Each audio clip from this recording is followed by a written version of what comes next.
Sup, my fellas. Don't forget to leave feedback, and enjoy the story. There is a stone island with a purple tower hanging above the city. It is reported that this is the abode of fire, which is the last line of defense. We see a dragon, a deafening scream is heard. Blood splashes are visible under the monster's paw. The man falls down along with the stones.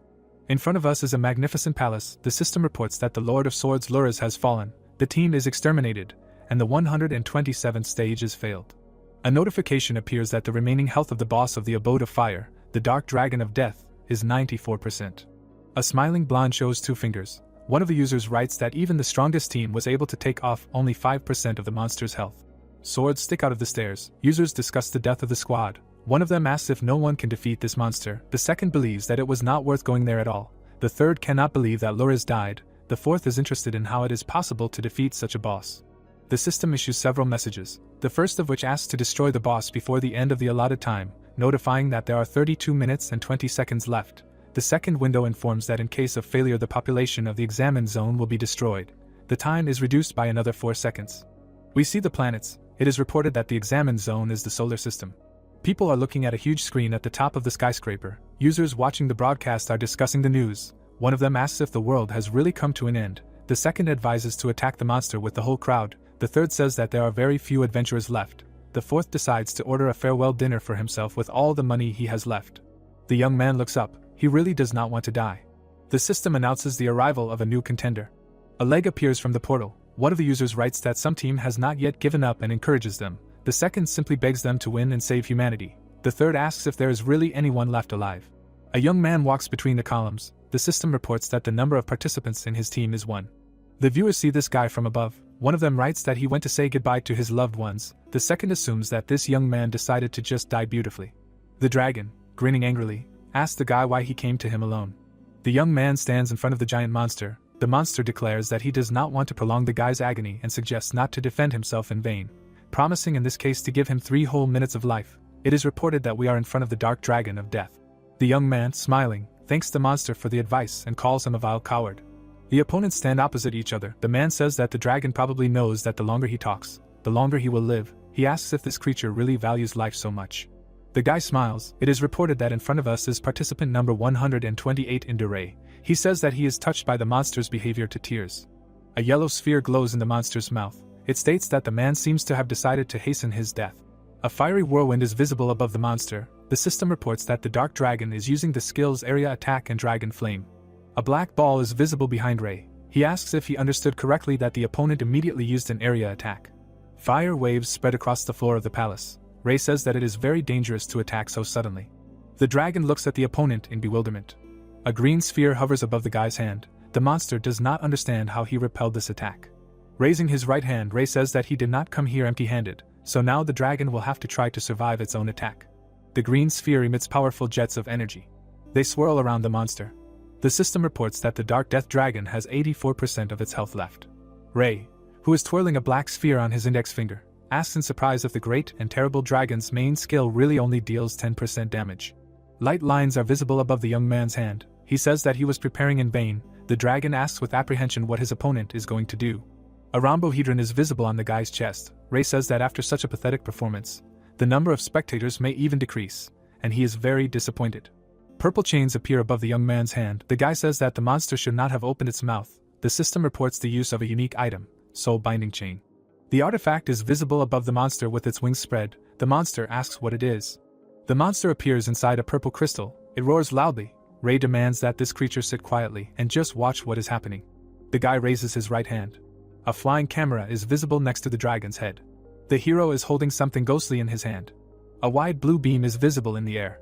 An information window appears with the details for transferring payment to Indure, the name of the bank, and a phone number. The same details are visible in the camera lens. Ray approaches the rectangular screen. It is reported that the remaining time is 22 minutes and 52 seconds. The guy says that he will wait 2 more minutes. The young man takes the flying camera and says that if the viewers want him to kill the dragon, they must fork out money. The hero, smiling, asks the viewers how much they think their lives are worth. Ray is lounging in a digital chair. One of the viewers asks if this guy has gone crazy. Another demands to immediately stop this circus and kill the monster, because the whole world is at stake. The third viewer writes that in this situation, money is not that important.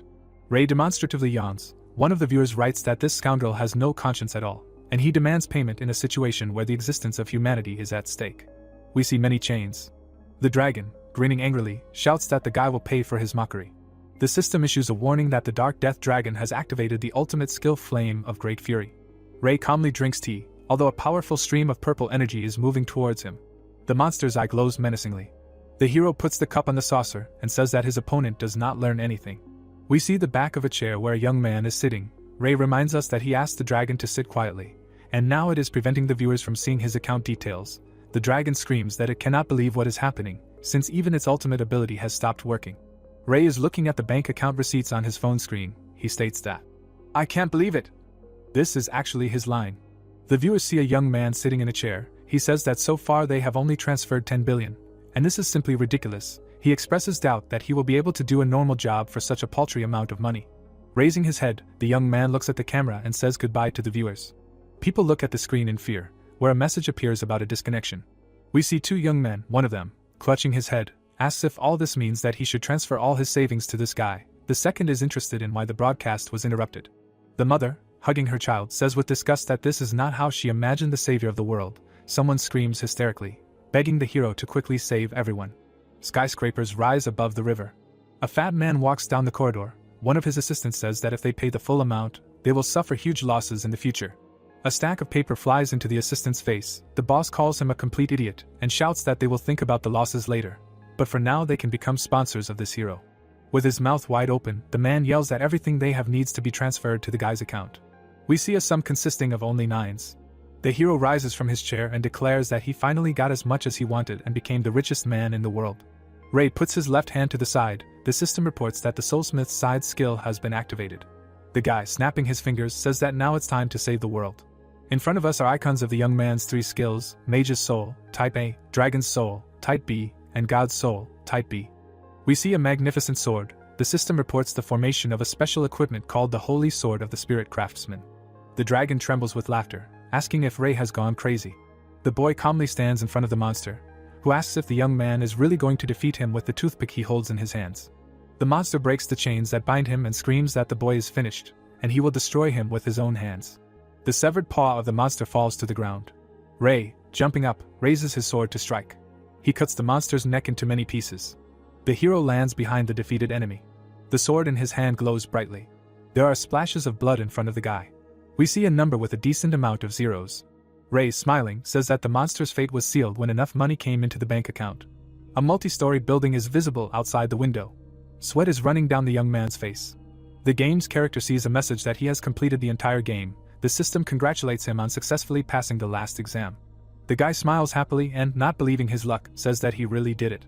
In front of us are pixelated drawings. The hero thinks that the fully immersive game Prophecy Online was very often called a scam.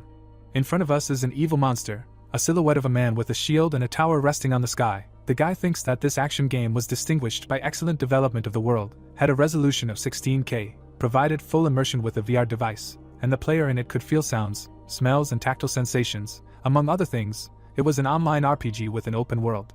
We see a mountain of gold and diamonds. A jagged hole is visible in the stone. It is reported that those who complete the game to the end will gain unlimited access to resources that will not expire even after centuries. Young people laugh. Looking at their phones, the hero remembers that no one believed the description of the game. He himself was one of those who played just for fun, and often joked about the money that was supposed to be transferred to him. Virtual reality glasses are visible on the face of a joyfully smiling guy. He remembers that, nevertheless, one day everything changed. The guy is sitting on a bench behind the backs of other builders. Someone shouts that it is time to go on a break. The guy's comrades say that they are very hungry and decide to go have lunch at a ramen shop. There is a towel on the young man's head. He remembers that then, as usual, he worked at a construction site. The guy says that they will have to rake up construction debris until night. Ray opens a container of rice. He thinks that he couldn't get a normal job, so he started working as a laborer at construction sites. He was squeezed like in a vice and worked until he was sweating in the scorching sun, and his colleagues only made fun of him and mocked him. The hero eats while sitting on a bench. A message comes to his phone addressed to the best player of Prophecy Online. The guy looks at the screen of the device in surprise and doesn't understand why he received a letter from the developers if he seemed to have turned off the game notifications. The young man reads the messages that came to his phone. The first of them congratulates the best player of Prophecy Online, the respected Mr. Ray, on reaching the first place in the power ranking among all the players of the beta version. The second informs that a reward will be sent to his account and asks to confirm the transfer. The third sincerely wishes him success in the game Prophecy Online. Ray screws the cap on the bottle. It seems to him that this is some kind of fraud, which he will never believe. The guy looks at the phone screen, stating that his account probably has only zeros. Suddenly it turns out that he has just been transferred more than 1,000,000 yen. A guy comes up to the hero. He says that he wanted to ask something. The young man puts his hand on the boy's shoulder and asks what's happening to him, after which he assumes that he simply overheated in the sun. The builder with a bandage on his head looks at the running hero in amazement. He asks where he is going. Ray is incredibly happy. He understands that you can really make money in this game. We see various items of the gaming headset. The hero remembers that he believed the promises about unlimited access to resources that will not expire after centuries, and devoted all his efforts only to this game, but later he realized that he was too naive. We see some very nasty monsters. Ray remembers that this game was merciless to players, and they were like pawns on a chessboard. Before us is a strange hybrid of a monster and a Christian saint. The hero remembers that the level bosses destroyed not only players, but also their saves. Users are standing next to a deep well inside a building. Ray remembers that the exits from the dungeons always appeared in different places. The game character dies after receiving a powerful blow. The hero screams in horror. He remembers that the most unpleasant thing was that the pain inside this game was very real. Before us are frightened users of the game. Ray thinks that when players faced an all too realistic fear of death, they stopped playing. A young man, from whom other people leave, remains alone. The guy carries a heavy load on his shoulder. He remembers that at his job he earned exactly as much as was enough to cover only the most basic needs of life. Some bandits knock on his door. They ask if the guy will return the money and demand to go outside to talk. The guy remembers that in order to continue the game, he got into debt and loans. But he had no choice but to move forward in the hope of unlimited access to resources that will not disappear even after centuries. Next to the young man, you can see the system window. There are icons on the side of the window. Ray receives congratulations on completing the game. It is reported that the experience that was obtained will undoubtedly become the most important resource in the future. The message is signed by the developer of the game Prophecy Online. The guy puts his hands on the virtual reality headset. He happily looks up and says that he really did it. The young man looks at the screen of his phone. He touches the screen with his finger and reads a letter from the developer of Prophecy Online, which expresses gratitude for the support and participation in the game. Ray looks at the device screen. In front of him is another message, this time addressed to all Prophecy Online players. It says that not long ago the developers achieved their goal, as there was a user who was able to complete the game to the end, and now all the game's servers will be disabled. The guy looks at the screen in amazement, trying to understand when he will be given a reward. He does not take his eyes off the message, where gratitude is expressed for support and participation in the game. The phone falls edge down and hits the table. Cracks appear in its lower corner. Ray, kneeling, asks someone unknown where his reward for completing the game went. We see the balcony of the young man's apartment. The hero approaches his bed. He thinks that perhaps the delay is due to the fact that he earned too much money, and they simply cannot transfer it to him at once. Ray goes to bed, deciding to check the account tomorrow. On his phone screen there are only expenses. The hero remembers that after the first 1,000,000 yen he did not receive money from the game, and at some point he began to think how much better his life would be if he had just quit halfway. In front of us is a door. It is reported that this is happening a week later. Ray, next to whom there is a fan, is trying to understand what is happening there early in the morning. He looks at his phone and realizes that it seems that no one called him. A blue system window appears next to the guy.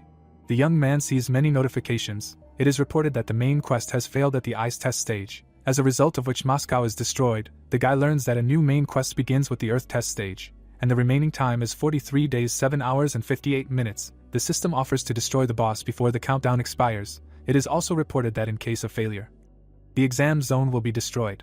Ray looks up in bewilderment. He sees a TV picture informing that Moscow has been wiped off the face of the earth and Japan may be next. The announcer confirms the news that Moscow has been completely destroyed. Fire-breathing monsters are burning the metropolis. The announcer fearfully reports that the entire city has been razed to dust, and the Russian government has stated that there is no chance of survival in it. It is reported that strange creatures resembling dragons have suddenly appeared on Japanese territory. A helicopter hangs in the sky. A female reporter, pressing headphones to her ear, reports that the horror that happened to Moscow now awaits Japan. She states that, according to information coming from viewers, this catastrophe is 100% similar to the plot of a quest in a game called Prophecy Online. The hero's face is perplexed. The man with glasses, next to whom stands a young guy, says that he does not believe a single word, because they are not in some manga. It seems to him that the video footage is falsified, and the destruction is caused by a natural disaster caused by a shift in tectonic plates. The young man replies that their reporter sees everything with his own eyes. The boss says that he has no idea what kind of monsters are there, and assumes that they are dealing with camera interference. The monster, located under the helicopter, opens its mouth wide. The girl fearfully asks if it will reach them, It seems to her that this creature is looking in their direction for too long. The pilot hears on the radio a demand to fly away immediately. We see the lines of the oscilloscope.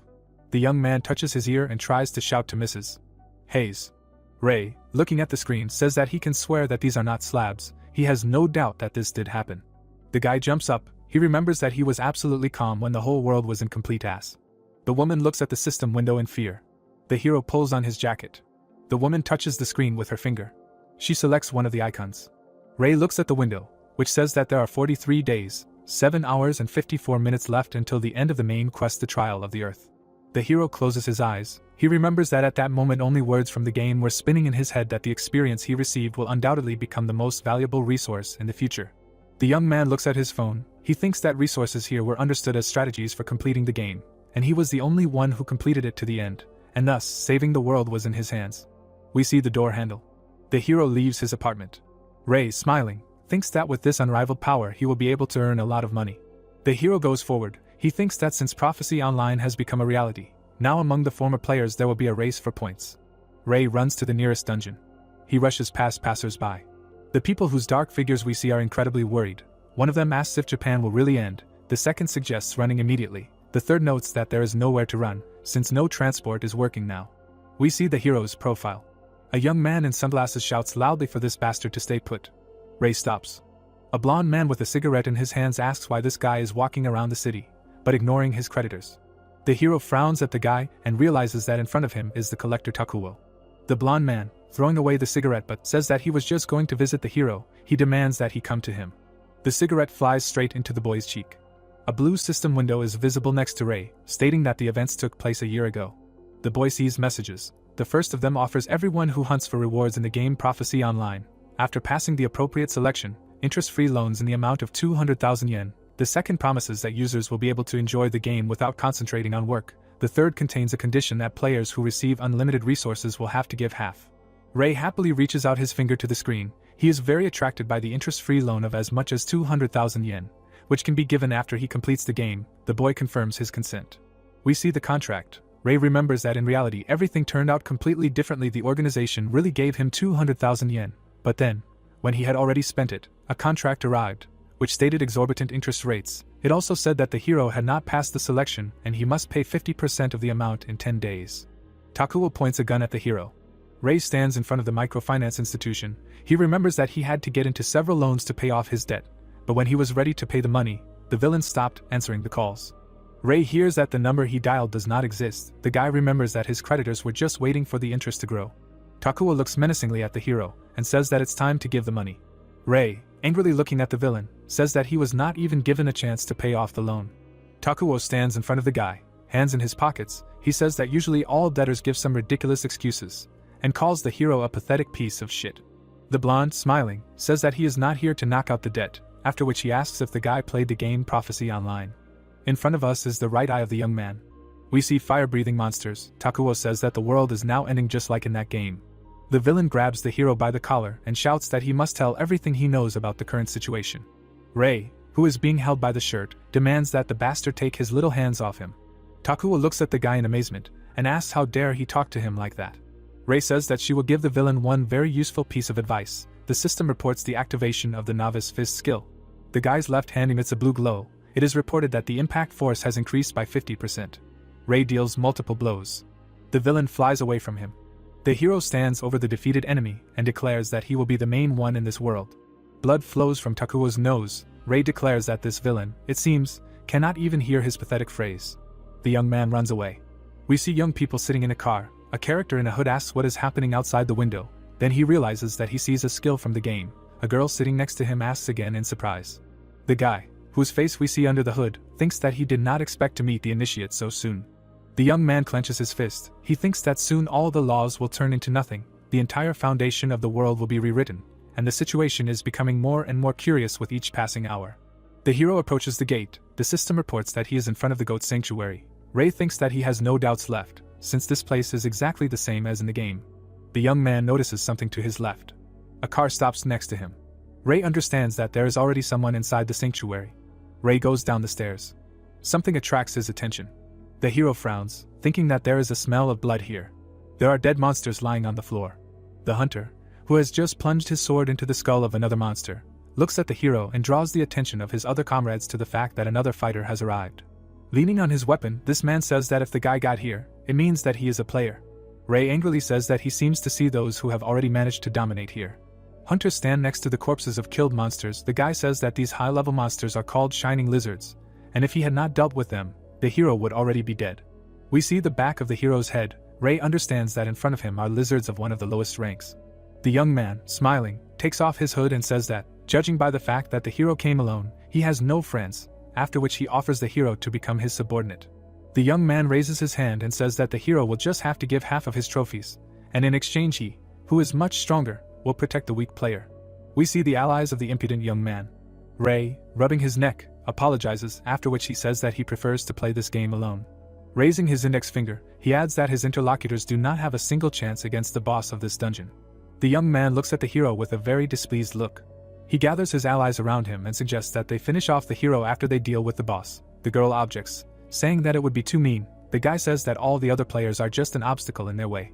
The girl looks at the villain in amazement. He says that the less people know about the game, the better. The young man, pointing his finger at himself, says that this is his decision, and anyone who disagrees with him will die in an accident. The scoundrel's henchmen look at him in surprise. We see a horn monster. The squad leader says that the boss of this level is the blazing goat, and this is a rather difficult opponent, but after his death he recovers in 7 days, and the villain does not want the hero to get trophies from this monster, so his subordinates should not let the guy go inside while he himself will fight the boss. The system reports that there are 5 minutes and 22 seconds left before the gate opens. Above the gate, there is a bas-relief depicting a goat. Young people are standing in front of the puzzled hero. They look at him menacingly. Ray, smiling, asks if these hunters decided to fight him. The brunette in the sleeveless vest declares that this is exactly how it is, and Ray should not move from his place. In front of us is the hero's right eye. The guy understands that he could lay everyone down here in literally 1 second, but he does not want to dirty his hands. The hunters head towards the open gate. Ray thinks that he will have time to kill the boss when they all lose. The young man, smiling, looks after the young people. The system reports that there are 3 seconds left before the door opens, after which it brings the countdown to 0. The hunters enter the giant door. Ray calmly drinks tea from a bag. The guy looks after his colleagues. He is very interested in how far they can go. The commander of the squad, followed by his subordinates, is surprised that the hero did not follow them, and declares that it is better for them. A girl walking nearby asks what will happen if people realize that the guy did not die in an accident. As they imagine, the villain says that she is worrying too much about trifles and advises her to calm down. The hunters approach a huge semicircular wall. The leader turns to the shield bearer and demands that he be very careful. He shows a thumb and assures the commander that there is nothing to be afraid of, and as long as he has a shield, no boss is scary for them. It is reported that this young man uses a shield with an epic level engraving. The candle goes out. The hunters look around in fear. The squad leader asks where the wind they feel is blowing from. A giant fire tornado appears next to the young people. The squad leader looks up in horror. A huge monster's leg falls to the floor of the hall. The hellish goat holds a huge hammer in its hand. The monster's mouth spews flames. The monster easily scatters the hunters. The young people, flying apart, scream in horror. They fall to the ground very painfully. The commander looks up in horror. He understands that things are very bad, and does not understand what to do in this situation. One of the girls runs up to the commander and asks what they should do. He demands that everyone shut up and shouts that they will try to retreat. One of the hunters tries to open the door. He shouts that it does not give in. The squad commander tries to stop his comrades running up to him. He demands that they detain the monster. The scoundrel turns to the shield bearer and reminds that he promised to hold back all attacks. The guy looks at the commander in amazement. Not knowing what to answer, the scoundrel shouts that if he made a promise, he must act. The shield bearer turns to the monster and puts his shield in front of him. The young man looks at the monster in horror. He strikes with a giant hammer. The girl looks in fear at what happened to her comrade. The shield bearer lies on the floor among the stone debris. The hell goat takes the shield in his hand. He lowers it into his mouth. The monster easily bites this object in half. The hunters look at this sight in horror. One of them screams that this creature easily gnawed through the epic shield.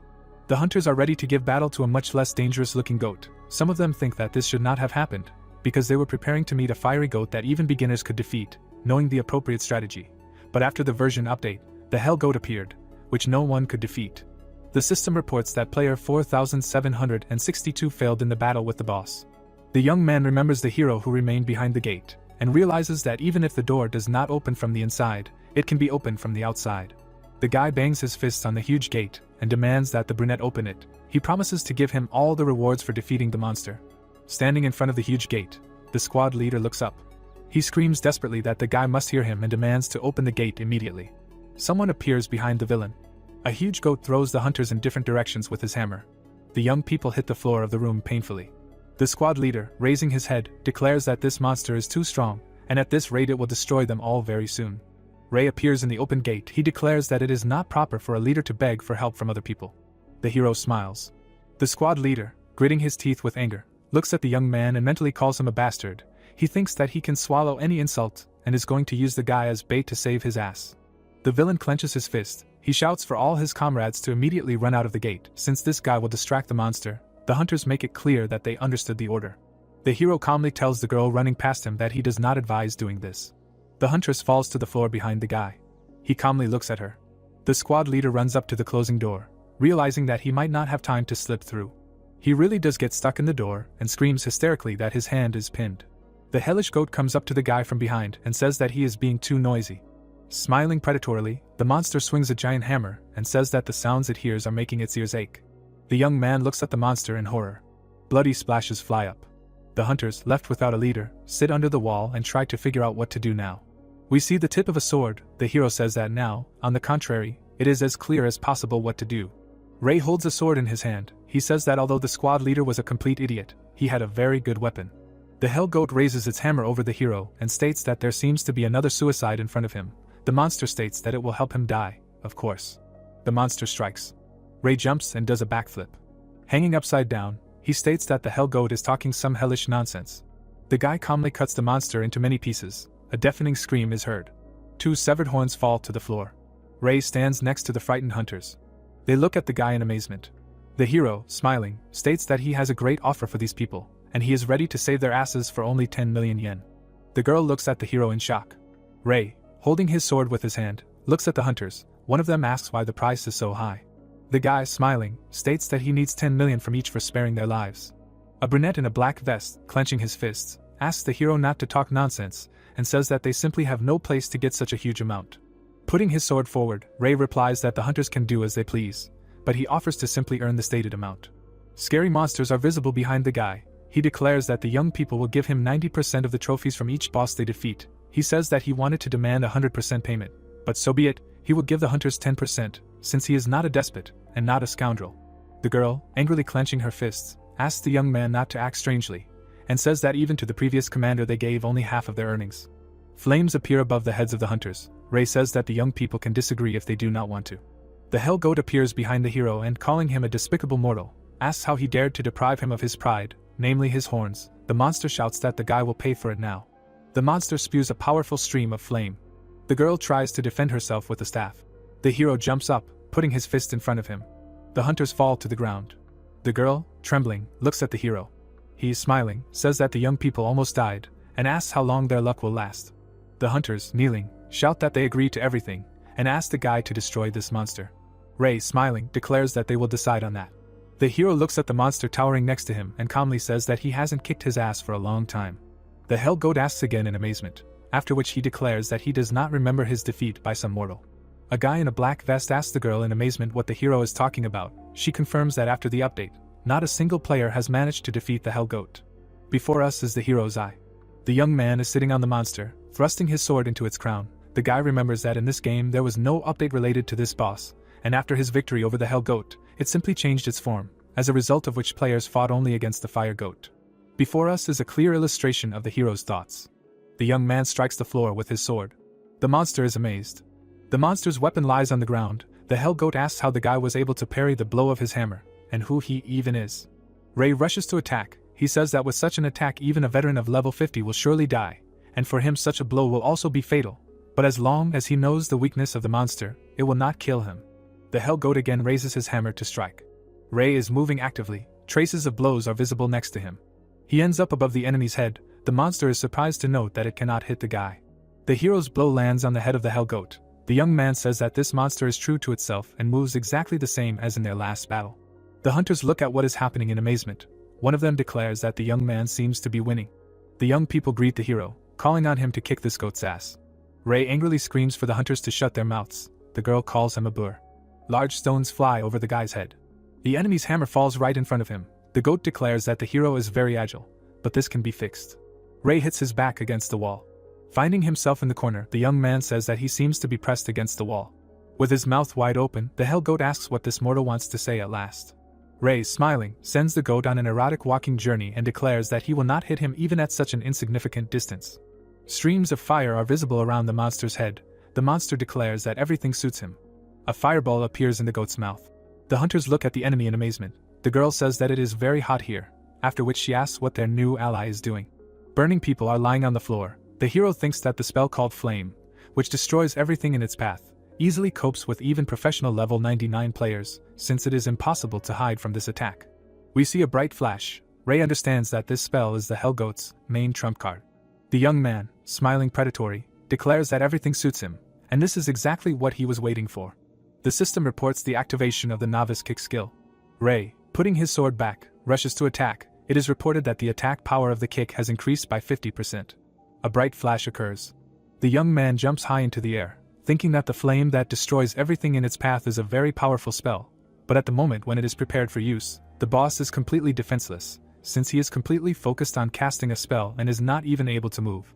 Ray dives at the enemy. He pushes off the wall.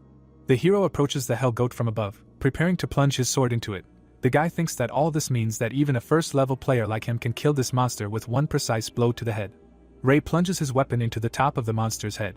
The hero presses on the hilt of the sword, declaring that if the Hell Goat began to cast its spell, it will not be able to stop, and in this state the flame inside the monster will simply corrode its insides. The monster's head begins to be devoured by flames. In front of us is the leg of a young man. He asks if the Hell Goat can survive under the influence of its own flames. Ray jumps up, leaving the sword in the top of the enemy's head. Smiling, he says goodbye to the goat. The monster, burning behind the back of the landed hero, roars deafeningly. The hunters stand in front of the giant corpse of the Hell Goat. The system reports that the unique boss has been defeated. The guy in the black vest thanks God, and the girl, covering her face with her hand, says that she cannot believe that the guy defeated the boss without receiving a single wound. Ray looks down. The system informs him that he is the first in the world to have managed to kill a unique boss, and for this he is awarded the unique title Rookie Conqueror. The young man's face is surprised. He remembers that there were no such unique titles in the game, and he realizes that the world he is in now is somehow different from the game Prophecy Online. Ray sees a system message in front of him, which says that the unique title Rookie Conqueror increases attack power by 50% when fighting bosses. The young man thinks that this sounds a little too imbalanced. He sees two more windows. The first of them informs him that he is the first in the world to have been granted a unique title, and the second informs that as a bonus for this achievement, the hero can choose a subclass for himself. Ray works with the system window. It says that getting a subclass at the very beginning is somehow too good. The system offers him to choose a subclass right now. Ray clicks on the yes option, stating that there is nothing to think about. The system window hanging above the guy's head informs him that once a subclass has been selected, it cannot be changed. The young man touches the blue hexagon with his hand, thinking that he likes the Soulsmith subclass. The guy raises his hand. White energy covers the hero almost completely. The young man's eyes glow. The system congratulates him on receiving the Soulsmith subclass. Ray says that he was hunting for money, but hit the jackpot. Then he declares that now they need to see what the monster dropped. A key and a dagger are visible above the hero's hand. The girl, looking at the guy, asks if this is the key to the underground water special hunting grounds where you can not only level up, but also make a lot of money.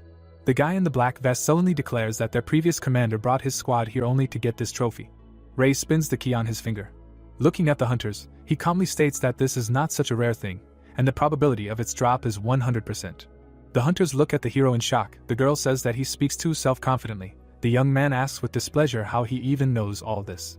Ray, examining the received blade, states that Goat's dagger, unlike the key, is a truly rare thing.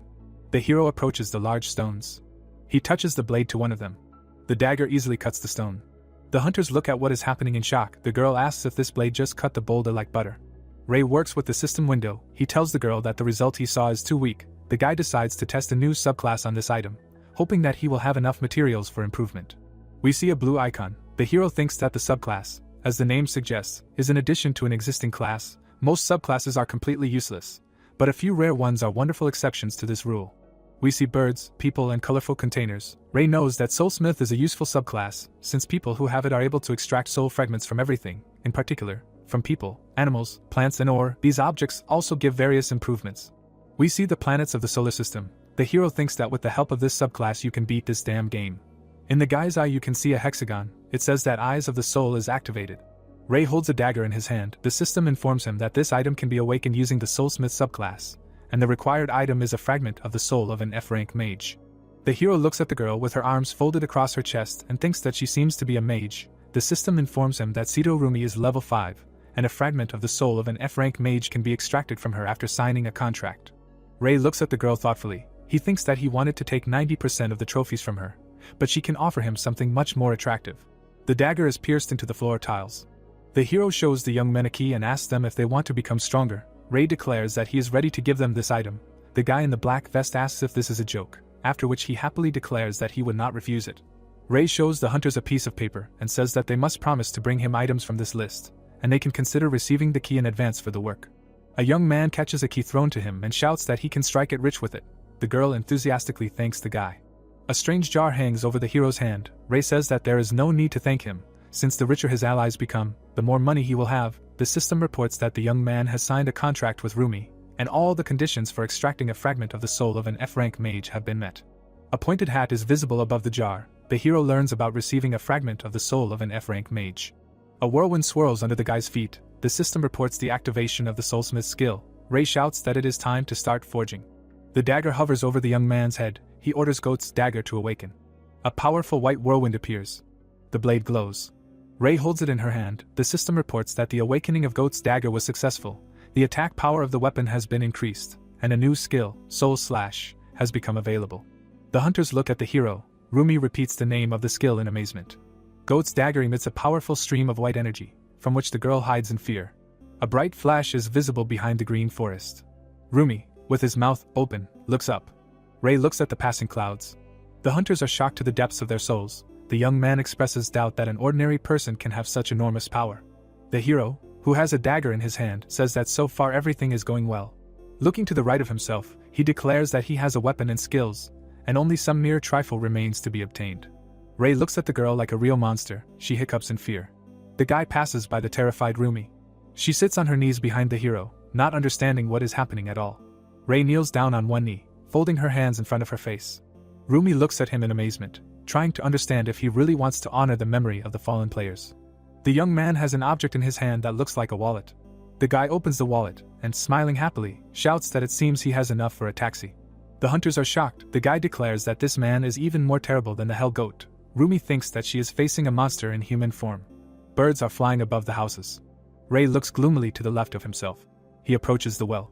The hero goes down the stairs. He knows that at the bottom of the well, located in the old temple, there is a secret dungeon where you can easily farm experience. The monsters there are quite strong, and to pass this location, you need a group of at least 3 people. Ray looks over his shoulder. He thinks that now he has Goat's dagger, and he will be able to single-handedly take the experience and money that are given here. The guy's foot falls to the bottom of the well. A gold coin is visible above the young man's head. Ray cuts it in half. The halves of the coin fall behind him. We see the upper part of the young man's face. Someone nearby says that he sees a new character here. 3 young men of a threatening appearance appear in front of the hero. The leader with an unkind look says that the young man has entered their territory.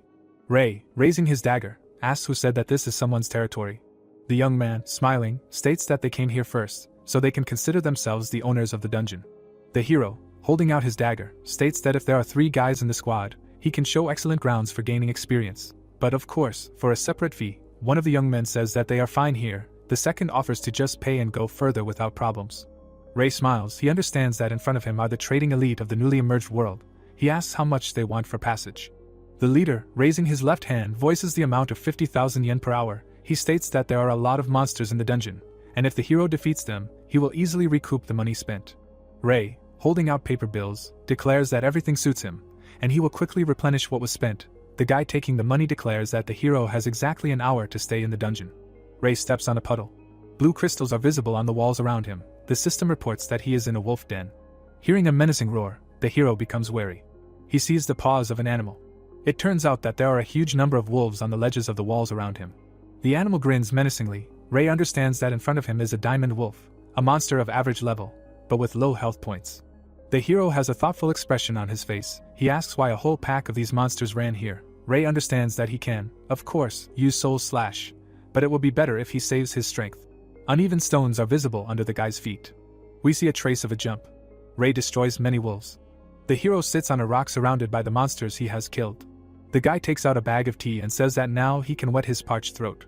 Someone's fist is visible behind the young man. Ray blocks the blow with a dagger. Goat's dagger glitters in his hand. The young man strikes his opponent. He jumps back and takes a fighting stance.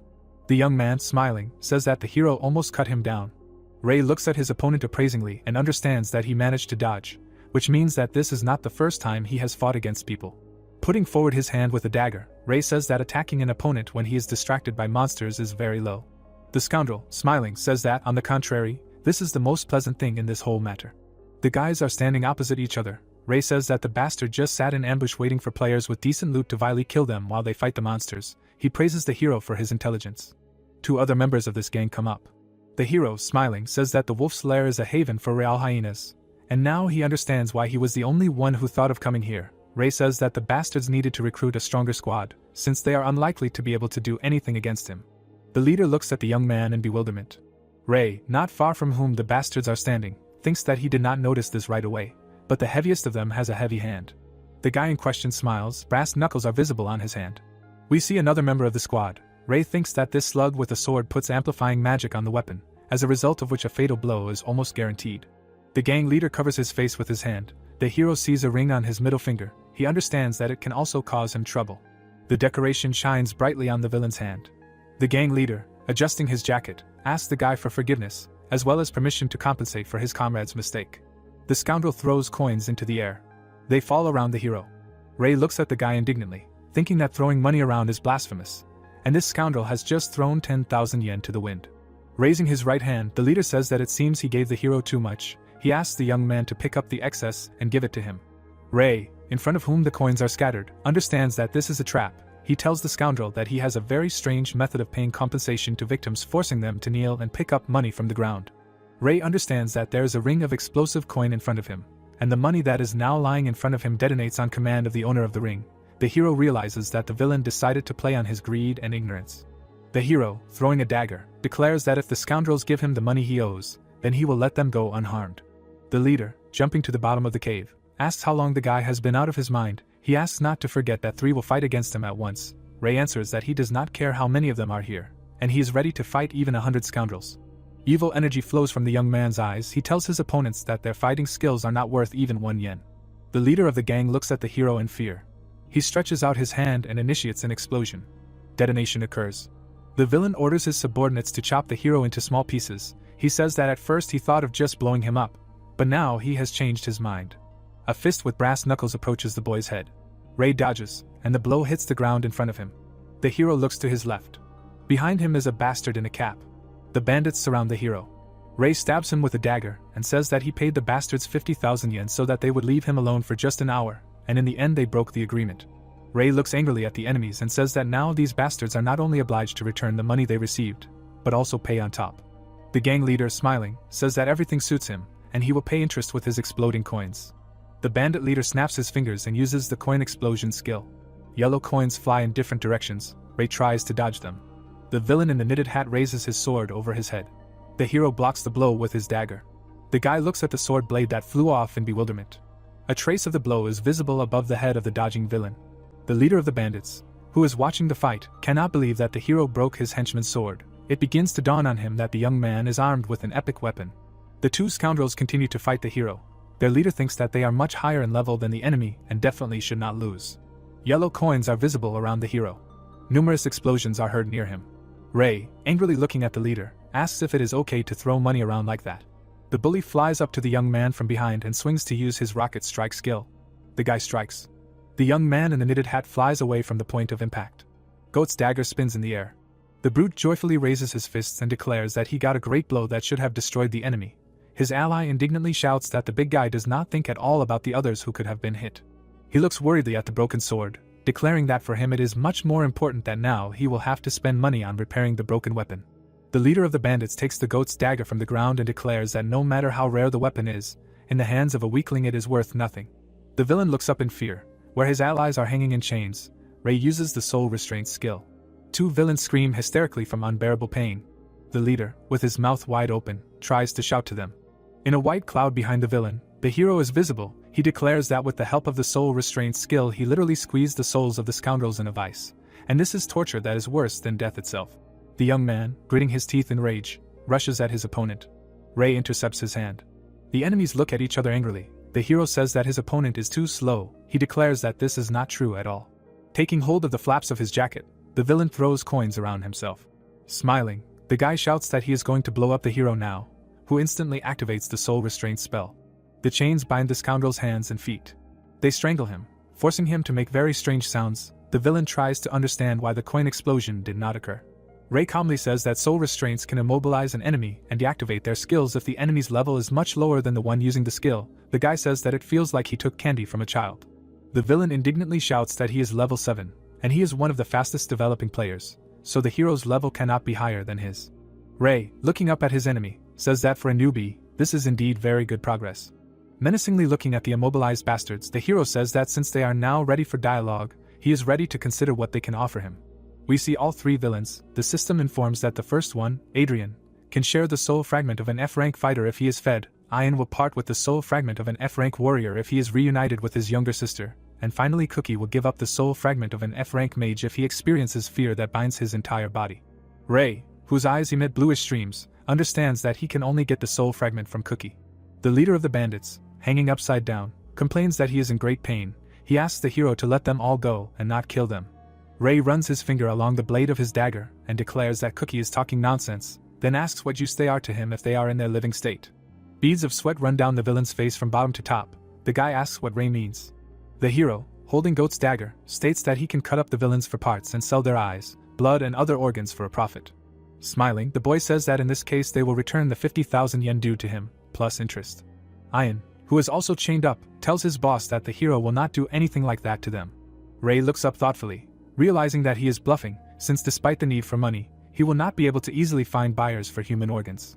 The young man looks at the immobilized villains and says that he is not joking, and since they are not going to repay their debts, he will simply take what is due to him. Cookie fearfully asks the hero not to get angry and promises to do whatever he asks. The villain begs him not to kill them. The leader of the bandits looks up. The system reports that Cookie is experiencing fear that penetrates to his bones, and all the conditions for extracting a rank F soul fragment have been met. We see an elegant flask with a pointed hat on top. The system informs about the receipt of a rank F mage's soul fragment. The villains, freed from their chains, fall to the ground. They writhe in agony. Sheets of paper and pens fall next to Cookie. Ray says that the hunters must sign these documents. Indignantly screaming, the guys familiarize themselves with the text of the contracts. One of them asks why they have to give up 90% of their loot, calling it pure extortion. Ray looks threateningly at the bandits and asks if they have anything against this agreement. All three of them unanimously declare that now they definitely agree. Ray looks at the signed papers. He calls the guys his obedient workers and says that if they violate the terms of the contract, he will simply take his share from their corpses. Sternly looking at the bandits lined up in front of him, the hero demands that they provide him with the contacts of the one who protects them. Cookie angrily asks why the young man needs this. Ray, sternly looking at the hunters, says that the newcomers cannot have the weapons that he saw with them, which means that they were given them by the one they work for. Cookie, falling to his knees, begs the hero not to go to this man. The guy says that if the boss finds out that they were defeated, he will bury them alive. Ray steps on the guy's head and asks if he is really afraid of this boss more than the operation to remove organs, which will be done without anesthesia. We see a trembling hand. Ian breaks away and runs away. He loudly screams that he wants to live. Ray puts his index finger forward and says that this fool has finally decided to escape. The chains wrap around the guy's throat. He screams in horror. Adrian and Cookie look at what is happening in fear. They say that they agree to everything. The hero says that he is confiscating their weapons and money. The guys begin to be indignant. Ian can barely breathe. There is an open tea bag on the ground. Ray thinks that now he can't even farm in peace, since someone will definitely try to hit him in the back, while he thinks that he is not at all against such stupid pranks. The guy smiles happily. He says that no one can compare with him in strength anyway. We see the hero's personal card. It says that Endure Ray is level 36, the novice class and the soulsmith subclass. Then the statistical parameters and the already known information about the title and unique ability are listed. In front of us is a circus tent. We see the internal structures of this institution. In particular, the burning rings. A young man with a bare chest is being beaten in the arena. The unfortunate man screams loudly. The people sitting in the cage look at the victim. One of them says that the guy is very unlucky. A strange guy, shaking his hands, asks if this man can be trusted with even the simplest job. Looking at the victim with crazy eyes, the guy asks if he is not ashamed in front of the boss. The young man sitting behind bars demands that the beating stop and warns that it can end in death. The strange young man, looking back, says that if this fool kicks the bucket, nothing terrible will happen, since they do not need those who are not able to be useful to the boss. The man with a whip on his belt pulls back the curtain and asks if he was just mentioned. The guy in the white shirt turns to the boss. The boss, smoothing his hair, asks how the educational work is going. The boss sits down in front of the beaten guy and tells his henchman that he got carried away. He asks what will happen to this man if he really does have several broken bones. The clown puts his hands on the shoulders of the beaten guy and says that their guild values everyone, and even if someone let him down once, he does not deserve this treatment. The henchman who carried out the execution, his hands are shaking, he asks for forgiveness. The guy, with tears streaming from his eyes, thanks the boss for saving him and promises that next time he will cope with the task. The clown strikes with the whip. Blood splashes into the air. The boss whips his victim and shouts loudly that animals should be treated like animals. He says that no one needs broken bones, but a good spanking has never hurt any animal. The villain smiles disgustingly. Suddenly someone nearby shouts that they are back. The clown turns to the people who entered the tent. The villain looks at those who appeared with an unkind look and declares that they coped quite quickly. Cookie, raising his right hand, says that they came to report that even the three of them could not cope with the task assigned to them. We see the hand of the young man. Now we see the right eye of the clown. With a whip in his hand, he looks at Cookie and asks where the ring is that he lent him, and whether the guy understands that this object is much more valuable than his miserable life. Cookie fearfully asks to forgive him, after which he explains that the ring was taken from him by a man who is no different from a monster. The clown hits the guy with a whip. Cookie flies to the side. The guy with the painted face gets furious and asks what's going on in their guild, and why only incompetent asses work for him. Adrian and Ian look at the clown, thinking that all normal people have long since left this moral monster. The clown bends over Cookie lying on the floor and shouts that such an idiot is only good for one purpose, after which he calls his assistant, who answers. The clown demands that the guy release Johnny. We see the animal's paw. A toothy creature rises above Cookie sitting on the floor. It turns out that it is a tiger. Sitting on his butt, the young man assumes that the boss is joking. He shouts that he is not guilty, and has always faithfully followed all orders. The clown, smiling nastily, declares that it is time for Johnny to have lunch. Cookie, covering his face with his hands, screams shrilly. The huge cat puts its paw on the back of its victim, but the hero is already flying up to it. The guy kicks Johnny in the back of the head. Cookie flies away. Ray lands on the floor. The clown fearfully calls his tiger. Raising his index finger, the hero says that this hamster has not yet paid off the interest, so he does not deserve to die yet. Cookie is incredibly happy about the appearance of his former enemy. The clown fearfully strokes the tiger, asks if everything is okay with him, and asks him to tell Daddy where his dear boy hurts. Cookie puts his hands on the hero's shoulders and says that he is a little late, and he has already begun to think that the tiger will eat him. Ray says that it was very difficult to get here unnoticed, and asks to let him go. The clown strikes with the whip again. White streams are visible behind the hero. The whip flies apart into many small pieces. The clown looks at the guy in amazement, and asks who the hell he is. The hero, holding Goat's dagger, says that he is the new master of these young men. The guy with the weird hairdo, clenching his fists, asks if Adrian, Ian and Cookie have completely forgotten their place and how much the boss has done for them. The young men indignantly shout that their former commanders do not know a damn thing and do not even imagine how terrible a guy Ray is. They say that this man simply cannot be refused. The hero grimly states that he completely agrees with the previous speakers. Ray puts out his hand and, turning to the rest of the audience, declares that if they agree to work for him, he will free them from this circus with his idiotic clown.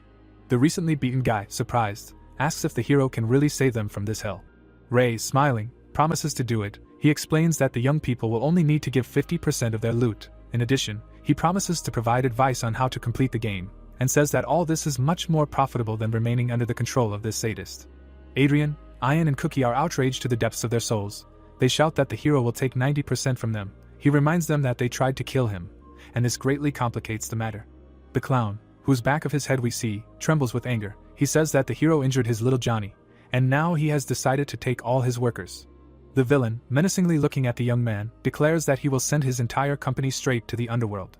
We see a tiger, who is clearly uneasy. The young people answer the clown that they live in Japan, where slavery was abolished many centuries ago, so they do not deserve such treatment. A yellow card appears above the scoundrel's hand, and he declares that, to the misfortune of those present, he has one wonderful item. In front of us is a guild certificate in the name of Andrei Lukich Hachinenko, confirming that the cardholder is the head of the guild, who is granted the right to carry out all necessary procedures for the execution of administrative duties. The document was issued by Yamano Kenzo, the Director General of the Bureau of Management of the Players Association of the Ministry of Internal Affairs and Communications. Ray is perplexed. He does not believe that this is a guild certificate. The clown, raising his hands, declares that the Japanese government, apparently, was so scared of what was happening in Moscow that it gave the heads of the guilds documents granting the status and authority necessary to play this game. Andre, showing his certificate, declares that even the police can do nothing to him, since he is now the law. The clown says that he can even kill everyone here if it helps him fulfill his administrative duties. The hero ironically says that a lot of very strange innovations have recently appeared in the country. Ray, smiling, puts the dagger on his shoulder and declares that if he had such a document, he could create a real empire for pumping out money. A strange assistant hands the clown a machine gun. Andre calls the hero an idiot and declares that in order to receive the certificate, he must be a player of rank B or higher. The clown aims at the hero and says that it makes no difference, since the guy will die here and now. Smiling disgustingly, the villain opens fire, saying goodbye to those whom he calls worthless bugs. Ray frowns at the bullets flying at him. An elegant bottle with a hat is visible above the hero's hand. Ray activates the soul barrier skill. A protective wall appears in front of him, into which bullets hit. The system reports that level 25 and a fragment of the soul of a rank E mage are required to activate this skill, while the material is consumed upon activation and absorbs incoming damage depending on the rank of the fragment. The clown fires from a machine gun. He asks the hero if he really thinks that some barrier will stop him. Ray reminds him that Moscow launched nuclear missiles during the ice blast, but in the end they were unable to achieve anything. The hero stands behind the barrier, which calmly reflects the bullets flying at him. Smiling, the young man looks at the clown and asks if he knows why players do not go with firearms to monsters. The clown, who continues to fire from a machine gun, demands that the guy not come close to him. The weapon flies out of the villain's hands. The clown desperately knocks his fists on the hexagons of the barrier. He presses his shoulder against this barrier and tries to move it. In front of us is the hero's leg. The clown grinds his teeth from the tension. He understands that this barrier is about to crush him. The transparent barrier presses the scoundrel to the ground. Blood flows from the clown's mouth. Ray stands over the defeated enemy. Smiling, the young man declares that the weapon of this century is skills, and no machine gun can compare with them. The young men sitting in the cage are amazed. One of them asks if this guy has just defeated the boss. He says that he cannot believe it. Ray wonders if the hunters are thinking of signing a contract with him. The strange assistant tries to help his boss get back on his feet. The hero declares that for greater fun and general motivation he put down the clown who was mocking the young men present here. The guys, holding on to the bars, shout that they hate this bastard and demand that the hero release them, allowing him to get even with this moral monster. They promise that after that they will sign a contract with the young man. The clown, holding his hand, declares that signing contracts with a bunch of people without a license from the guild owner is unacceptable, and the police will not stand aside. His assistant tries to calm his boss. Raising his right hand, the hero remembers that Andre was ranting about how cattle should be treated like cattle. The scoundrel seems to understand what awaits him. Angry people approach the clown and his assistant. We see blood stains. A loud scream is heard. The hunters behind the hero's back deal with their former boss. Ray thinks that he actually received labor for next to nothing, which he can rely on for some time, and will have the opportunity to do more pressing matters. The hero works with the blue system window. The system informs that there is a little more than 29 days left. Ray understands that there is a month left, and now is the time to act. In front of us is a huge skyscraper. It is reported that here, at the headquarters of the Players Association, a certification exam is being held. Ray walks down the street with a bottle of tea in his hand. A board above his head informs that the building is registering players for the rank promotion exam. The guy listens to the conversation sounding around him.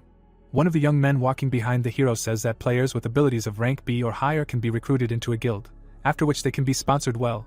He says that the annual salary there is at least 10 million yen.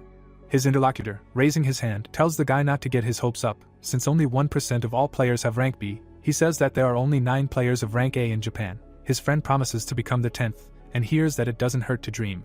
We see the back of the hero's head. In front of us is the splash screen of the game Prophecy Online. Ray thinks that 2 weeks have passed since the merger of reality and the world of the game Prophecy Online, and initially many players decided to respond to the call of the Japanese government to get 100 million yen. We see jubilant hunters and terrible monsters that destroyed them later. Ray remembers that the result of this prank was deplorable, and now all players are required to register with the association. In front of us is the emblem of this organization. The hero thinks that without membership in it, hunters will not be allowed into the dungeons, will not be given a reward, and will not be allowed to pass trials. The young man walks down the street, thinking that there is a lot of money behind this, and he wants to get at least some of it. Ray notices something to his right. Something falls on him from above. A road sign crashes into the ground in front of the guy. The hero is calm, but the people around him do not understand what is happening and scream in fear. We see the guy's mouth, who loudly calls the hero, and then declares that he has finally found him. The collector jumps down and joyfully shouts that this time the guy will not be able to hide. Between the hero and the blonde, a road sign sticks out in the sidewalk. Ray says that the collector seems to have also come to take the exam. The hero, calmly looking at the guy, asks if he understands that even with the novice strike skill, he can take his head off. The blonde, raising his right hand, says that he is no longer such a weakling as he used to be, and that he has received a new class of spearmen. Ray, raising his head, laughs. He declares that this is a class for the most complete morons who can do nothing but wave a stick. The collector, beside himself with rage, clenches his fist. He demands to know what class the hero has in this case.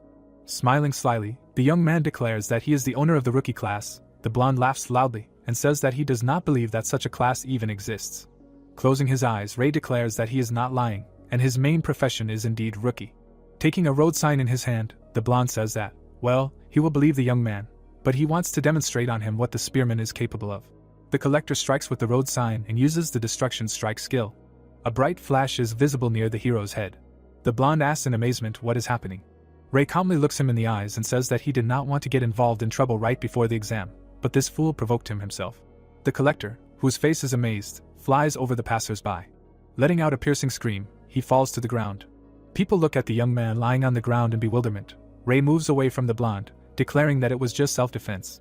Before us is an unusual installation. The girl behind the counter declares that the hero will have to pay 8,000 yen to participate in the exam. He complains that this is the most outright robbery. A girl approaches the young man. Clutching a tablet to her chest, she apologizes for keeping him waiting. Adjusting her glasses, she declares that she is ready to take the rank exam from the candidate in Durée. Ray and the examiner stand in front of a giant crystal. The young people look up. They stand next to each other. The hero understands that the essence of the test turned out to be extremely simple. He asks if he really just needs to put his hand to the stone. Ray raises his right hand. A spark appears between it and the crystal. The stone, which is visible behind the young man's upper limb, begins to glow. The girl looks at the crystal in amazement. It emits an incredibly bright glow. The association employee, opening her mouth, asks what all this means. She slams her palms on the table and loudly calls the hero's name.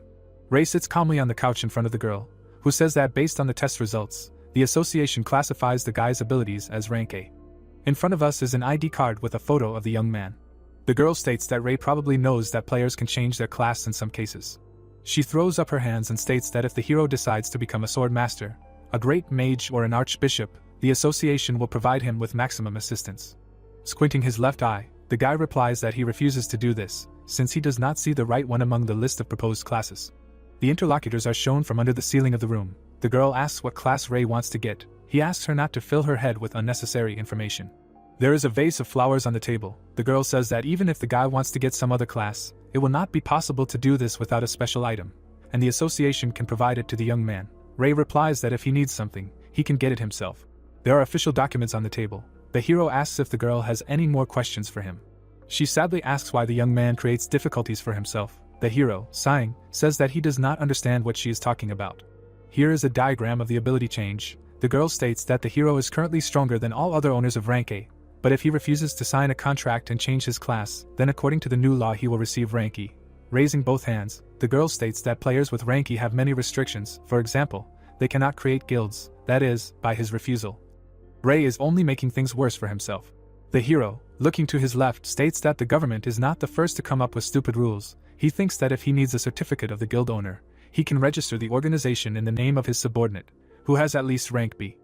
Above the guy's head, a man with his hands outstretched is visible. Ray knows perfectly well that there is only one class that can pass the final test of prophecy online, and until it becomes available for selection, he is not going to change his profession for the sake of a tick. Raising his right hand, the hero asks if he can get 100 million yen from the government if he passes the final test with rank E. The girl says in amazement that it is possible, but he will need to register as a holder of this rank. The employee of the association, looking at the interlocutor in amazement, says that he will be given an E-rank player ID. Ray walks down the city street. People around him are luring players into their guild. Someone shouts that his organization accepts C-rank hunters. An announcement sounds that the Artemis Guild invites players with rank D and above. The guy looks to his left with one eye and says that the touts do not waste time, and do everything possible to attract talent. Two girls approach him. One of them calls the guy handsome and says that he, judging by his appearance, is very strong. She begs the hero to join their guild. Ray calmly states that he is an E-rank. The girls look at the young man with a smile and apologize for disturbing him. The hero frowns, thinking that his rank scares off potential employers. But he still does not intend to join anything, so he does not worry about it. Among the passers-by, a young man with a briefcase stands out. He looks at the hero carefully.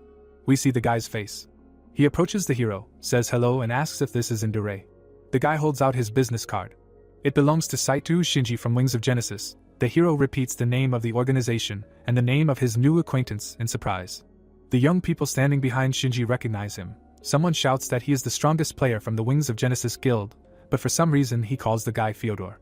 Ray looks at the card in surprise and asks why the young man was called by this strange name. He says that it is his old nickname, which he has grown tired of since the game itself. Ray frowns at the guy. He thinks that he is some kind of local celebrity, and most likely he should be sent to hell. The hero asks what he owes to this man. The blonde guy we already know appears on the scene. He also recognizes the representative of Wings of Genesis and asks if he is really looking for him.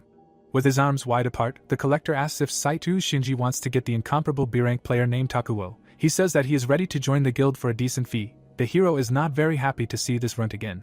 Ray thinks for a second. He realizes that Takuo received a B-rank, and it seems to him that he could only force something like this out of the examiner. Shinji raises his hands and, apologizing, asks who is in front of him. The blonde man says in amazement that the guy should know him. Grabbing the young man by the tie, he declares that he will now show everything he is capable of.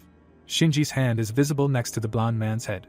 The young man presses his elbow on the back of Takuo's head. He screams that it hurts a lot.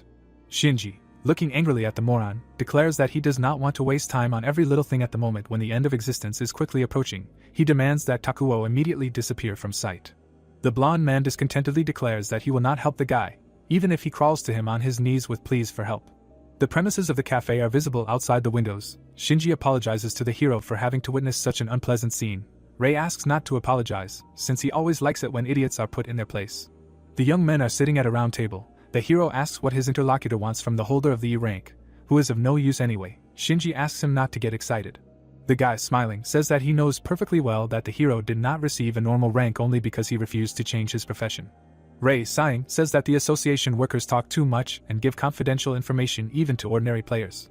Shinji, squinting, says that his guild is directly connected with the association, since before the end of existence they must all unite for a common goal, although the necessary information ultimately costs a lot. Between the young men on the table lies a check. Shinji says that if the guy agrees to join Wings of Genesis, he will be paid the same amount as was paid to the association for providing information about him. Ray looks at the check in shock, which states the amount of 10 million yen. The hero remembers himself as he was a little earlier, and understands that in that person's place he would have agreed without thinking.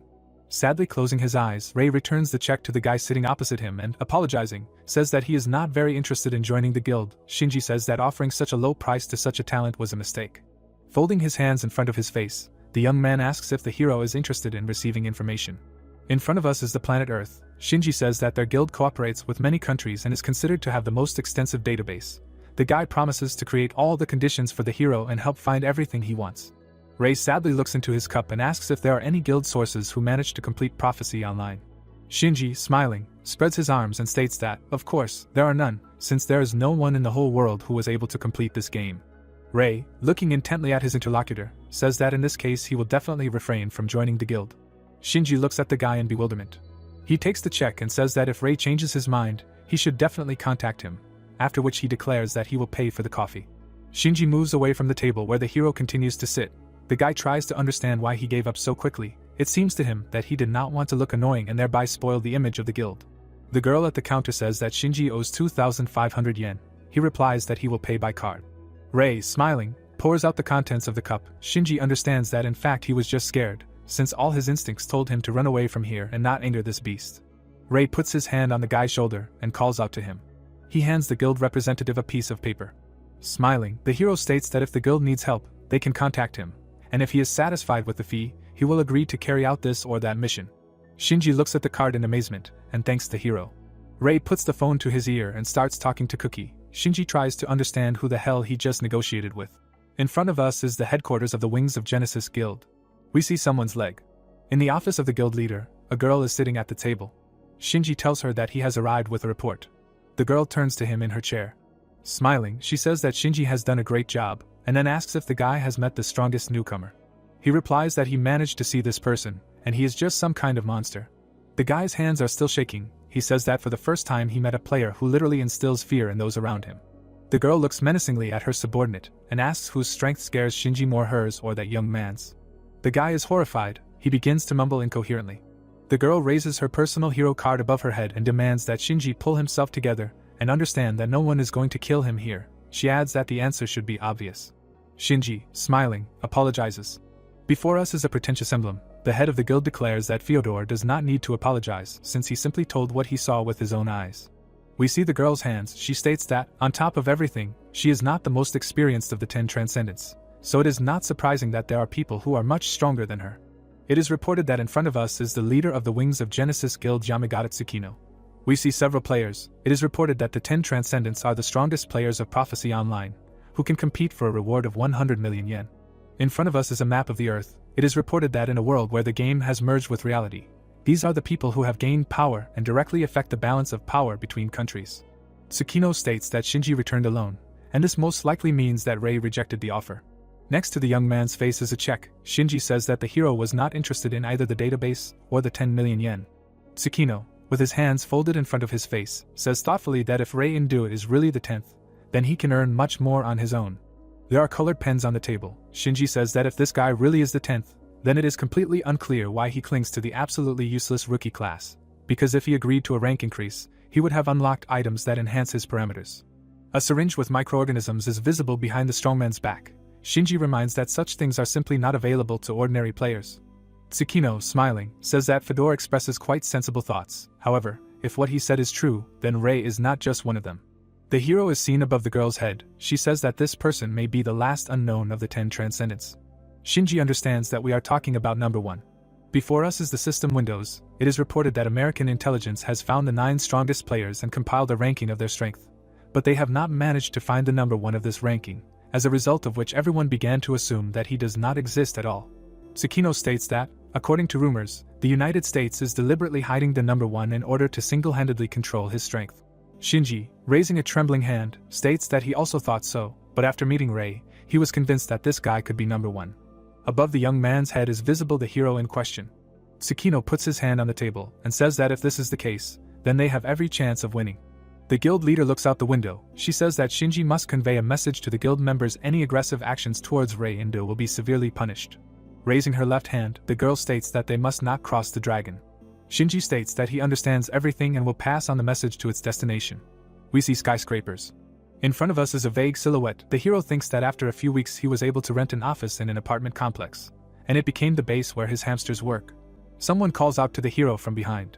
In the middle of the room is visible a rectangular table. One of the guys asks where it is better to hang the TV. Rei says that it can be left where it is. Cookie, opening a suitcase with money, says that this is the proceeds for today. The hero, examining a wad of banknotes, says that this is simply excellent, and asks how the leveling of the groups is going. Cookie answers that everything is going according to the recommendations given by Rei. The players fight giant monsters. The guy says that right now the groups continue to level in the underground waters, earning 1 million yen per day. The hunters happily look at the blue crystal. Cookie says that even beginners earn from 10,000 yen per day. The guy happily raises his fists and says that he never dared to dream of such money, and all thanks to the hero. The machine recounts the money. Rei reminds that he told his subordinates that he gets richer when they get richer. The hero puts a wad of bills on the table and declares that his workers can even get a bonus for such successful work. Cookie looks at his hand. He thinks that even taking into account that he has to give 90% of what he earns, the bonus will still be very decent, and working in another guild, he could not earn so much even in a year. The hero fans himself with money crops. Cookie thinks that the hero's knowledge of this game is simply amazing. The young man looks at the boss holding the money in his hands and reminds that there are 10 days left until the end of the Earth trial, and the bonus has increased from 100 million to 400. Rei calmly declares that all this is true, but he does not want to rush too much. The hero looks at the TV screen, where an emergency report is being broadcast from the scene. The announcer, with a mountain visible behind her head, reports that the Earth trial is in full swing, and if nothing is done, Japan will be destroyed in 10 days. The hosts in the studio appear on the screen. A young man reports that the situation has not improved in 47 days. His partner, looking at a piece of paper, says that they have just received a message from the Japanese government, according to which the reward for passing the Earth trial has been increased to 1 billion yen. Rei and his subordinates look closely at the screen. The announcer says that, in all likelihood, the government has completely despaired and hopes that someone will be found who can win before the cataclysm. Thoughtfully looking at the screen, Rei says that if they continue to delay this matter, then there will be contenders for this reward in the form of foreign guilds. He takes his jacket and says that the time has come to save Japan. Putting on a suit, the guy tells his subordinates that he is leaving. Cookie asks in amazement if Rei is really going to go there alone. Opening the door a crack, Rei confirms this assumption, and then declares that he simply cannot expose his hamsters, who bring him money, to mortal danger. The young people look at the hero with admiration. His eyes shine greedily. He declares that he is not going to share this billion with anyone. Cookie, smiling crookedly, asks if this is really the only thing. Stars shine above the mountain. Many people are standing in front of the huge gate. Shinji is talking on the phone. The hero appears on the scene. Shinji recognizes him, says hello, and says that the guy seems to have decided to come after all. Rei passes by the young man and casually declares that he does not intend to cooperate with him. The deputy head of the guild says that he is incredibly sorry, since he just wanted to discuss the money issue with the hero. Rei asks again in surprise. Shinji, looking at the hero, says that if he agrees to carry the cargo, he will receive 100 million yen. The guy asks to show what is meant.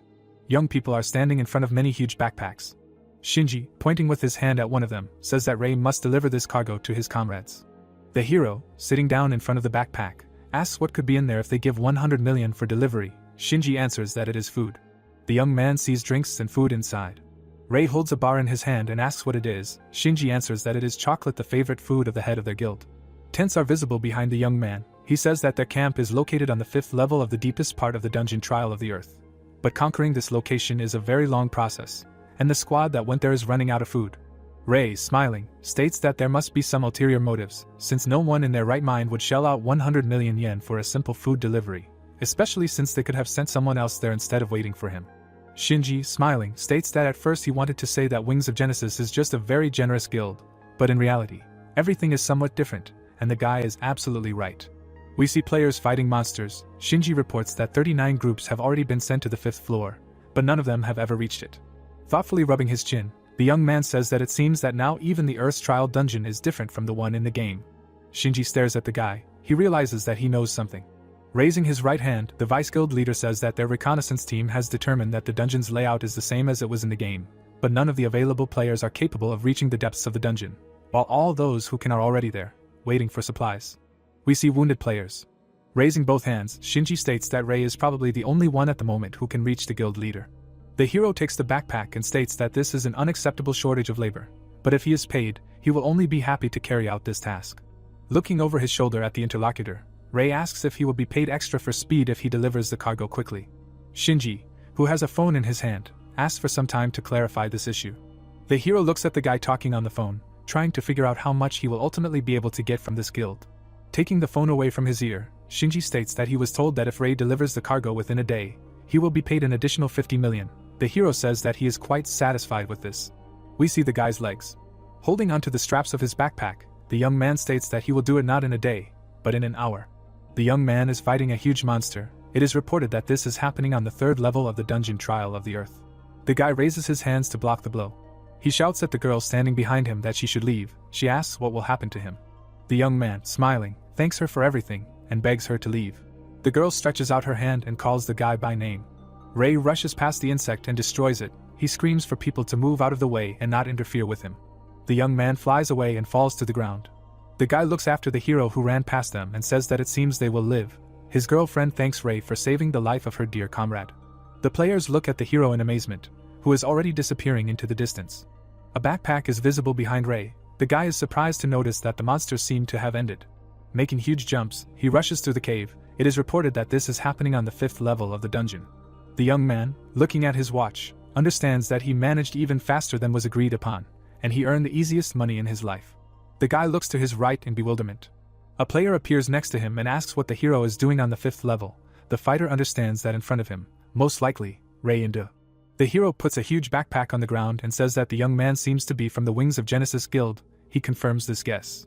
Rei shows a can of food and asks where the person responsible for provisions is. The hero says that he brought the cargo from Shinji, after which he asks not to forget to pay for the delivery. The smiling young man says that he is responsible for the food supply. He says that the money has already been transferred. According to him, Shinji was sure that Rei would quickly cope with the task, so he did not delay the transfer. On the screen of his phone, the hero sees a transfer from the Wings of Genesis guild in the amount of 150 million yen. Smiling, the young man says that the money really came, and that this organization is incredibly pleasant to deal with. The young man tells his comrades that they have waited for food. The players express wild joy about this. The hunters take apart the food. One of them, calling the hero a savior, says that they all already thought that they would soon die of hunger. Rei, standing next to the person responsible for food, says that, as far as he can see, the situation here is not the most pleasant. He confirms this assumption. In front of us is a huge cave with tents. A young man says that they lost many comrades in arms while conquering this dungeon. We see someone's legs. The players run away. One of them shouts that the monsters are advancing. The young people fall to the floor of the cave. One of them says that the monsters will not get them here. Someone who has been in this place for a long time asks what is happening. The hunters standing next to the hero cover their ears. Loud sounds are heard from the depths of the cave. A huge number of giant insects appear in front of the conquerors of the dungeon. Ray understands that this is a swarm. Flames are visible next to the guy. The hero sees that they are generated by a girl with red hair. The monsters burn above her head. They fly down, engulfed in flames. The hero, behind whom tongues of flame are visible, understands that he sees the secret technique Flame of Destruction, used by a special class elementalist. The guy did not even suspect that someone had already managed to master this class. The girl, whose leg we see, says that she is very glad to meet Ray and De. The hero, in whose hands the dagger is looking at her, she thanks the guy for deciding to take on the mission of her guild. The girl, smiling, introduces herself as the head of the Wings of Genesis Guild Yamagata Tsukino, and offers to continue working together. The hero looks closely at the girl. Tsukino approaches him. The girl's eyes shine brightly. She clumsily falls to the ground, putting her hands in front of her. Tsukino, smiling, apologizes to the guy. She admits that she has not eaten anything for a long time, so her legs are completely wobbly. Ray, looking back at the players fighting over food behind him, states that he understood that there were difficulties with provisions, but he did not think that everything was so bad here. A watchtower is visible next to the tents.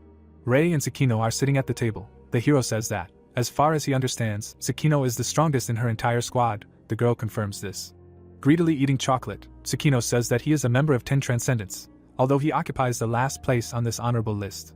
Ray, sucking tea from a straw, asks again in surprise. He says that he heard a very strange name.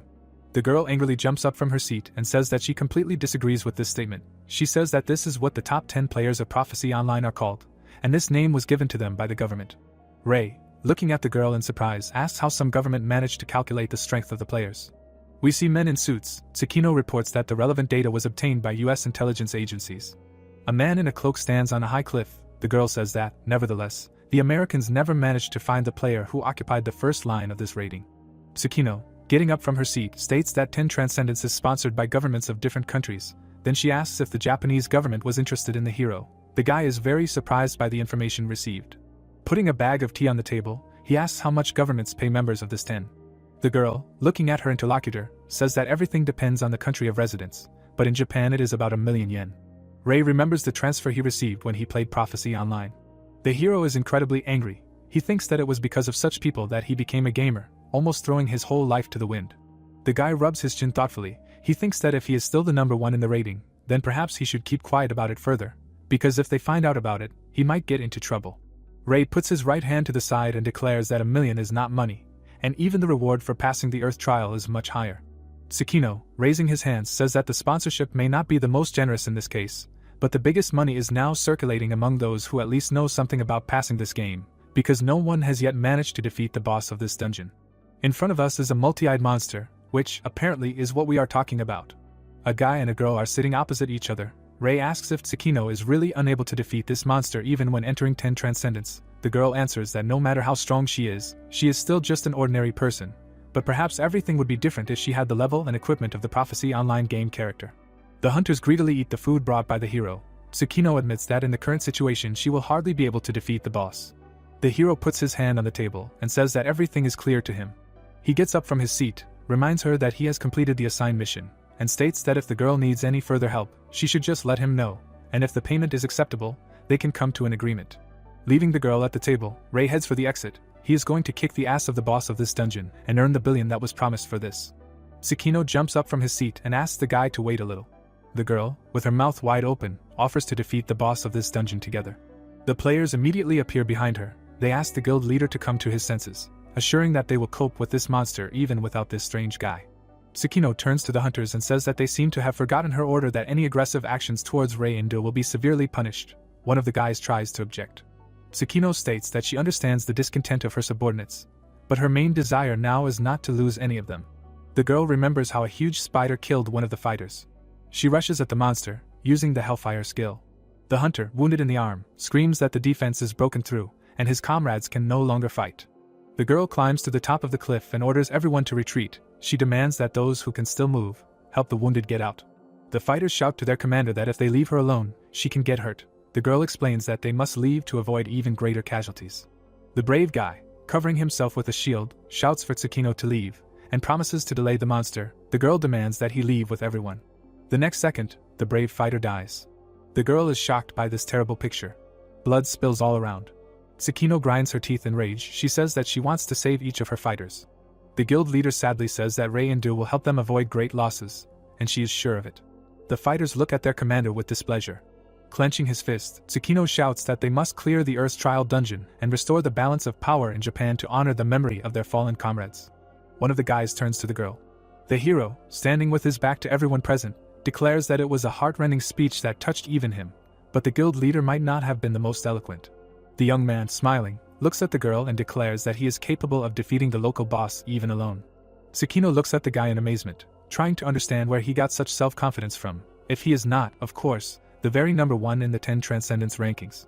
The girl looks at the guy's back, wondering if they are all wrong and how this guy is going to fight the monster. She realizes that in the coming battle she will be able to find answers to them. Tsukino runs out of the tent. She reminds the guy that he said that she can ask him for help. The girl shouts that she is ready to hire him for a group that will go fight the boss. A smile appears on the boy's face. He understands that he can make good money on this. Rubbing his chin, the hero looks at Tsukino and says that for some reason it seems to him that the girl needs not only defeating the boss, but also something else. Raising his right hand, Tsukino admits that the hero will do them a big favor, so she is ready to pay the hero compensation for the inconvenience caused. A gleam appears in the boy's eyes. He declares that if each of the group members pays him 10 million, he will agree to take them with him. Raising his left hand, the boy declares that he has 2 conditions. His allies must pay in advance, and then not tell anyone what they see in this fight. The players look at the guy indignantly. He says that he will have to defeat the boss and save the lives of all the party members, and that is why the price is so high. Tsukino, smiling, says that she agrees. One of her fighters asks the girl to think carefully. Spreading her arms, Tsukino shouts to her subordinates that they will go fight the boss, and will have to help Rei and Du in this fight. She orders everyone to prepare for the campaign. The hero, smiling, looks at his new allies. He tries to understand how much money the Wings of Genesis Guild has if Tsukino so easily agreed to part with this amount. Rei, behind whom the players are visible, frowns at something. Giant insects fly above the squad.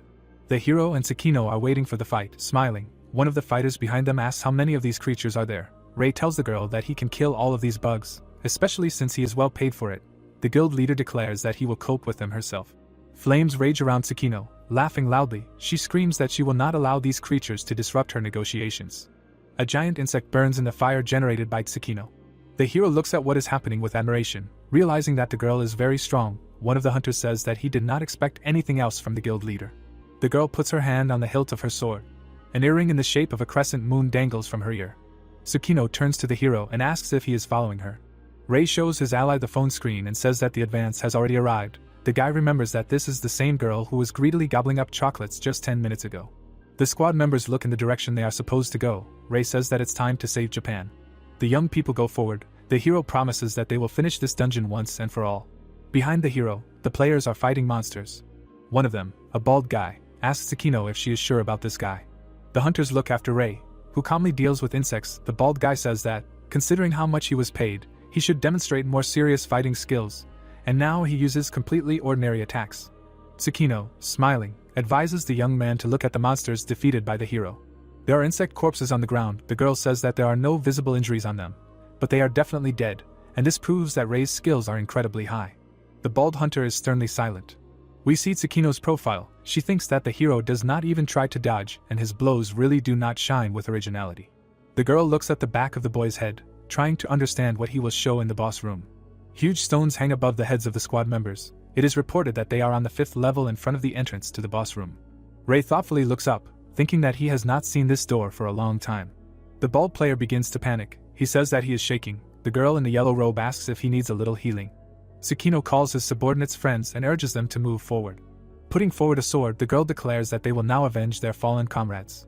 The players visible behind the girl look scared. Tsukino orders them to use their most powerful attacks once the door opens. The players indicate that they understand the order. The Wings of Genesis Guild members are ready to rush into battle. Tsukino gives the order to attack. A giant spider hangs above the players' heads. The monster has many yellow eyes. It is reported that it is Vermilion Spider, the boss of the 5th floor of the dungeon Trial of the Earth. The players rush to attack. Tsukino uses the skill Hellfire. The other 2 fighters use Fire Fist and Phoenix Fury respectively. A powerful flash of fire occurs around the spider. The hunters clench their fists in joy. One of them asks if they really succeeded. Ray says that the monster is still alive. Tsukino looks scared. Vermilion spider strikes with one of its limbs. Webs stretch out towards the players below.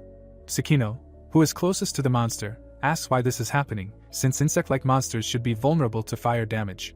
Ray, who is being looked at with displeasure by one of the fighters, says that the girl is right, but the fighters' attacks are very weak, so they do almost no damage. Tsukino watches as the spider shoots out a huge amount of web. White streams scatter the players in different directions. The girl drops to one knee and shouts for the fighters to beware of the web, as if they get caught in it, it will be very difficult to get out. Another portion of the web rushes at the people, curses are heard. Ray hugs the girl and the guy from behind, they scream in fear. The hero picks up the young people and carries them out from under the blow. The young man lowers them to the ground, the guy hits his back painfully. The fighter, however, smiles, he apologizes for the fact that the hero had to hurry. Ray looks at the guy with displeasure and tells him not to apologize, after which he states that the death of allies will have a bad effect on the size of the final reward. The hero turns away from the guy he saved and says that he can continue to behave recklessly, exposing himself to attacks, since for each subsequent case the guild members will pay their savior an extra $1,000,000. The guy screams that this is pure extortion. Tsukino and her fighters continue to fight the spider. The hero, who is standing on a hill, thinks that he can continue to drag out this fight, making money on the stupidity of those he saves, but Ray understands that he must take into account the direct connection of the guild with the government, and that such behavior can come back to haunt him in the future. The hero puts his hand to his forehead and uses the Eyes of the Soul skill. As a result, Ray learns that the condition for obtaining a soul fragment from Tsukino looks very unusual. The girl holds the sword with both hands. The system says that she has a soul fragment of a D-rank swordsman, and in order to get it, she needs to give her the biggest surprise in her entire life. Ray pushes off the ground, thinking that he should probably take a risk. Drawing a huge arc in the air, the hero approaches the giant spider. The boy raises his dagger to strike. He cuts one of the parts of the monster's body. A severed limb is visible above its head. Vermilion spider prepares to bring down its leg on the boy. The blow occurs, stones fly in all directions. The players cover their faces with their hands to protect themselves from debris. Tsukino loudly calls out to his ally. A huge cloud of dust spreads under the giant monster. Tsukino thinks that it is all over, and the boy who was their last hope is dead. Ray stops the limb of the giant spider with his hand and asks if it really intends to kill him, having such insignificant strength. The hero holds the enemy's leg with his left hand. The system informs that he is using the strength of the soul skill, which requires any E-rank soul fragment to activate. The guy in armor asks in amazement how Ray could survive, and how he manages to block the boss's attack with just one hand. The hero spins the giant monster by the leg. Vermilion spider flies back, leaving a deep furrow in the ground. Ray, with a dagger in his hand, approaches the monster lying on its back. The young man sees a rather nice pattern in front of him. He thinks that this spider's weak spot is its belly. The hero's dagger leaves a bright white trail behind it. The blow hits the monster's belly. The players, joyfully throwing up their hands, shout that the guy managed to defeat the boss, who asks in surprise where they got that from. Red streams rise up. Ray informs his allies that the fight is just beginning. A red cloud forms above the monster's body. Tsukino, raising his sword above his head, asks in amazement if Vermilion Spider has really changed its appearance. Red and black streams rise around the monster. The players comment in amazement on what they see in front of them. One of them can't believe that this monster survived. The bald guy says that the spider was hit in a weak spot, but after that it became even bigger. Ray stands in front of Vermilion Spider, which really has acquired a completely absurd size. The guy, smiling, says that this monster has two hypostasies, and when the second one is activated, it becomes much stronger and more ferocious. The bald hunter shouts in amazement that the hero must be joking. He reproaches him for not saying this right away, although he knew everything. Ray, raising his hand, says that his allies could not have done anything with this information anyway, after which he uses the soul thread skill. The hero rushes past the monster with two bright yellow streams behind his back. These lines begin to entangle the boss. Ray flies up above Vermilion Spider with a dagger in her hand.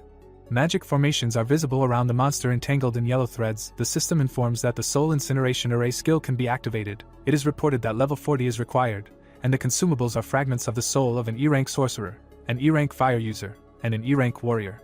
Tsukino puts her hand to the left of herself and shouts that it is dangerous to stay here. She demands that all her fighters take cover. A sea of fire rages above the hero's head. He demands that Vermilion Spider burn to ashes. The monster is engulfed in flames. Tsukino looks at the young man in amazement and realizes that the fire he uses is much stronger than her own. Someone asks if the guy really succeeded. White energy flows around the hero. Flames rage next to the hero. The Wings of Genesis Guild members surround Tsukino and happily inform her that the fight is over and none of them were hurt. One of the young men draws attention to something. The fighters happily point to a huge block of precious stone. They see a giant purple crystal. Someone says that enemies always drop valuable loot, but it was simply impossible to imagine that it would be a stone of such a size. Ray drives everyone away from the crystal and demands that the fighters not approach it. One of the guys says that the hero is simply mocking them. First he ripped off a lot of money from them, and now he wants to take the loot for himself. The hero calls this young man an idiot. A cloud of dust appears near the purple crystals. Ray and Tsukino look at what is happening before their eyes. The hero stands in front of a spider that has turned into a huge gemstone with a dagger in his hand. He tells his allies that the boss of the Earth trial has turned from an obsidian spider into a vermilion spider, and this is his final form. The monster raises its incredibly long antennae above itself. One of the players shouts that this is a real mockery, and the monster does not want to die. An order sounds to stop chatting and prepare for battle. Tsukino looks at the monster in fear. Vermilion spider throws opponents in different directions with its huge antennae. The monster destroys the walls of the cave. Huge stones fly down. They fall next to Tsukino. The girl screams that the monster's area attacks have become much faster and more powerful. A spider antenna flies past the guild leader. Tsukino looks to his left in fear. Ray, running next to her, demands that the girl not get distracted. He says that if she wants to survive, she must take her fighters and lead them away from here. Falling stones are visible above the heads of the young people. The head of the guild asks his ally what he intends to do. Ray replies that it seems obvious. Avoiding blows, the hero rushes forward. He tells the girl that he is going to deal with this creature himself.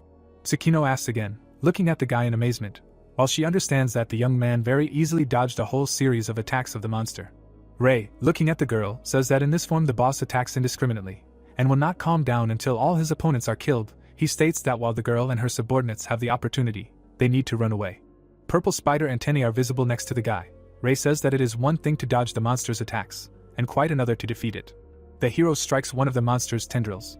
The crystal smokes, but remains intact. Vermilion spider, under which clouds of smoke are visible, makes strange sounds. Ray looks at the tendril next to him and says that, as he thought, even Goat's dagger is not able to injure this monster, and if so, then it must be hit in a weak spot. Ray finds himself above his opponent.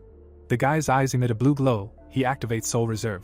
The players look in amazement at what the hero is doing. One of them says that the young man, apparently, does not value his life at all. Ray smiles happily. He mentally calls on the monster to do this. The monster's tendrils pierce the guy's chest. The hero grinds his teeth from unbearable pain. The faces of those who see all this are distorted with fear. Tsukino tries to shout to the young man. The members of the Wings of Genesis Guild, open-mouthed, look at the hero pierced by two tendrils. One of them enters the guy's stomach, and the second one enters his shoulder. Blood flows from the boy's mouth. He says that the monster is caught. Vermilion Spider looks at his opponent in amazement. Ray prepares to strike with a dagger. He uses the Soul Barrage skill. Bright white stripes go down from the hero to the monster below. These traces are visible all over the monster's body. Huge crystals fly down. Ray, falling headfirst, smiles. A trace of a powerful blow is visible on the ground. The hero lies with his arms spread wide. The guy, smiling, curses, and says that he knew perfectly well that it would hurt like hell, but if he is cured now, he will definitely not die. The system reports that the hero's soul reserve has 3.32 seconds left, and if he does not restore his health within this time, the skill's protection will be removed and the user will die. In front of us are three staves. The names of the skills are heard: Supreme Healing, Elemental Healing, and Restoration. Above the hero, who has time to work with the system window, there are three healers. The guy, smiling, sits down and tells Tsukino, who has sat down next to him, that thanks to the support of her squad members, he did not have to use his own skills to restore. The guy's hand hangs over the place where the wound was recently. Ray says that the healers of the Wings of Genesis Guild are, of course, wonderful. Tsukino, throwing up his hands angrily, asks if all this means that the hero planned it this way from the very beginning. The guy gets to his feet and reminds that they all once played Prophecy online. The boy's eyes are shining. He says that the player can't die too easily in this game from a normal boss attack. Covering his mouth with his hand, Tsukino asks again. Looking at the boy, she states that they are in reality now, and not in a game. He replies that he understands everything perfectly. Everyone present looks at the hero in surprise. He states that, in any case, this strategy worked in the game, which means it should work here too. He says that he decided to test it, and was convinced that he was right. The girl is overwhelmed with not the most pleasant feelings. The hero seems to her like a mixture of a monster and a brainless moron. Tsukino tries to understand what he is thinking. The system informs the boy that he has fulfilled the conditions for obtaining a D-rank swordsman's soul fragment, causing the carrier to experience the greatest surprise in his entire life. Ray looks at the vial in his hand, thinking that he is very lucky. Although it was more of a shock than a surprise, Ray is happy to receive a rare soul fragment anyway. The system informs that the Earth trial has been successfully completed. It asks for the names of the participants who have completed this trial, and informs that there are 5 minutes left before the dungeon disappears. The fighters joyfully shout that they have succeeded and defeated the monster. The people's joy knows no bounds. They shout that they owe everything to the hero. The system informs that there are 4 minutes and 51 seconds left before the dungeon disappears. The blonde joyfully declares that Japan is saved. The magician girl who is standing next to him says that now you can breathe easy. The hero, who has completely come to his senses, declares that before the dungeon disappears, it is necessary to make a decision about who to include in the category of expedition participants. Raising his left hand, Ray says that he wanted to take the reward for himself, but he will agree if his allies take it first and then transfer it to his account. Tsukino asks in amazement why this is necessary. Ray imagines a headline in the press that says that a newbie Ray Indu has passed the trial of the Earth alone. He suggests to the girl to imagine how the world media will explode from the news that an unknown player was able to overcome an incredibly difficult trial. The members of the Wings of Genesis Guild look at the guy in amazement. He suggests that instead of creating an unnecessary sensation, they should tell everyone that the dungeon was cleared by a famous guild. Ray states that Wings of Genesis will receive glory and honor, and in addition, the rewards for future trials for her will be increased. Ray thoughtfully rubs his chin. He understands that if everyone finds out about his involvement in what happened, he will no longer be able to earn easy money in large quantities. Tsukino says that the hero seems to be worried about money. Raising her right hand, the girl states that as the guild leader she cannot refuse such an offer. However, as a human, she feels like she is taking credit for someone else's work. Ray replies that this is some kind of nonsense, and the girl can simply think that she hired him for 1 billion yen to kill the boss. The guild members look at the hero in amazement. Their commander agrees with the proposal and states that then they will announce that the dungeon was cleared by the Wings of Genesis Guild. The girl repeats the same phrase for the system. It reports that the record of the expedition participants has been successfully saved. Ray looks at the fighters rejoicing around him. He is confident that none of those present will reveal his involvement in the victory over the monster, since this would essentially be tantamount to accusing his own guild of stealing the laurels from an unknown newcomer. Ray, smiling, looks at the giant crystal. The system reports that the destruction of the Japan test site has been avoided, and the Earth trial has been passed. A helicopter flies up to the mountain. A female reporter reports that the earthquake has been going on since the morning, and its epicenter is the Earth trial dungeon. She calls on viewers to watch the mountain being destroyed, and reports that very soon the players will be teleported to the surface. A huge hole is visible in the surface of the Earth. Traces of blows are visible next to the players. Young people are screaming loudly. Someone is calling for extreme caution, as everything around is collapsing. A magical formation is visible above the heads of the fighters. The system reports that the Earth trial has been passed, and all players are teleported to the surface. The expedition members smoothly descend to the ground. A foot touches the surface. Behind the hero, the members of the Wings of Genesis Guild are rejoicing wildly. One of them shouts that he incredibly misses the fresh air. Immediately follows the answer that the sunlight pleases much more. A giant monument is visible in front of the young people. Tsukino happily looks up and says that they really managed to do it. On the monument, under the guild crest, it is written that the trial of the Earth was passed by a group of heroes from Wings of Genesis. A female reporter descends from a helicopter on a rope ladder. She shouts that the audience has just witnessed a real sensation, and asks who are the heroes who managed to clear this dungeon. The reporters run up to Tsukino and her comrades. They loudly shout that it was these people who saved everyone. Tsukino looks at the media representatives with displeasure. She calls them very annoying creatures. The girl asks Ray if their agreement is still in effect. Tsukino looks around and does not find the hero with her eyes. She asks her comrades where he went. The blonde passes the girl a piece of paper and says that Ray left it for her. The girl, smiling, reads the contents of the note.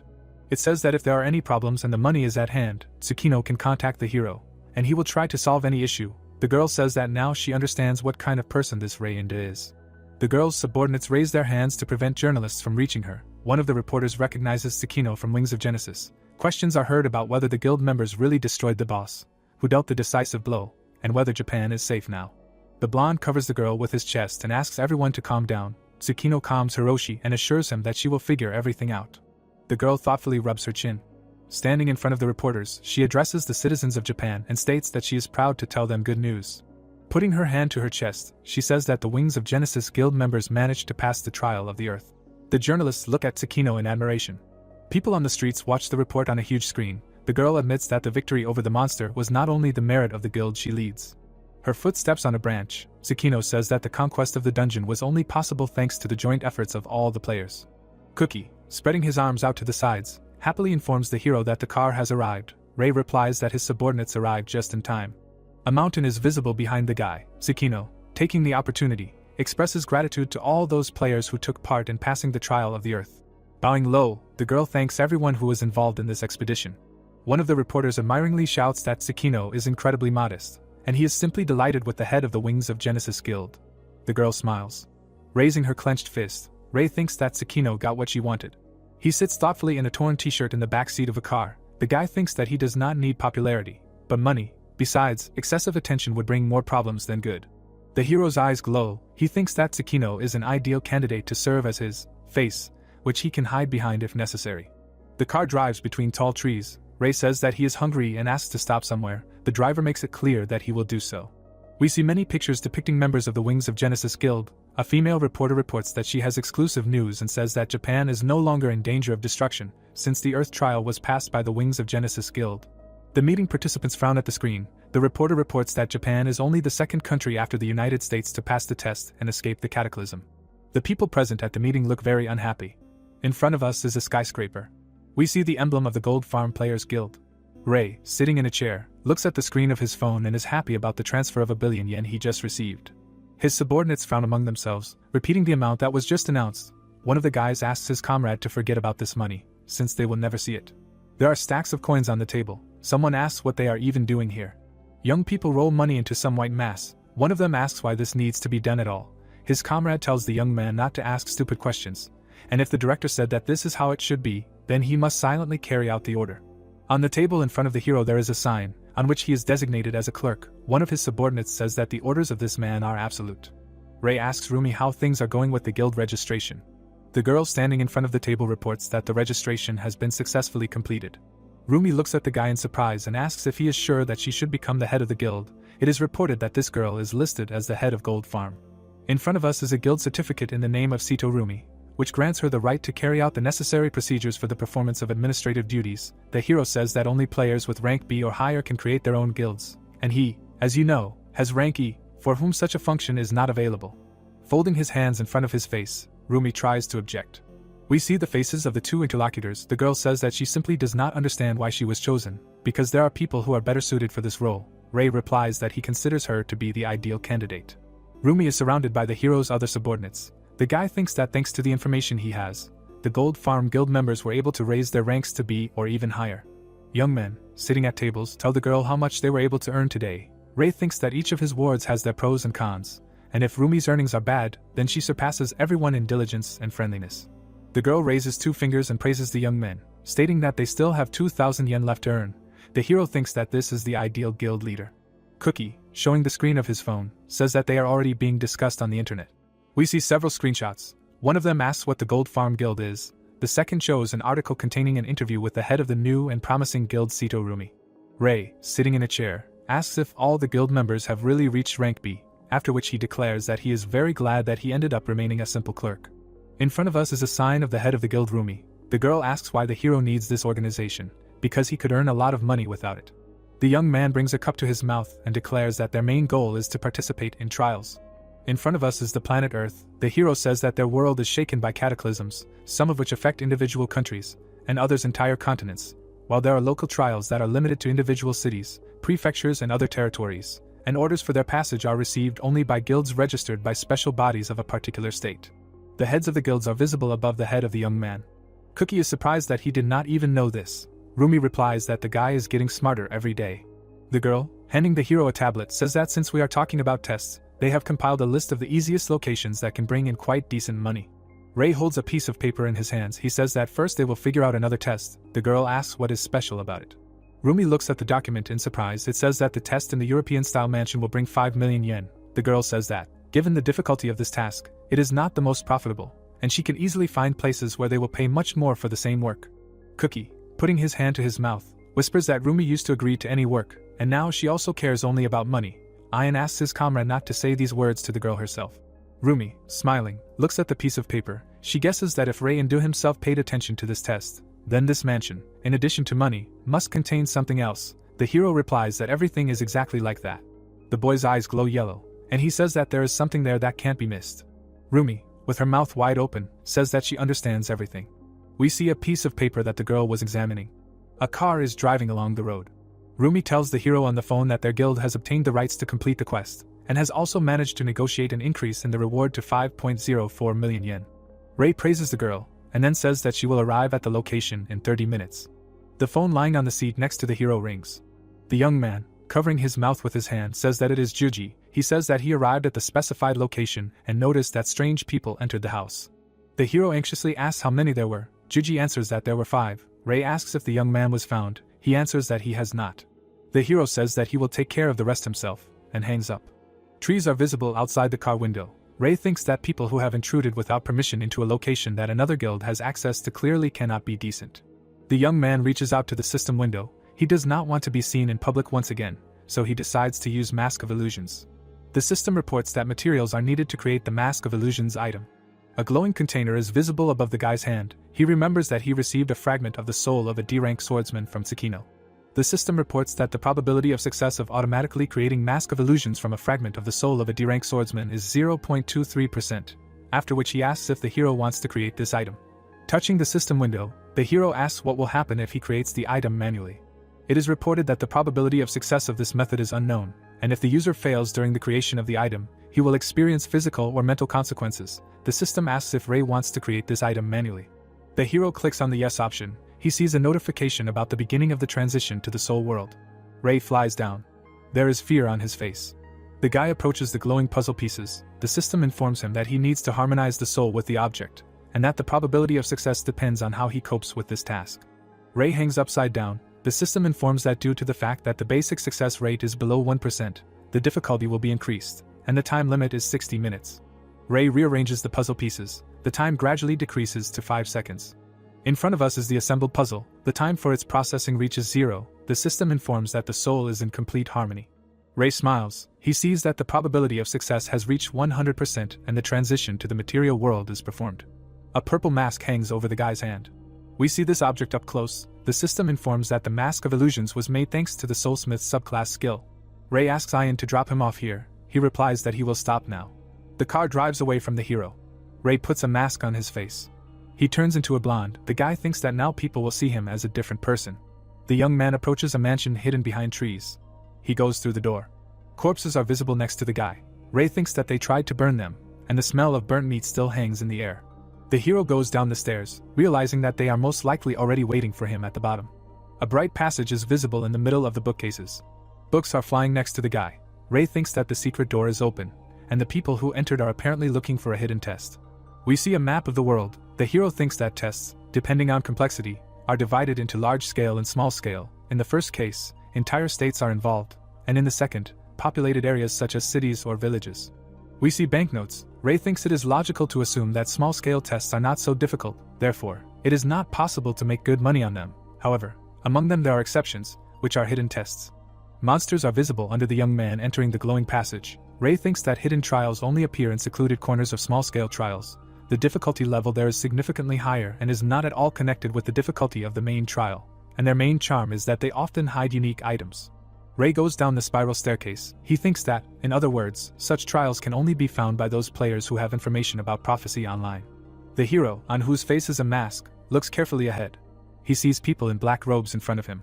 The guy takes off his hood and says that it seems that in front of him is a representative of the Gold Farm Guild, and that they were waiting for him. The transformed Ray looks carefully at this person. We see the back of the hero's head. The young man asks what kind of Gold Farm Guild this is. The blonde says that he seems to have made a mistake. Raising his hands, the young man declares that none of this matters, and what is much more interesting is that the hero appears to be able to pass the hidden test. Ray calmly declares that he is not going to complete any task for anyone. The blonde man, smiling, says that the hero has misunderstood everything, and there is no need to complete it. An elegant artifact hovers above the guy's hand. The young man declares that the test has already been completed, and the hero appears to have come here to get the evolution box. Ray holds a weapon behind his back. He is very surprised that the test has already been completed, but calmly tells his interlocutor that he really did come for this box. The guy throws the artifact to the hero. He catches it with his left hand. The blonde man, smiling, declares that he is giving this item to the guy as a token of his gratitude. Raising his hands, the young man says that in return the hero must fulfill their request. Ray, surprised, asks again. Waving his arms, the blonde guy states that the hero must not allow other players to pass the small-scale trial, and it does not matter how he does it. Raising his left hand, the guy says that if he is an experienced player, then he knows how to interfere with others. Ray tries to understand why someone needs to interfere with other players passing the trials. The hero, closing his eyes, says that he understood who is in front of him. Holding the box in his hand, the guy says that it seems that these are representatives of the Dark Guild, and they want to arrange the same thing that happened in Argentina. We see a burning city. The hero remembers that 2 weeks ago the Argentine city of Mendoza was completely destroyed, since no one could pass a simple trial. Ray and his comrades watch the stock charts on the monitor in amazement. The young man remembers that a week before, the shares of companies based in Mendoza were hastily sold off, as if someone knew in advance that in 7 days the city would be wiped off the face of the earth. Ray, smiling, holding a box in his hands, says that it is believed that the Dark Guild was behind this disaster, and it seems that these scoundrels arranged the Argentine disaster, and now they have taken on Japan.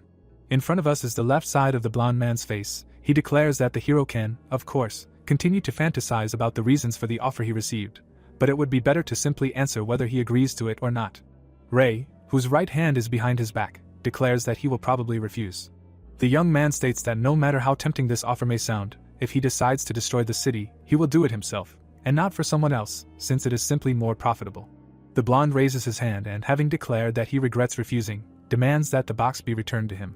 His henchmen are standing next to the villain. The young man states that, among other things, the hero will have to pay a small percentage for holding this box in his hands. Ray asks how much money we are talking about.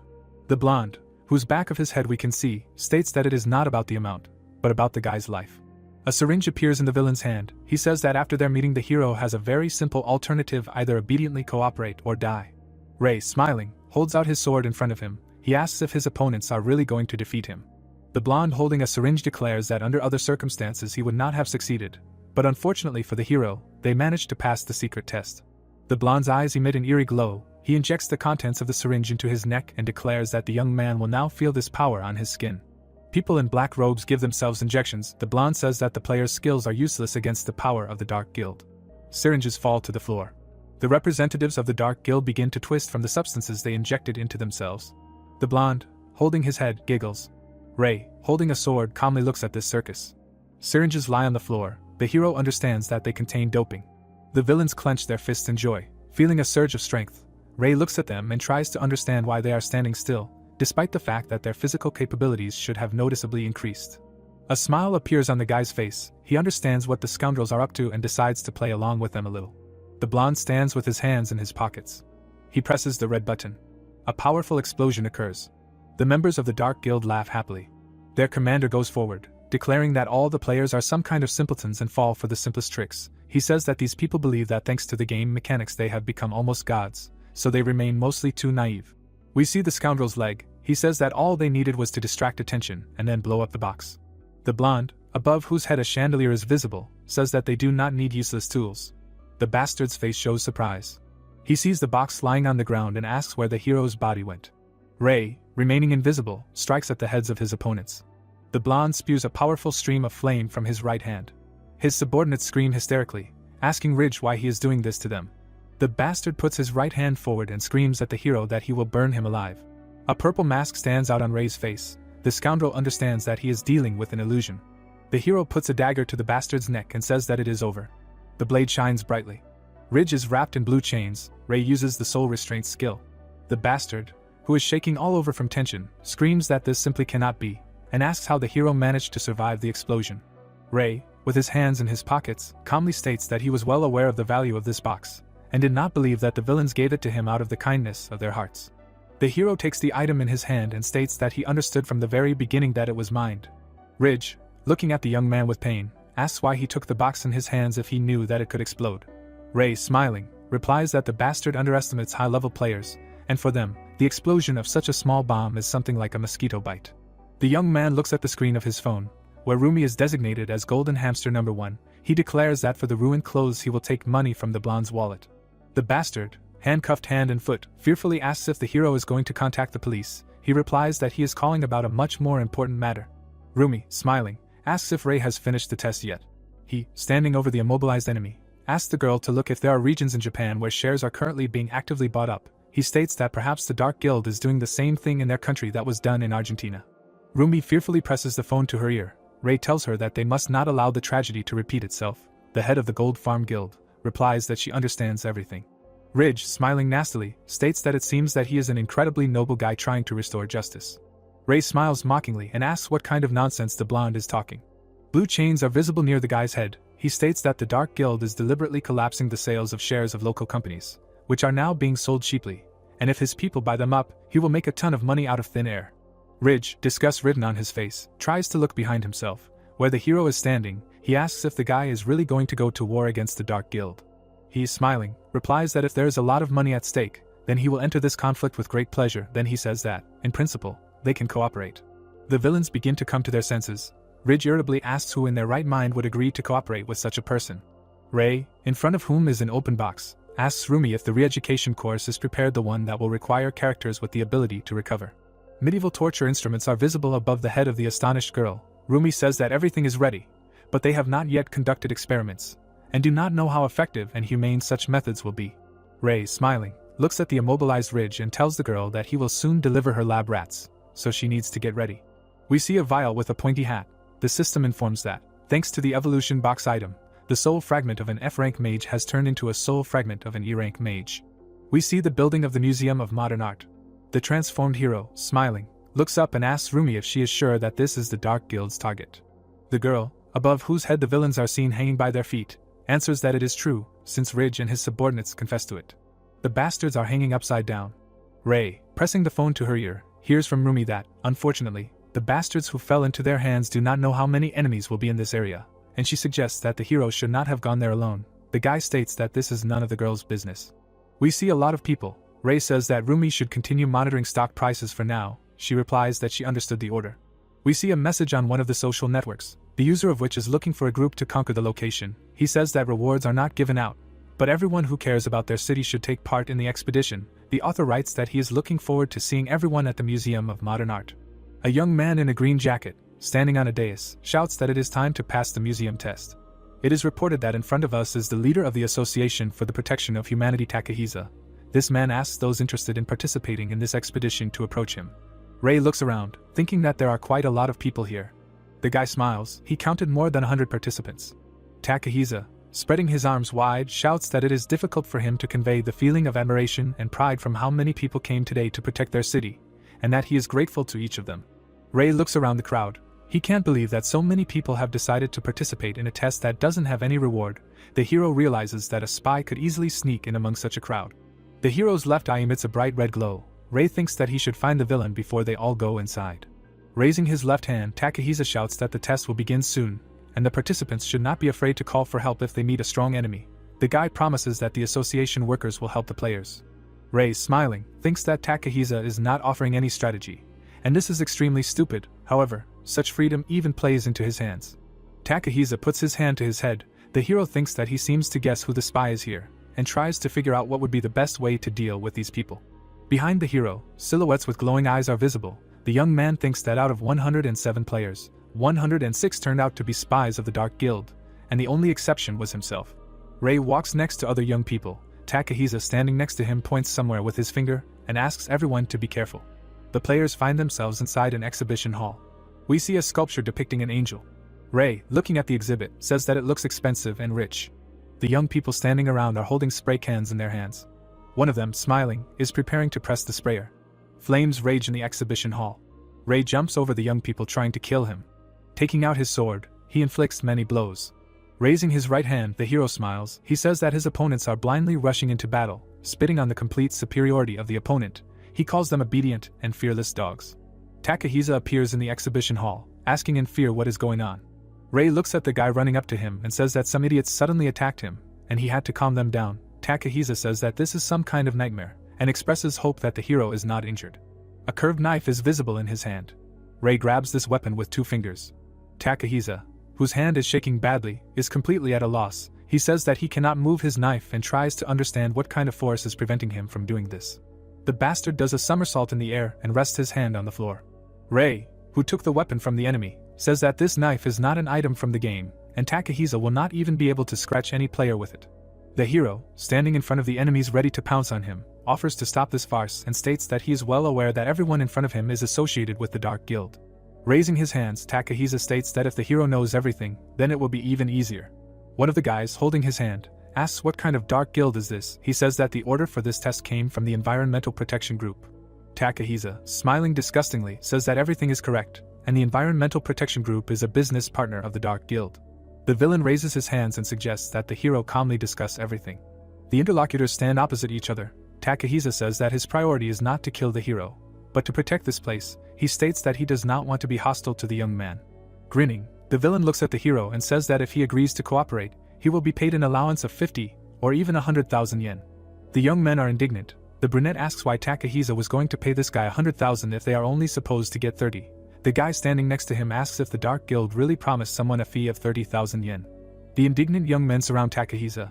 The hero understands that in his recent past he could also have fallen for a similar scam.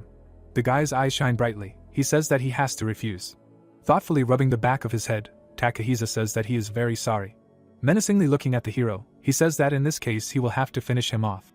Takahisa, raising his hands above himself, tells the players that he has a special offer for them, and whoever finishes off this guy will receive 100,000 yen bonus. Armed with museum pots, the hunters rush to attack. Someone calls to kill the hero. Ray puts out his hand, seeing many determined enemies in front of him. The young man looks to his right. He quickly rushes past dozens of players, striking each of them.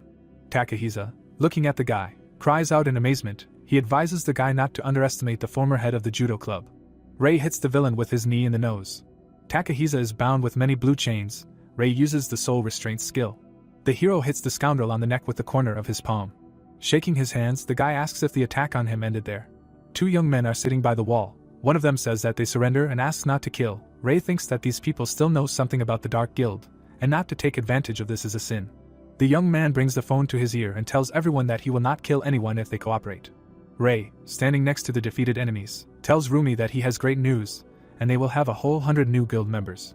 The girl, whose hand is on the keyboard, asks if all these people should also undergo re-education. She expresses concern that the percentage of those who pass it will be negligible. Ray says that these are ordinary newbies, and they will not re-educate them.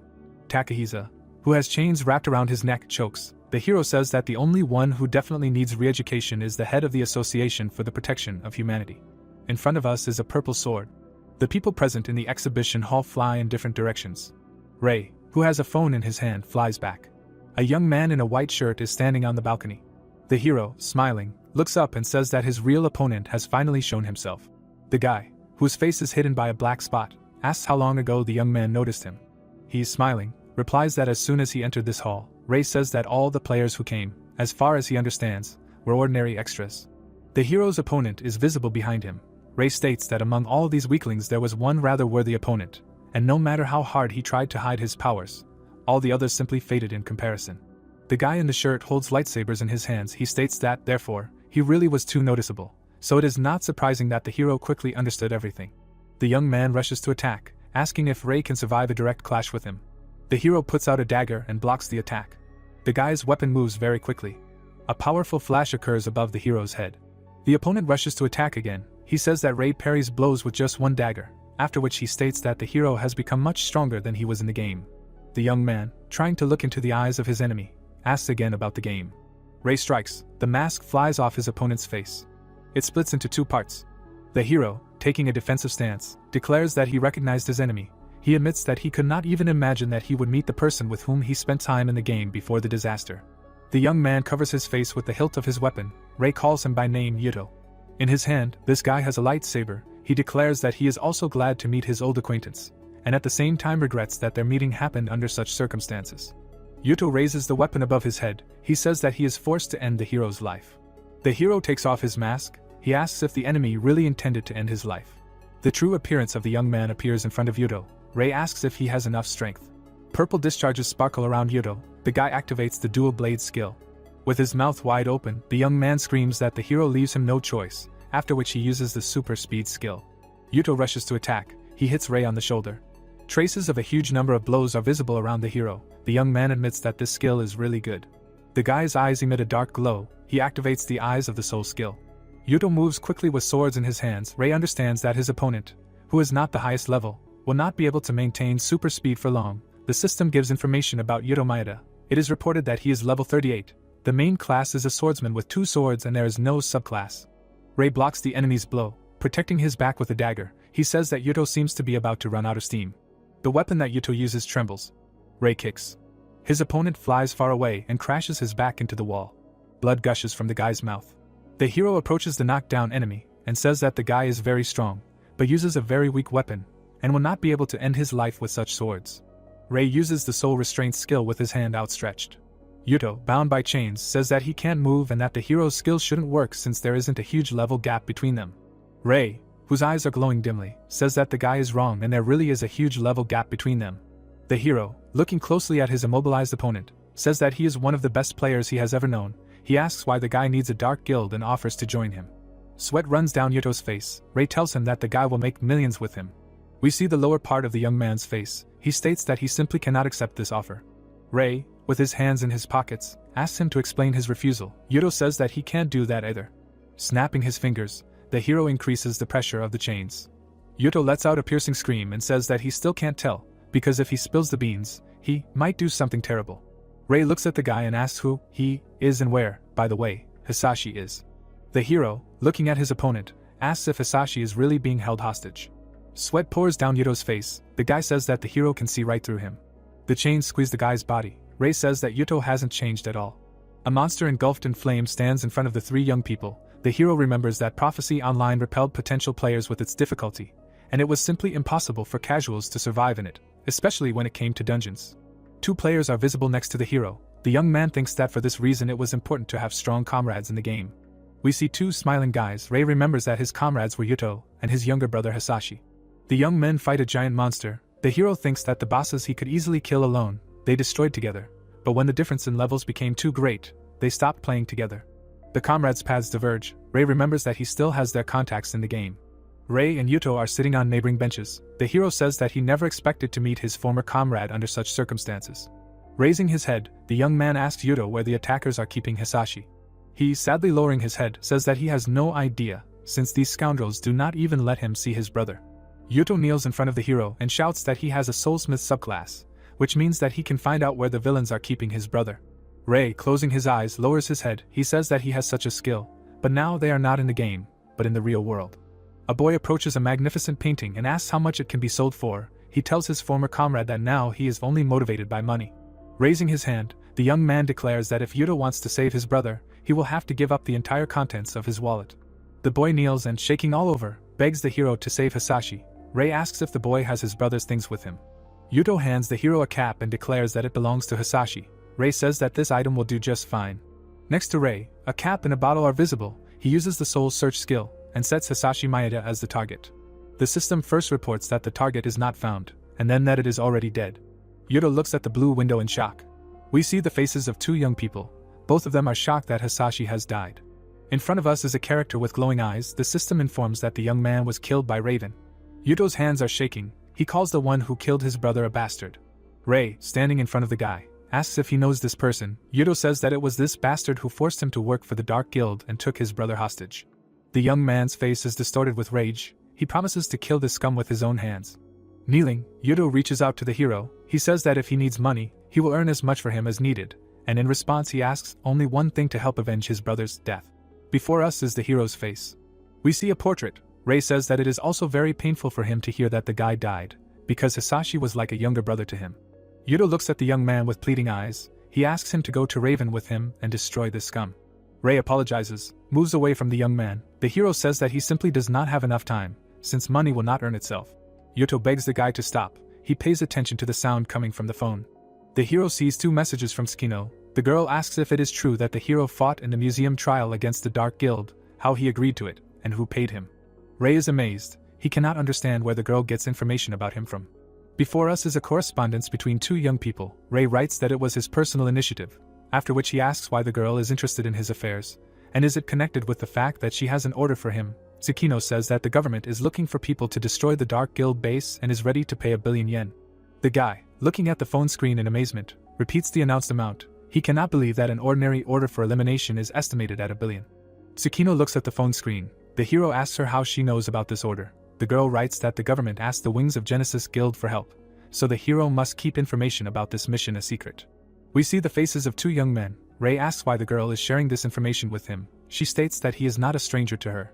We see two more messages from Tsukino. She writes that, according to rumors, the Dark Guild headquarters holds assets worth over 10 billion yen, and if they fulfill the order, the government will turn a blind eye to what is happening there. Rei, behind whom a painting is visible, approaches Yuto and asks if Raven could be at the Dark Guild headquarters now. The young man looks at the hero with hope in his eyes and states that Raven is the leader of the Japanese branch of the Dark Guild, and he hardly ever leaves his headquarters. Rei says that everything is clear to him. Smiling, the young man states that his plans have changed. Raising his thumb, he declares that he will help the boy get revenge. Rei texts Tsukino that the Gold Farm Guild is taking on this order. Rei and Yuto are walking along a city street. Tsukino texts the hero that the police seem to have found the Dark Guild's base and are already heading there.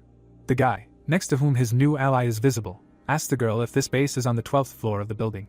Tsukino is surprised. She asks how the hero found out about this if she herself recently received this information from the government. Rei looks at the screen of his phone. He writes that he was conducting a personal investigation into the Dark Guild and is already heading there. The guy looks at his device in surprise. Tsukino asks if the hero will be able to help the police, because if the Dark Guild fights back, the guards of order may not cope with him. Rei asks how much he will get for this. Tsukino looks at the screen of his device in surprise. The hero writes to her that he will agree to take 1,000,000 yen for saving one life of both the Dark Guild members and the police. The girl replies that she will discuss these conditions with the government, but in case of refusal, Wings of Genesis will take payment for the guy's services. Rei smiles. He says that he has accepted the order for execution. The young man, looking at his ally, says that the police, apparently, are also heading to the Dark Guild base. Yuto, smiling happily, suggests that they hurry. Rei, looking at the guy, says that he will go alone, and he should wait here. He states that the Dark Guild does not yet know whether Yuto is alive or not, and he wants to hide this fact from them and catch him off guard. Touching the visor of his cap, Yuto says that he will do as the hero wants, and will wait for him here. The guy waves his hand and asks the hero to be careful. He states that if the police have already discovered the Dark Guild, then the villains could have set traps all over the building. Rei replies that he will keep this in mind. In front of us is a skyscraper. The hero approaches a yellow tape stretched across the sidewalk. He lifts it to pass. A young man who appears next to him apologizes and says that due to a gas leak the passage to the building is temporarily blocked. Rei, looking out from under the ribbon, says that the Wings of Genesis Guild has asked him to participate in this operation and asks if he has the right address. The young man apologizes for his mistake and offers the hero to follow him. He approaches the table where the people in suits are standing and says that a player from the Wings of Genesis Guild has arrived. The unpleasant man states that it seems that they have received reinforcements. Unnaturally twisting his right hand, he asks what use this unprepared character is to them all, and boldly declares that they will figure it out themselves. The man, raising a finger, irritably declares that he is the boss here, so his orders must be followed without question, after which he demands that the hero dare not meddle in other people's business. The man, raising his fist, stands in front of the Special Forces fighters and orders them to move forward. Rei, looking at this picture, says that, in his opinion, this is a very bad idea. A powerful explosion is heard at the top of the skyscraper. The guy says that he warned about this possibility. The people around him begin to panic. Someone screams that debris is flying right at them. Yellow streams appear around the hero. He uses the soul thread skill. The streams twist into spirals. A yellow web appears above the smoking skyscraper. The young man looks in amazement at the stone that stopped right above him and asks if they are all saved. Rei tells the young people looking at him that they should also save the fools who have already managed to get to the top. Pushing off the ground, he quickly takes off. The guy flies to the floors where the explosion occurred. He lands. The hero sees the Special Forces soldiers lying on the floor and tries to understand if he is too late. Rei stands over the squad leader groaning in pain. Covering his nose with his hand, the young man states that the life of one person in this case is worth 1,000,000 yen, and if they die here, he will lose a significant amount of money. Yellow streams wrap around the fighters. Rei lowers the resulting cocoon to the base of the skyscraper. The hero crawls under the yellow tape, declaring that he has nothing more to do here, and he leaves. The surrounding people thank him. Someone asks who this guy is. Rei puts his hands in his pockets, approaches Yuto and states that he has already finished the job, who replies that the guy did it very quickly. Yuto hands the hero a bag of juice and asks how it went, who replies that the villains managed to escape, and they were just wasting their time. Piercing the bag with a straw, Rei asks if the Dark Guild could have another base. Yuto, standing behind the hero, replies that he only knew about the one they just visited. In front of us is a phone and various vials. Yuto says that he threw away the items the guild gave him, including a smartphone, the same day he met Rei, but they can go back to the museum together and try to find at least the phone there. The young people walk down the street. The hero says that they shouldn't do this, since the villains will then find out about their location. He says that, in addition to everything, he already has an action plan. Yuto asks what it is. Rei walks in front of his new ally. He says that it is difficult to engage in criminal business and organize a hideout while being in the sights of the police, especially when there are thousands of cameras around the city that can easily recognize faces. In front of us is an image of one of the cameras. Thoughtfully rubbing his chin, Yuto says that, most likely, the scoundrels will choose a place with a minimum number of cameras and which is very difficult to find. Yuto raises his hand and says that a low-level dungeon with insignificant rewards would perfectly fit this description. Rei declares that the guy is thinking in the right direction, and he has already ordered his army of money hamsters to look for such a place. Yuto asks in amazement if he heard wrong about who is in this army. Closing his eyes, the hero explains that he means his guild gold farm. He promises that Yuto will definitely become a part of this organization, will work hard and bring him millions. The young man squats from such impudence, and says that the hero does not stand on ceremony with others at all. The guy asks Ray, who is drinking juice, if he wants to call his army for help. We see happy guild members. The hero says that these people have completely different tasks and a tight schedule, and if he calls them, he will interfere with their work and thereby reduce profits. Ray looks thoughtful. He gets a message from Golden Hamster number 37, who says that in the last month, there have been only 36 dungeons with no activity, 7 of them are near Tokyo, and the only closed dungeon with constantly respawning monsters is the Slaughter Keep, located deep in the mountains of Chiba Prefecture. In front of us is a map of the area. Golden Hamster number 37 says that he has marked the geolocation of this dungeon. Above the hero's head is a pagoda. He says that the Slaughter Keep facility is deep in the mountains, and if enemies are constantly respawning there, it really is an ideal place for a base. In front of the guy is a samurai with a horned helmet. Ray says that given the difficulty level of the dungeon and the low level of enemies, it is impossible to get a high level or valuable items there, so it is really unlikely that anyone will go there, especially considering how asshole it is. Ray looks thoughtfully to his left. He asks what's going on with the object he asked to get. Yuto, looking back at the hero, says that he has everything prepared. The guy asks if the young man really expected such a development of events. Ray replies that he guessed about it. Yuto, pointing at a white SUV, states that this car can withstand a trip through any mountains. Ray closes the car door behind him and demands that Yuto drive as fast as possible, not caring about the fines for speeding, which he will pay if anything. The driver states that no one forced the hero by the tongue. Yuto presses the gas pedal. The car takes off. Ray, in his hands, who has another bag of juice, says that this time they should not let the bastards get away. Yuto states that the hero is damn right. The car is driving along a narrow road along a cliff. In front of us is the navigator screen. Ray says that you need to go straight. Yuto, who is driving the car, says that there is no road further and asks if he still needs to step on the gas. The hero promises that he will take this problem upon himself. Ray, who has a mask on, tells the guy to drive carefully and not slow down. Yuto happily replies that he can definitely handle this. The white car enters a sharp turn. It flies off the cliff. The car rushes down the slope. Ray, dropping the bag of tea, asks if his driver has gone crazy. He laughs loudly. The car rushes down the steep slope. The hero, gritting his teeth in fear, looks ahead. Yuto shouts that this is real extreme. The car lands on the ground and bounces. Leaning on the steering wheel, Yuto states that they seem to have a flat tire, but overall the landing was soft. Ray says that he asked them to drive carefully. Yuto clenches his fist happily. He says that they are at the foot of the mountain, and the enemy will definitely not notice them. Then he states that if they had such a wonderful car at their disposal, they should have used it to the maximum. Ray looks at his ally with displeasure. A pagoda is visible above the trees. The hero, who has a backpack on his shoulders, asks his comrade if he forgot something. The young man tries to lift the huge backpack. He says that he is still not rested from driving, and now he has to carry heavy luggage. The guy asks what the hero put in it. Ray, looking over his shoulder at his ally, says that there are weapons in the backpacks, and if they are going to go against the army together, then they need to have an entire arsenal with them. People are standing at the gate. It is reported that the Slaughter Keep is in front of us. Hiding behind the trees, the young men look at the opponents. Those guarding the gate are clearly bored. One of them, folding his arms on his chest, says that it would be nice if some woman passed by now. His comrade reminds that strangers do not go in this wilderness. The scoundrel, who lacks female attention, asks if they can do whatever they want if someone appears here. His comrade answers that, it seems, someone can't wait to finish someone off. The hero looks at the scoundrels from behind a tree. One of them says that killing is always fun. Ray whispers to his comrade that the gate is guarded by some moral freaks. Yuto sullenly says that he saw the same people at the previous base. The hero says that this means their assumption was correct. The young man smiles. He says that he really wants to attack right now, but first he needs to figure out how the security of the facility is arranged here. Yuto says that the previous base was disguised as an office that was rented in a multi-story building, but here everything is different. The bridges leading to the dungeon are destroyed, and the dungeon itself is protected by a barrier. We see a purple fog. Yuto says that this gate is the only passage into the dungeon.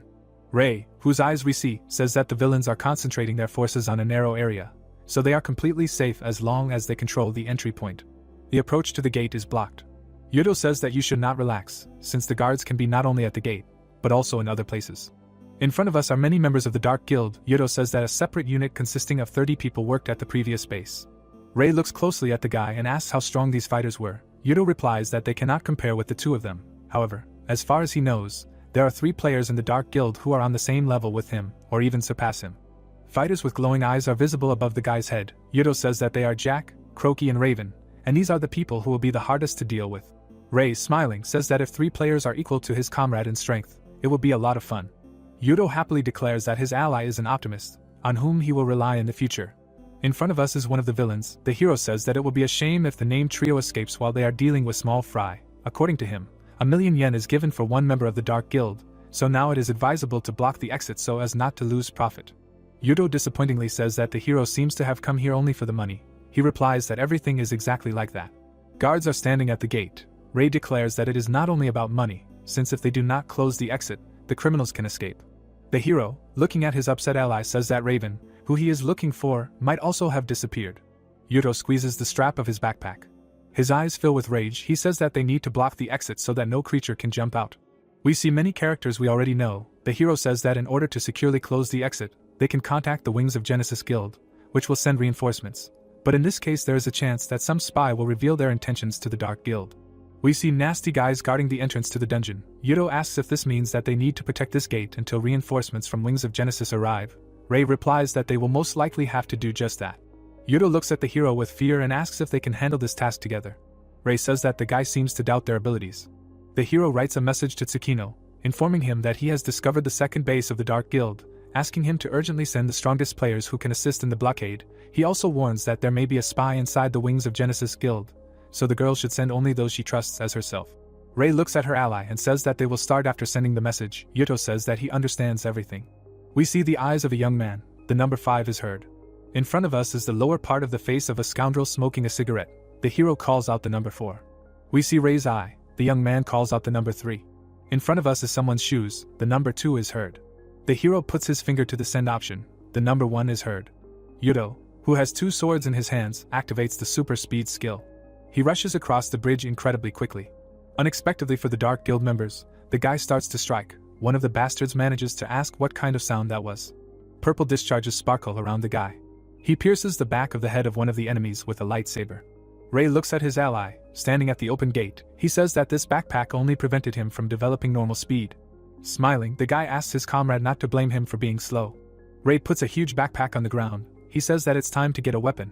The young man spins a huge backpack around himself, from which white discs fly out. They strew the entire space in front of the pagoda. The hero says that now everything is ready, and all that remains is to wait for the bastards to start coming out. Ray smiles. In front of us is a surveillance camera. Dozens of Dark Guild members run out of the pagoda gates. Someone gives the order to immediately destroy the outsiders.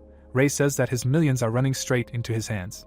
The guy looks at the enemies, smiling, and says that it's time to make money. Ray uses the coin explosion skill. The Dark Guild members fly apart in different directions. Clouds of smoke rise in front of the allies. The hero says that, as he thought, even from a weak explosion, all the enemies immediately fell off their feet. The villains cover their faces with their hands. Someone screams that they can't see a thing because of the smoke. A bald fighter warns his comrades about the danger, and yells that the enemies can attack right now. Ray kills the bastard, praising him for his ingenuity. Yuto deals with many opponents. The hero notes that he has already laid out 10 and reminds that one such scoundrel is worth 1,000,000 yen, which means that the guy makes money very quickly. Yuto, smiling, says that he has just begun. An enemy appears above the hero's head. His ally warns of the danger. The scoundrel's head flies off.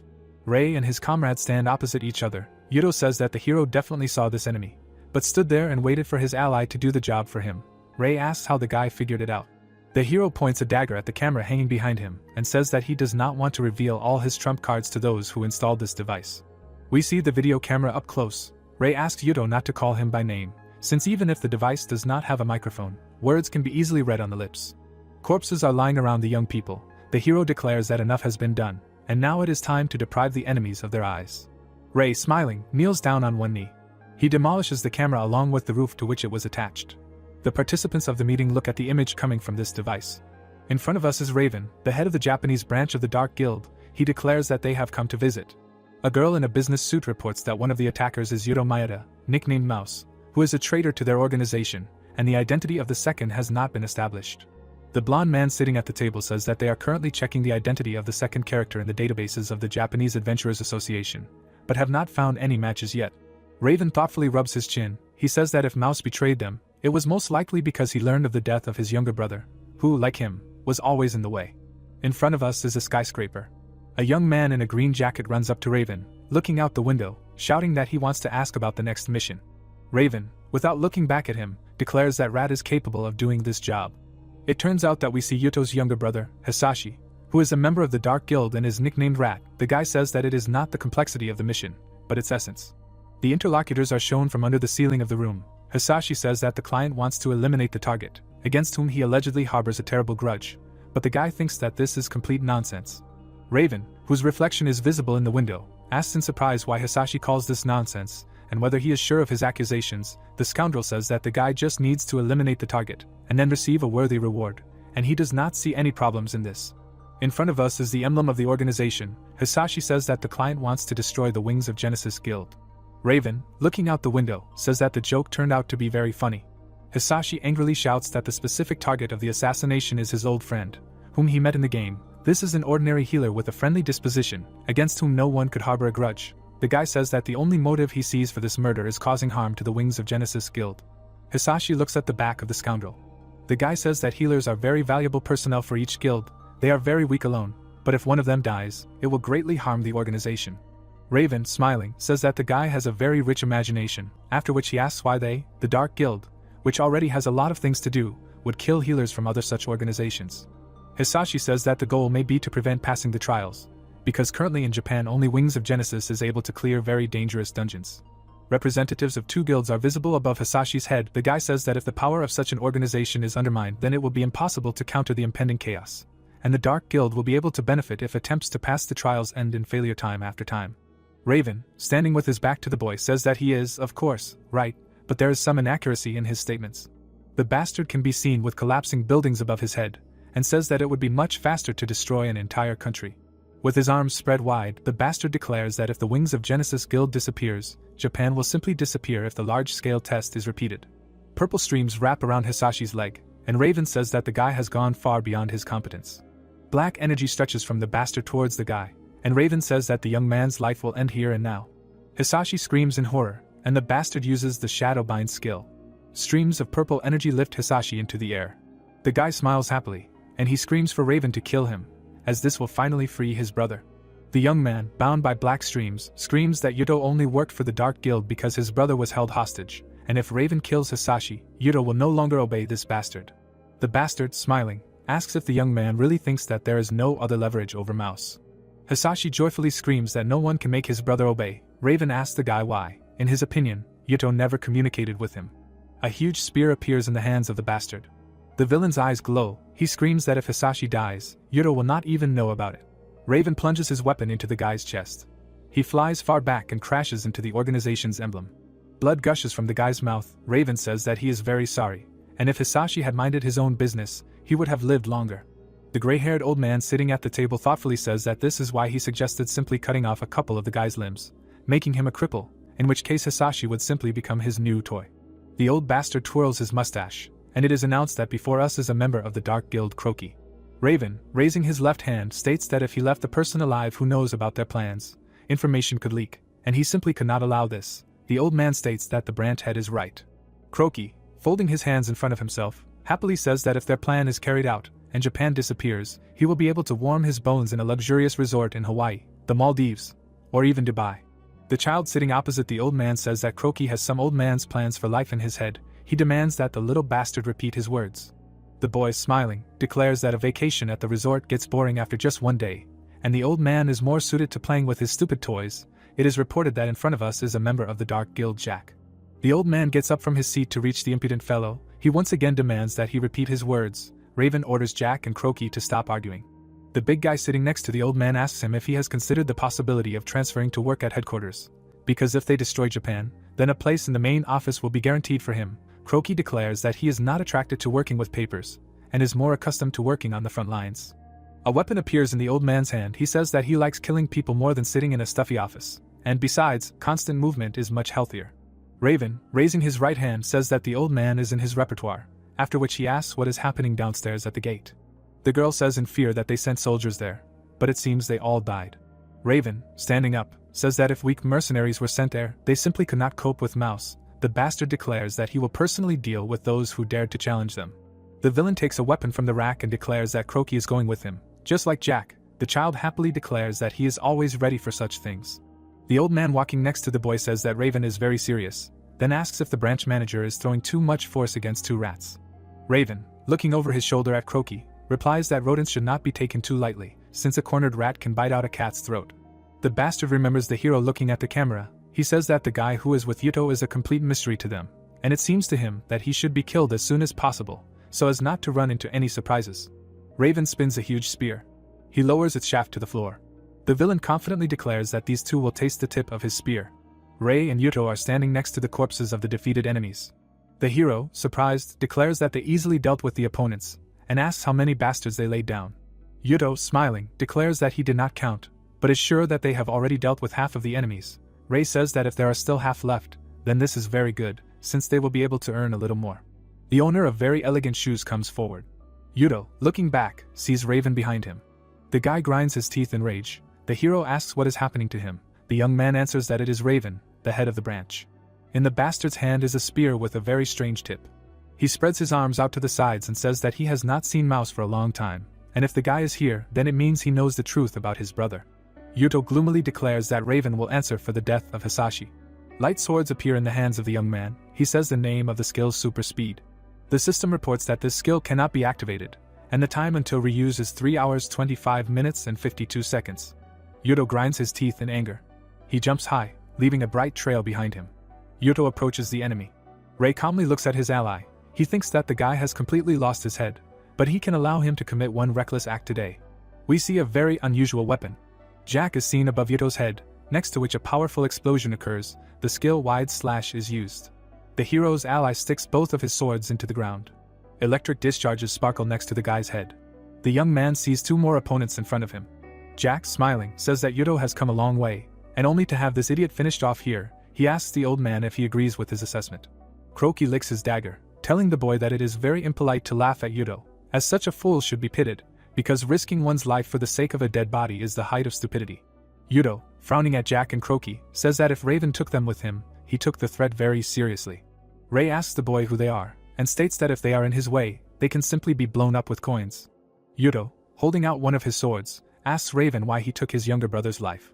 The bastard, smiling, states that there was no special reason. The rat simply bit its owner's hand and paid for what it did. Yuto, perplexed, asks if the bastard really killed a man just because he did not want to obey. Raven, holding a spear in his hand, says that it is customary to get rid of useless rodents, and it is very sad if Yuto is as dim-witted as his younger brother and cannot understand such an obvious rule. The young man's hand trembles. He says that the bastard in front of him dared to insult his dead brother. Jack and Croaky approach the guy. Raven advises the young man to look around, otherwise he will very soon go after his dead relative. Rei uses the soul barrage skill and throws aside two bastards who try to attack from behind. Yuto, smiling, looks at his ally, who says that the guy can go, and he will deal with these two on his own. Yuto, gritting his teeth in anger, looks at Raven standing by the pagoda. The guy rushes to attack the enemy who raised his spear and shouts that he should prepare for death. The head of the Dark Guild branch calls the young man a fool. A huge wall appears in front of the bastard as a result of using the Ice Fortress skill. He asks Yuto how he was going to kill him without his super speed. Grinding his teeth in rage, the guy looks at his opponent. Holding a sword in each hand, the guy shouts that Raven should not underestimate him. Powerful purple discharges sparkle around the guy. Yuto raises his weapon to strike and uses the Thermal Blast skill. Two types of energy collide between the opponents. The young men look at each other. Yuto thinks that he will now hit his sworn enemy. Rei, carelessly parrying the old man's blow, understands that things are bad. He puts his left hand towards his ally and uses the Coin Blast skill, who, in turn, uses the Slash skill. As a result of the powerful explosion, Yuto flies far back. He manages to land on his feet. He asks his comrade what just happened. Rei, continuing to fight Jack and Croaky, shouts that Yuto will thank him for this, and offers to see what he just saved him from. A giant ice block falls in front of the guy. Yuto looks at this object in amazement, and understands that if it were not for Rei, he would have been crushed now. The hero, continuing to parry the blows, tells his ally that he takes 1,000,000 yen for saving his life, and the guy should not forget to transfer this amount to him after the mission is completed. In addition, he states that he does not understand how the young man will be able to take revenge on his enemy if he takes and dies. In front of us is the left side of the hero's face. He asks his comrade not to worry, and promises to lead him to victory. Huge ice crystals rise on the battlefield. Raven tells the hero that he sees him for the first time, and not only did he contact the mouse, but it also seems that he was the one who interfered with the plans of the Dark Guild in the European Mansion and Museum. Rei, still fending off his opponent's blows, asks Raven what he's talking about. The young man asks him to stop talking nonsense. He thinks that the bastard most likely knows about Gold Farm, but has no idea who the guy in front of him really is. Raven, holding a spear, says that he doesn't understand why the hero would go against a strong organization and get involved with a traitor, thereby condemning himself to death. Ray, smiling, says that the answer here seems obvious, and he's doing it all for money. Raven, looking menacingly at the guy, asks if he really decided to make an entire guild his enemy for the sake of making money. Ray wonders what's strange about that. He defeats Jack and Croaky with one blow, after which he declares that there is nothing more important in this world than money. Ray spreads his arms wide and declares that Raven's head is worth 1,000,000 yen, and if that bastard dies, Yuto will work for him. Blue energy swirls around the guy, and he says that Raven killed Hisashi for his guild's profit, and now it's his turn to die to give someone else a profit. The hero raises his hand to his forehead and uses the soul limit break skill. Yuto looks at the window that appears in front of him in shock. The system informs that player Ray Indu wants to use the soul limit break skill on the guy, which provides quick recovery. The window asks if the boy allows this skill to be used on himself. Yuto, whose eyes are dimly glowing, gives his consent. A bright blue glow is visible next to the guy. The system informs that soul limit break has been activated, and the cooldown of skills has been reduced to 0. Raven smiles, and Yuto learns that for the duration of the skill, he receives protection from the powers of player Ray. The hero, smiling, says that his ally can act. We see a powerful flash. Yuto, holding 2 swords in his hands, rushes forward, using the skill's super speed. Raven, looking at Yuto, says that he is acting very impudent. A blue tip is visible next to the guy's face. Yuto is surrounded by sharp ice projectiles. Electric discharges sparkle around the guy. Raven says that Mouse seems to have already forgotten who knows his movements best. With his mouth wide open, the scoundrel says that the guy's speed and sword skills are truly worthwhile, but he has 3 weaknesses. Yuto tries to dodge numerous blows. Raven says that the first drawback is that the young man only fights at a short distance. Yuto, gritting his teeth with rage, looks at his opponent, who says that he himself is armed with a long spear and has comparable speed of movement, so he is not afraid of the enemy's attacks. The scoundrel's eyes glow brightly. He says that Yuto's second weakness is his low attack power. The tip of the bastard's spear emits a bright glow. Yuto holds the sword in front of his face. Sharp ice spikes are visible under the guy. Raven states that the third drawback is the skill's time limit, thanks to which you can simply wait for the super speed skill to end and finish off its owner. We see the guy's eye. Yuto thinks that he is really no match for Raven, but even now he has a chance to win. The opponents exchange blows. Raven asks what exactly Yuto is unable to do, after which he says that he should not forget that all his intentions are visible as if on the palm of his hand. The young man, who has a sword in each hand, thinks that he knows the main advantages of his enemy, and he only has one skill that is truly worth fearing backfire. We see a schematic representation of the action of this skill. Yuto thinks that it increases the recoil of the blocked blow, and Raven can attack with double the force. And now, thanks to the fact that Ray transferred part of his powers to the guy, not only the power of his attack will increase, but also the power of the recoil, so you need to strike before activating this skill. Raven raises his spear above his head. Gritting his teeth in anger, the bastard asks where his opponent got such strength from. Yuto, looking at the enemy, says that this will remain his little secret. Ray stands with his arms wide apart. Yuto thinks that thanks to the help of his ally he can fight Raven on equal terms. Yellow streams swirl around the tip of the bastard's spear. Raven demands that Mouse not be arrogant, and then uses the recoil skill. Raven strikes and hits his enemy in the chest. Blood gushes out of Yuto's mouth. The guy flies away, leaving a deep furrow in the ground. The bastard approaches the enemy, and says that he will kill him just like his brother. Some object is visible behind the bastard. It flies past the head of the scoundrel and plunges into the rock. A sword sticks out above Yuto's head. Raven, who has a deep cut on his cheek, turns around and demands that the hero not interfere and wait his turn. Ray calmly looks at the enemy who turned to him. Smiling, the young man says that this weapon will be useful to Yuto. The young man takes the sword out of the wall. Horror appears on Raven's face. Yuto plunges the weapon into the bastard's chest. Looking up, he declares that since Raven knows his techniques best, he was forced to learn new tricks from Ray. Blood gushes from the wound. Raven looks somewhere into the void. He falls to the ground face down. Yuto smiles and says that he was able to avenge Hisashi. The boy remembers his brother, and the time he spent with him. Yuto holds the bloody sword. The system reports that the effects of the soul limit break skill have disappeared and his physical strength has returned to normal. The boy smiles and says that he still wanted to kill that bastard himself. Ray supports his ally by the shoulder. Putting his hand on his back, the hero says that his help was minimal, and the guy himself took the life of his sworn enemy. Blood is running down Yuto's face. He asks what happened to Jack and Croaky. A strange purple glow is visible above the pagoda. Ray says that the guy seems to be talking about those 2 idiots who came with Raven. He points his finger behind his back and says that they are lying nearby. We see 2 defeated villains. Ray watches the battle between Raven and Yuto. It is reported that it happened 2 minutes ago. The hero says that now it remains to just wait and see how it ends. A boy and an old man stand in front of the hero with weapons in their hands. One of them says that the guy seems to have completely forgotten about them. Ray is surprised and asks why they are still alive. Jack, raising a sharp scythe above his head, uses the aura of death skill. A wall of dark energy appears in front of the hero. Ray, holding a dagger, realizes that the enemy is using a skill that creates a space where the attack power will be increased. The child strikes, using the skill Wide Slash. The hero has to jump high to avoid being hit. A dagger thrown by Croaky flies towards him from behind. The old man uses the skill Penetrating Charge. The bastard opens his mouth wide and shouts that the hero will not be able to dodge his weapon without a foothold. Ray looks back at the projectile approaching him from behind. The hero cuts the dagger flying at him, pierces his young opponent, and then puts the dagger to the old man's neck. The boy's eyes glow menacingly. He tells the old bastard that only idiots part with their weapons during a fight. Blood splashes upward. Yuto, smiling, sits against the wall. He states that his ally instantly dealt with 2 enemies. He replies that it is no one's fault that they have such a huge difference in strength. Yuto, smiling, apologizes to the hero and says that it seems that he can no longer help him, since he is not even able to move. Ray says that the guy can rest, and he will earn the rest of the money himself. Another enemy appears in front of the guys. He says that no one will be able to rest. The big guy, who holds a pickaxe on his shoulder, says that he would never have thought that Mouse could defeat Raven, but the guy is alive and still breathing, albeit with great difficulty. Ray thoughtfully states that reinforcements from the Dark Guild seem to have arrived faster than the wings of Genesis troops. Holding his dagger above his head, the young man says that 1 bastard is worth 1,000,000 yen, and there are about 20 of them in total. Taking a defensive stance, Ray declares that this is not a dungeon, but some kind of gold mine. The big guy bangs his head on the ground.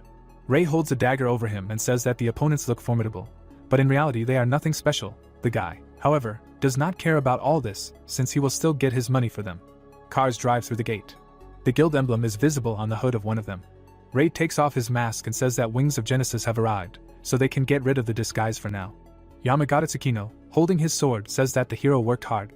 Ray stands in front of the girl. She asks if he and his ally, that is, just the 2 of them, really managed to block the exit for the Dark Guild to retreat. The guy says that it was not particularly difficult. The boy and girl look around. Tsukino asks where the hero's ally is. He points at his comrade and says that the boy is still unconscious. The girl looks at Yuto in amazement and asks how the 2 of them managed to hold out, since, as far as she can see, the battle was not easy. Many people are visible around Ray and Tsukino. The girl says that from now on the Wings of Genesis Guild will also help block the exit. The guy in the baseball cap asks what all this complexity is for, because if all the villains are inside, then you can just go in and kill them all. The bald player says that he completely agrees with the previous speaker. He says that the strongest fighters of their organization have arrived here, and together they are capable of a lot. Tsukino says that this operation is commanded by Ray Inda. Raising her hand, the girl says that disobeying the orders of this man will be severely punished. We see a strange yellow object. The girl holding it in her hands demands that everyone calm down. It is reported that Hoshino Iori, a member of the Wings of Genesis Guild, is in front of us, asking the bald player what he was listening to, since Tsukino made it very clear. The bald player, angrily clenching his fist, shouts at the girl to mind her own business. She demands that the shaved idiot repeat his words and asks if he really thinks he can shut her up if she is a woman. The hero looks at the disputants with displeasure, and says that their opponents have strength in numbers, so now is not the time to act recklessly. The guy, sighing, declares that if anyone has objections, then he is ready to listen to them. He is not going to cooperate with those who do not like his tactics, and bear responsibility for their lives. The bald player and his comrade raise their hands. They demand that everyone who agrees with their proposed plan do the same. There are no volunteers. The guy in the baseball cap asks Tsukino in bewilderment if she doesn't agree with their strategy either. The girl apologizes and says no. We see the hero's eyes. Covering his mouth with his hand, he asks Yuto to keep an eye on the 2 characters. He replies that he understands everything. There are quite a lot of people under the pagoda. Someone orders the prisoners to be sent to the guild building. We see food being prepared. The Wings of Genesis members walk between the barbecues. Iori hands a chopstick with food to Tsukino. She says that 3 hours have passed since their arrival, but the guys from the Dark Guild still haven't shown up. The hero, standing in front of the barbecue, says that the villains must have found out that reinforcements have arrived for the besiegers. In front of us is a pagoda. The young man says that this is a real battle of nerves, and the bastards will not be able to sit inside for long, since they will eventually run out of food, so his allies can only wait. Yuto holds a plate in his hands. He says that at least they have delicious grilled meat. The hero discontentedly states that the products were purchased by the Wings of Genesis Guild. Tsukino, sitting on a chair, says that it is impossible to maintain a blockade without delicious food and pleasant company. Iori states that they can stay here as long as they want if they create comfortable conditions. The moon shines above the head of the guild leader. She states that it seems that their picnic is coming to an end. The girl, looking at the screen of her phone, states that 2 suspicious men are approaching them. Ray, taking off her apron, asks if there really are only 2 of them. The bald player, raising his right hand, states that if this is really the case, then the opponents went for reconnaissance, and not to fight. Ray asks why the guy thinks so. Devouring the meat, the hero states that in the case of players, quality is important, not quantity, and 2 strong fighters will cause more problems than 100 weaklings. He asks Yuto if he has any guesses as to who the guild could have sent here. The guy states that this organization has warriors much stronger than Raven. The young man remembers these people and states that these fighters have the call signs Beta, Gamma and Alpha, and he does not know their real names. 2 people run between the trees. We see the faces of these guys. Tsukino states that she has a video sent by the scouts, and asks if Yuto knows these people. He looks at the phone screen and says that he sees these characters for the first time, but if you remember the situation in which the Dark Guild now finds itself, it could well be Beta and Gamma. A pagoda is visible behind the hero. He says that everything is clear to him. The guy assumes that one strong player is hiding in ambush, and the other 2 are trying to kill the besiegers right now. Putting his hand to his chest, Tsukino suggests that, since things have already gone this way, they split up. The girl next to whom Mayuri is standing says that she will take on one player, and Ray will deal with the second. All the other players will try to defeat the third. If he appears, the hero says that if the girl wants this, then he agrees. Yuto remembers the character in the hood. He warns that you need to be very careful. The guy says that the only one of these 3 whom he met was Alpha, and he made a completely terrible impression on him, although before that the young man had seen a lot of scoundrels. Ray asks Tsukino if the payment will be increased for these strong opponents. The girl, smiling, says that the guy may not even dream about it, and the stake will remain the same. The hero says that it is very boring, and by this logic he could continue to beat all sorts of weaklings, and not these monsters. Ray, looking at Yuto, says that he remains here in charge. The guy answers that he understood everything. Tsukino, holding a sword with both hands, asks his fighters if they are ready. They confirm this in chorus. A huge number of birds fly in the sky. The birds scream loudly. Someone asks what is happening. Tsukino puts his right hand to the side and gives the order to retreat. An incredibly powerful flash occurs in front of the fighters. People fly in different directions. A powerful beam flies over the bridge. A deep furrow is visible in the ground. Someone asks what kind of destructive force it is. A question sounds if everyone is safe. The answer follows that some fighters were badly injured. The commander orders the healers to urgently help the wounded. 2 armed men walk along the bridge. One of the guys asks with a sad look if someone is still alive here. His comrade asks to repeat the attack. Tsukino, holding his weapon in front of him, shouts that they will not fall for something like this a second time. Yuto says that he will take care of the enemy who uses 2 daggers. Tsukino, raising his left hand, replies that she does not agree. The girl, pointing her weapon at the enemies, uses the hellish whirlwind skill. The members of the Dark Guild cover their heads with their hands. Tsukino, looking at them, says that she can handle them herself. In front of us is a branch of a plant.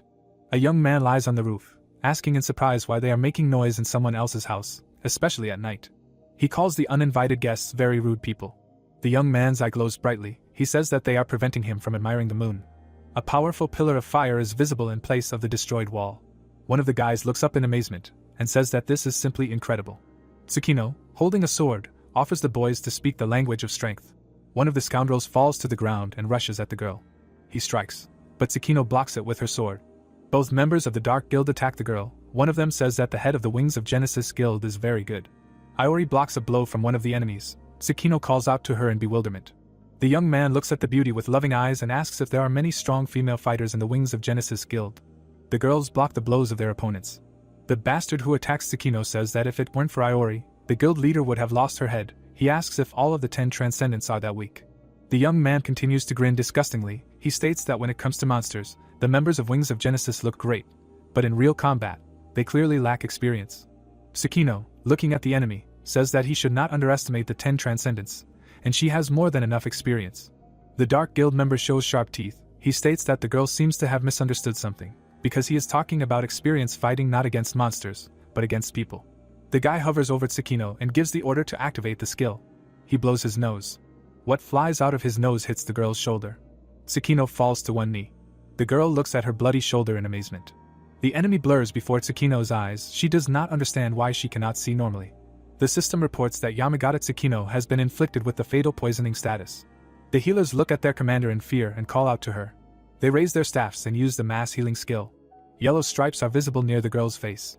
The right side of the guild leader's face turns purple. The healer looks at Tsukino in fear and screams that it seems her spell did not work. The blonde, smiling disgustingly, says that no healer will be able to cure Tsukino of this poison. A blade falls to the ground. The girl's sword burns with a bright fire. She says that in this case she will simply kill the bastard before the poison spreads throughout her entire body. A wall of fire is visible between the opponents. The bastard jumps up and begins to tease the girl, assuring her that he is simply terrified of such strong blows. The Dark Guild member smiles and says that such crazy attacks only work against monsters, but there is no point in them now if the girl simply cannot hit the enemy. The villain strikes, the trace of which is visible in front of Tsukino. The guild leader looks at the enemy with hatred. Flames rage in front of her. The girl uses the hellish whirlwind skill.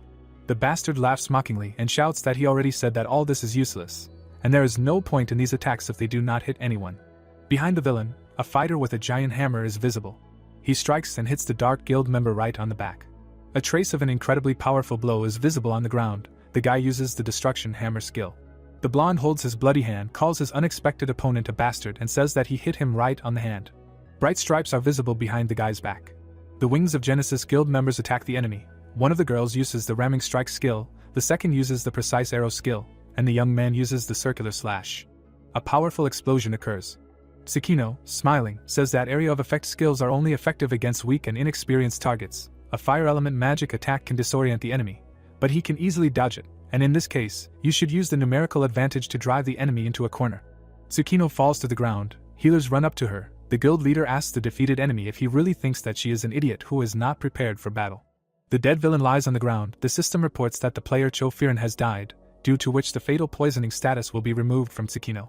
One of the girl's subordinates, supporting her by the shoulder, says that blinding the enemy with a fire flash worked. Tsukino replies that, as it turns out, their training was not in vain. The girl, smiling, says that the strength of Wings of Genesis is not in one person, but in unity, and this is what she wants to strive for further as the guild leader. Clouds of smoke rise in front of the young people. Someone jumps. Yuto uses the thermal strike skill, strikes his opponent and hits. Blood gushes from the brunette's shoulder. He thinks that Mouse, who betrayed the Dark Guild, turned out to be much weaker than him. Yuto rushes to attack his enemy. Iori is visible behind the scoundrel. The guy thinks that the problem is not in Yuto, but in her. The girl deals a lot of blows. Her opponent knows that Hoshino Iori's weapon is a dagger, and her possible class is an elite thief. She lives in the city of Musashi now. She is 28 years old, she is single, and in the past she was an actress in the theater. The girl's physical abilities are at the level of an ordinary person, and although she is one of Yamagata Tsukino's closest assistants, she does not have any special combat merits. The guy is trying to understand if the agents who supplied him with all this information were mistaken, because he cannot hit this girl with all his desire. Iori deals a successful blow to the opponent's chest. He thinks that as soon as he attacks the opponent, Yuto begins to breathe down his back, and they attack him at the same time. The guy realizes that the agents did not tell him how good Iori is in battle. Two bright lines are visible behind the villain's head. A green whirlwind swirls around him. The assault blade skill is used. The Dark Guild member looks at Iori, gritting his teeth from the strain, thinking that now he only has to close the distance and hit. Yellow shackles are visible around the young man. The bastard is amazed. The threads entangle his face. He remembers that the agent reported to him about this skill, but he said that the owner of this skill is in Durei. Using a spell, Iori immobilizes the enemy. She uses the skills Soul Thread and Soul Incineration Array. Screaming shrilly, the villain burns. Someone appears behind the girl and says that Rei did great. She replies that all this is only thanks to Iori. The young man puts his hand to his chest and says that he does not feel his merit. The player in the baseball cap looks at the guy with the girl in amazement and asks how the hell to understand this. Rei folds her hands in front of her chest and deactivates the skill visual exchange. A very bright glow is visible above the bald player. Iori puts her hand to her forehead and says that she was incredibly nervous and pretending to be a hero was too difficult for her. The bald fighter looks at the girl in amazement and states that Iori actually turned into Rei. He asks in confusion what the hell is going on. The girl raises her index finger and states that she has the skill visual swap, which she used to switch places with Rei. According to her, Wings of Genesis specializes in developing dungeon strategies, so they decided to give a professional, which is Rei, the privilege of fighting against other strong players. The hero, smiling, states that it was Tsukino and Iori's idea, which worked out great. The guy thinks that he is not particularly skilled in PvP battles. The hero steps forward and states that there is only one opponent left, and he demands that Alpha come out. Rei looks at the enemy standing on the top floor of the pagoda and asks how long he plans to look down on them. Alpha, thoughtfully rubbing the back of his head, says that it seems to be Endure in front of him, and advises him not to get too cocky. Alpha, smiling, states that no matter how many weaklings there are in front of him, their fate will not change, and this location will turn into a mass grave for them. Rei looks up calmly. Alpha raises his sword above his head and throws himself down on his opponents. A powerful stream of yellow energy falls to the ground. The hero stands with his sword lowered to the ground, shouting for Tsukino, Yuto, and everyone else to evacuate immediately. The boy's allies flee the battlefield. The tip of a sword is visible above the boy's head. the boy barely manages to dodge the blow. Many blades are visible above his head. Alpha, laughing loudly, declares that Ray will not escape from him. The hero tries to dodge the projectiles flying at him. He makes a series of movements, letting the blows pass him by. White marks are visible near his head. Ray holds a dagger above his head. We see several white hands. Enormous swords are visible around Alpha. The villain, smiling, declares that the boy managed to block his skill on the first try, and apparently, he really did pass the trial of the earth almost alone. Tsukino, looking up in amazement, asks what the hand is floating in the air. Ray looks at his opponent thoughtfully. He realizes that he is using the skill Spirit Berserker's invisible hands, which uses the hands of a ghostly doppelganger to attack the enemy. Ray shouts to his allies behind him that the skill Alpha is using quickly drains stamina, and asks them to back him up by making it so that the Dark Guild's healers cannot interfere. Tsukino shouts that they will do so. The girl orders her subordinates to have everyone who is capable of long-range attacks unleash their firepower on the pagoda. Alpha strikes again with his sword. He says that in all likelihood, this will be a battle of attrition, but resistance, according to him, is futile even in this case. Ray runs away from the blows raining down on him. The guy realizes that the enemy is not letting him get into a comfortable range for an attack. There is a cut on the guy's cheek. The hero thinks that Spirit Berserker is considered one of the strongest classes at the lower levels, and the number of attacks from representatives of this profession is simply off the charts. Alpha, laughing, asks if the hero can really only run away. Tsukino, looking at what is happening in horror, shouts that Ray seems to be retreating under the incredibly powerful onslaught and speed of the enemy. Yuto asks the guild leader to take a closer look at what is really happening. The young people watch the unfolding battle. Yuto states that the term retreat does not quite correctly describe what is happening, since the hero skillfully blocks all attacks that can be fatal. Near the hero, traces of many blows are visible. Ray thinks that Spirit Berserker is now consuming a large amount of energy, so the power of the enemy's attacks should eventually fall, and he will no longer be able to block blows. The guy, gritting his teeth from tension, looks at the enemy, trying to understand what he will do after this. Alpha delivers a powerful blow. The hero flies back. A member of the Dark Guild, raising his sword above his head, shouts at the hero that they must resolve this issue here and now. A great many swords are visible next to the villain. He uses the Spirit Overload skill. Ray looks up. Projectiles are approaching him. The young man says that all this is very banal. A very powerful explosion occurs next to the guy.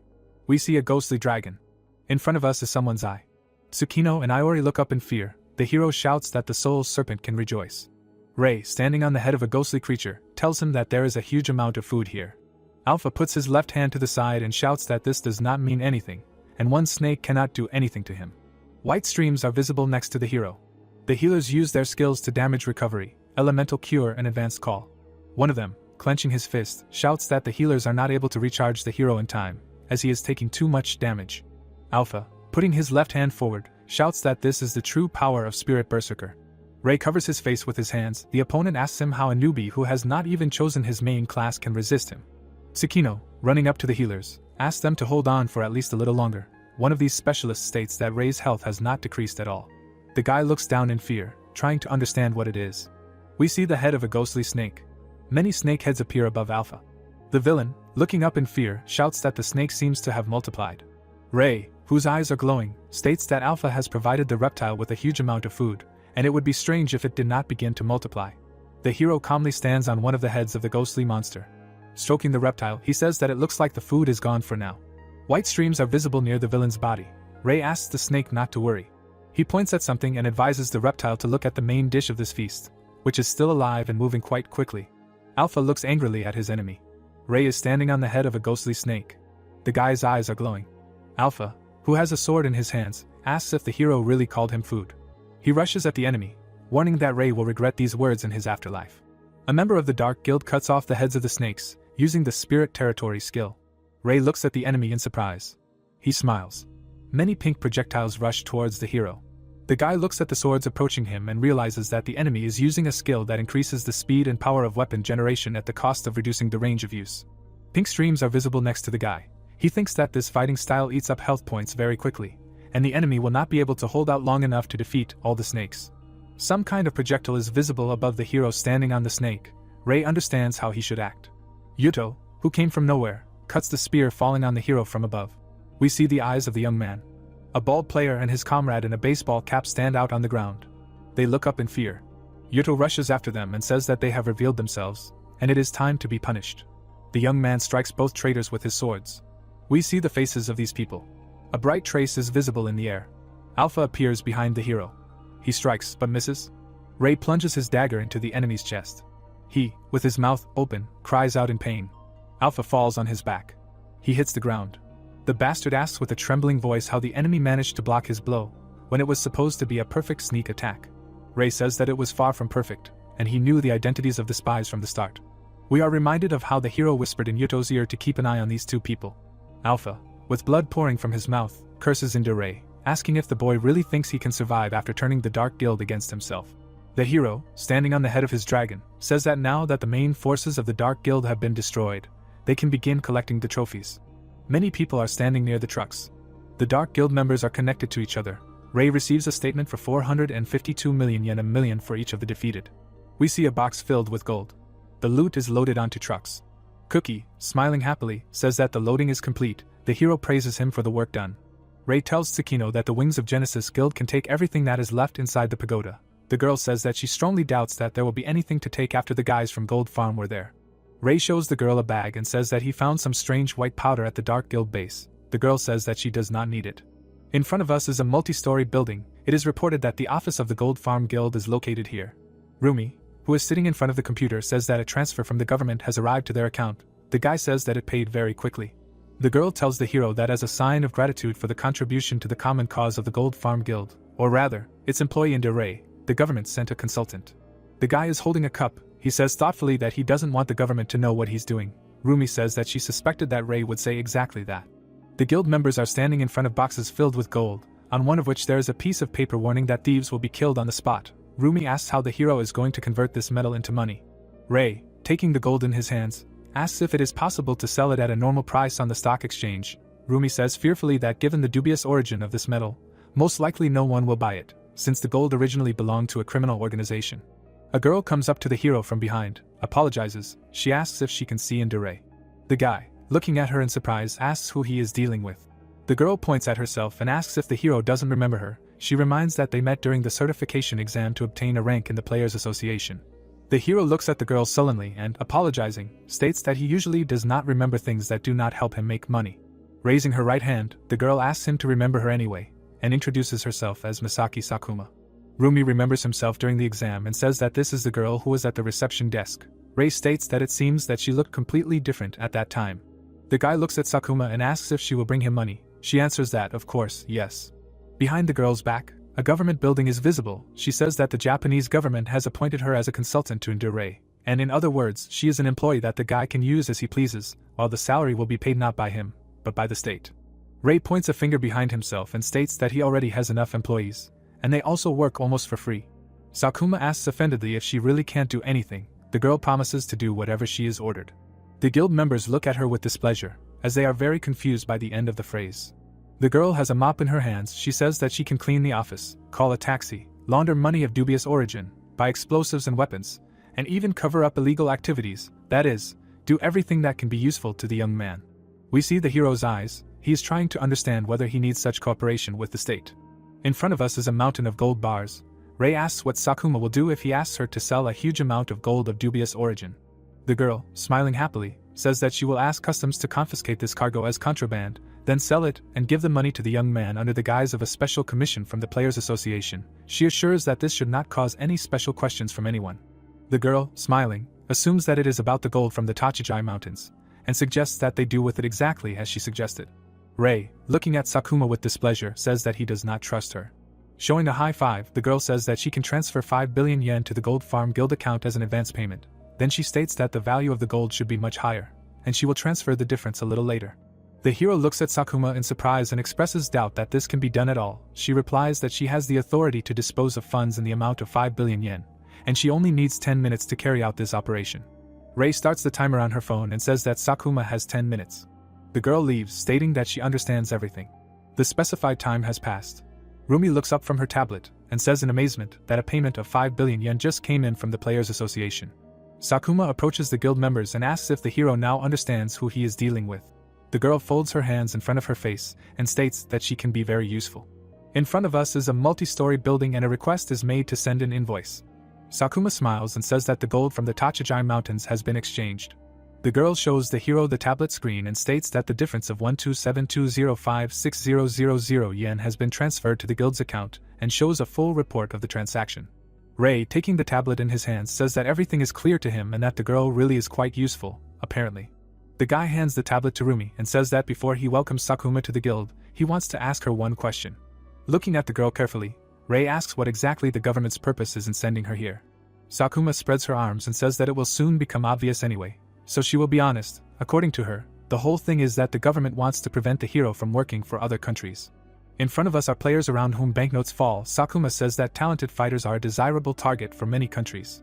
Ray calmly says that he understands everything, but he wants to say in advance that if he fails to make money in Japan, he will leave for another country without a twinge of conscience, so the government should do everything so that he can earn as much as possible in the country. Sakuma salutes and says that she will do everything in her power. A huge stack of papers falls on the table. Rumi, smiling happily, asks Sakuma to process all these documents. Raising her right hand, the girl says that, in addition, it is necessary to choose missions for the 3rd week of this month. She replies that she understands everything. The young man standing behind the hero says that Rumi is very demanding when it comes to work. Ray replies that this is why he appointed her the guild leader. The girl sitting at the computer hums thoughtfully. The hero asks her what happened. Sakuma is surprised that when checking the database of available missions, she found out that not a single task was added to this list in the last 4 days. The girl, turning to the guy, says that fluctuations in the frequency of missions occur regularly, but the fact that not a single one has appeared in this period looks incredibly strange. Ray is amazed that there really has not been a single mission in 4 days. We see the eyes of the young man.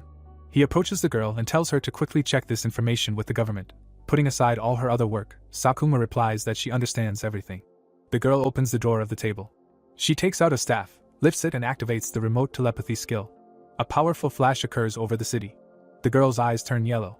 Sakuma, putting her hands to her head, says that she has received responses from the Players Association, Geospatial Information Authority, and the Cabinet Office, all of whom report that no new missions have appeared in Japan in the past 4 days.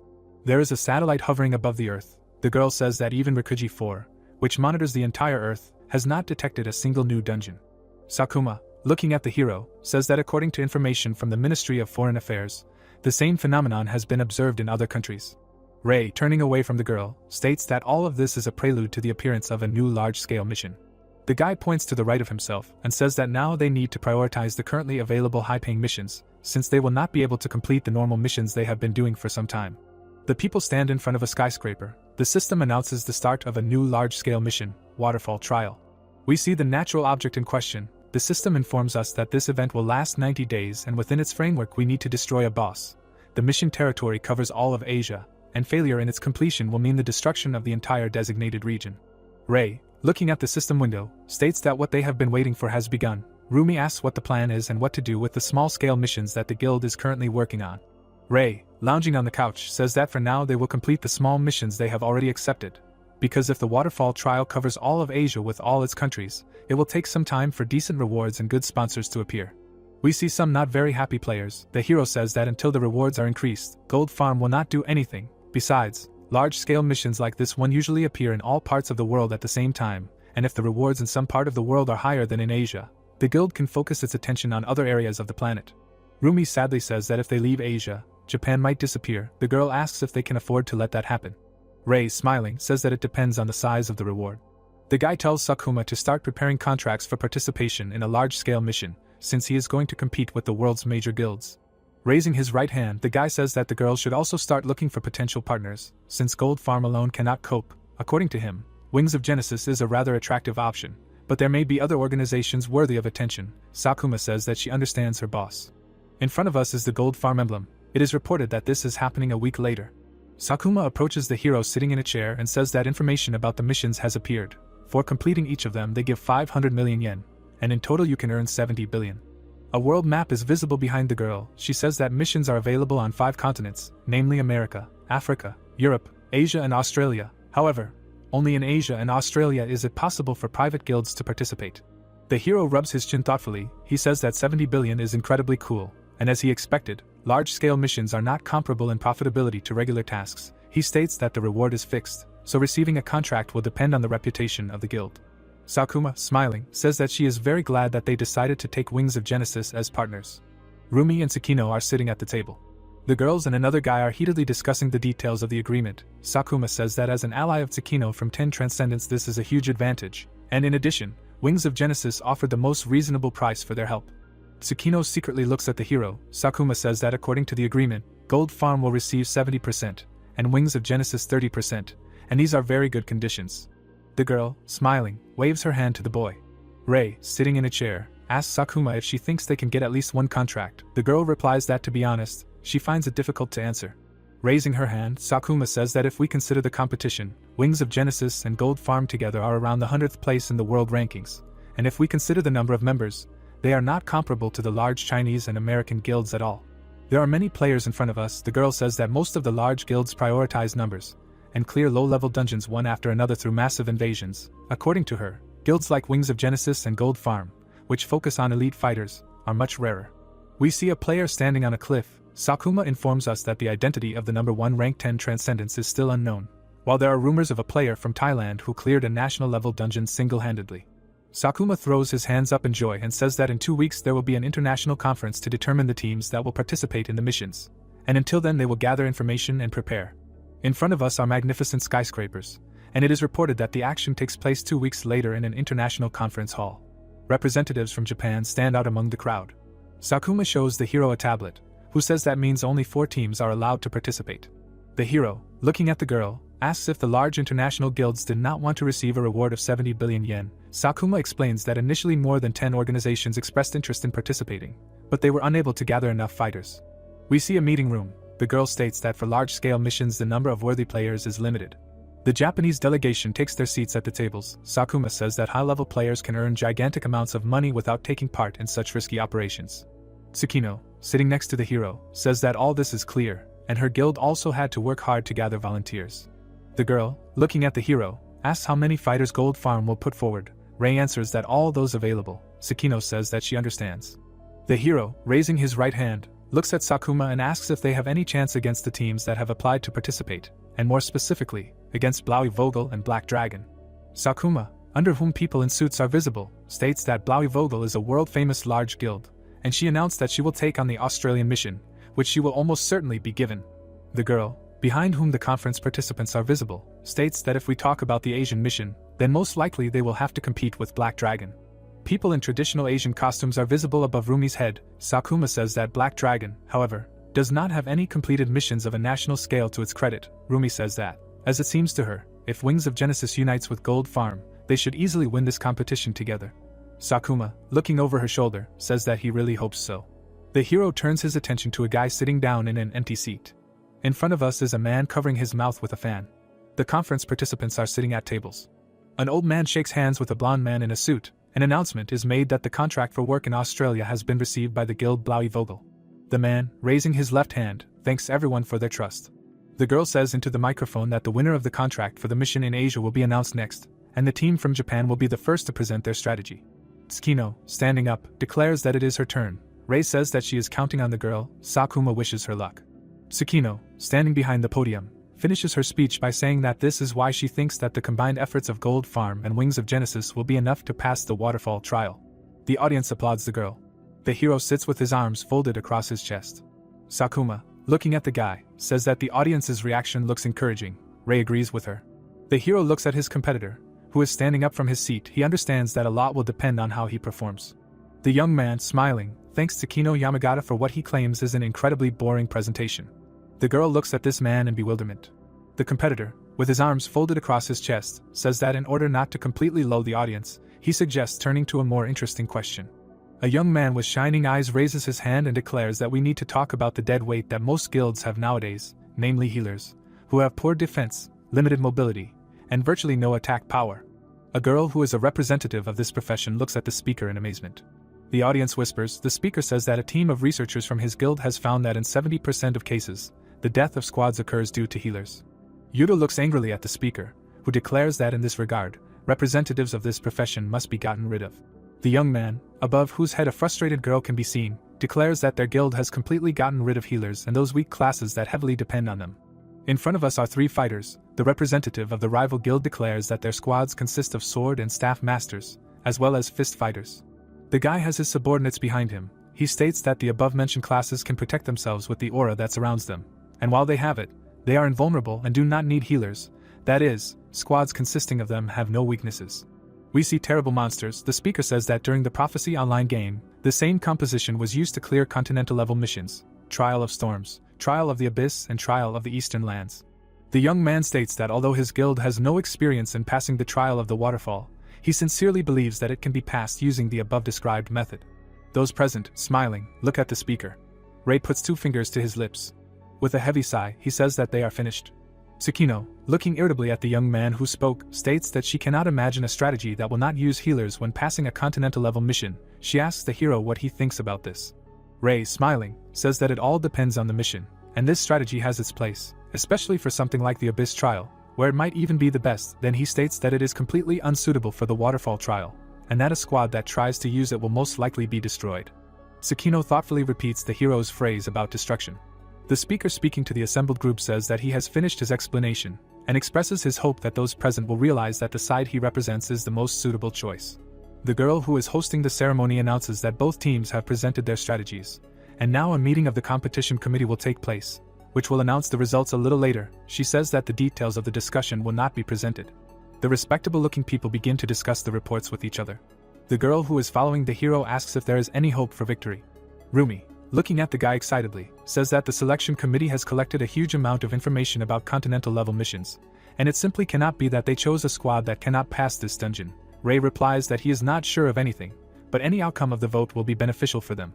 The speaker who recently spoke appears in front of the guy. He heard the words spoken by the hero, and asks in surprise if the young man did not realize that he had already lost. Ray, looking at the impudent man, asks again in surprise. He says that after his performance no one will dare to submit a single application. He praises the hero for the fact that his guild performed so toothlessly. Tsukino angrily demands that the guy be more careful in his statements, since no one has announced the results yet. The young man, closing his eyes, smiles. He raises his left hand and says that he has no doubt about the result. According to him, he was sure of the outcome even before the conference began and, moreover, even before he set off on his journey to get here. Ray, smiling, asks if the guy bribed the members of the competition committee. His competitor, smiling, declares that no one knows about it. Tsukino and the healer girl look at the impudent man. He states that for Ray, everything that is happening is a real blessing, albeit a hidden one. He states that the guy not only uses healers, but also appointed a woman to lead his guild, although this will most likely just help the hero avoid a senseless death. Tsukino states that all this is regrettable. The young man looks at her in surprise. Tsukino, behind whom Yudo is visible, states that her interlocutor is very impudent and not very smart, but he, nevertheless, represents a guild that has successfully completed missions and protected cities in which people live. The girl states that she will be very sorry if the members of this guild are completely destroyed due to the stupidity of their commanders. Tsukino, smiling, asks the young man if he wants to change his mind and withdraw his application. The guy angrily shouts that he will never back down, and urges not to underestimate the Black Dragon Guild. The guy grabs his hand and tries to use the aura art skill. Tsukino grabs his weapon. The hero intercepts the guy's hand and demands that he calm down. The young man looks at Ray in confusion, trying to understand when he managed to get next to him.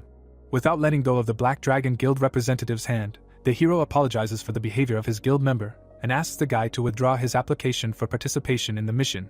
Tsukino asks his ally in confusion what is going on. Ray, looking at the girl, asks if these two understand what is happening and whether they read the hiring conditions. In front of us is a system window.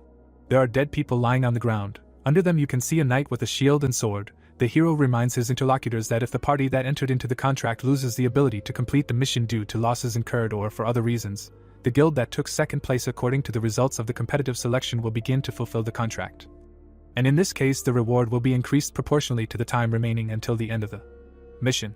The hero spreads his arms wide and says that in other words, if the Black Dragon Guild is defeated, Wings of Genesis and Gold Farm will simply earn more. The young man puts his hand to his forehead and laughs loudly, asking if the boy really thinks he can win if Black Dragon is destroyed, calling Wings of Genesis a girl guild and Gold Farm unknown upstarts. The young man's eye shines brightly. He states that it was a great joke, but the hero can't count on the scenario he just described. Ray looks at the boy calmly and asks if he really thinks that way.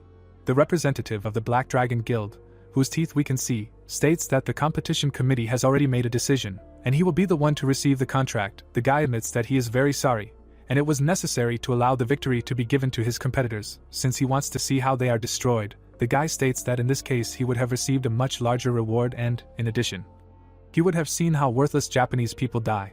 Tsukino and Yudo look angrily at the guy. He says that he does not often see such impudence. Tsukino turns around, hearing that the competition committee is ready to announce the results.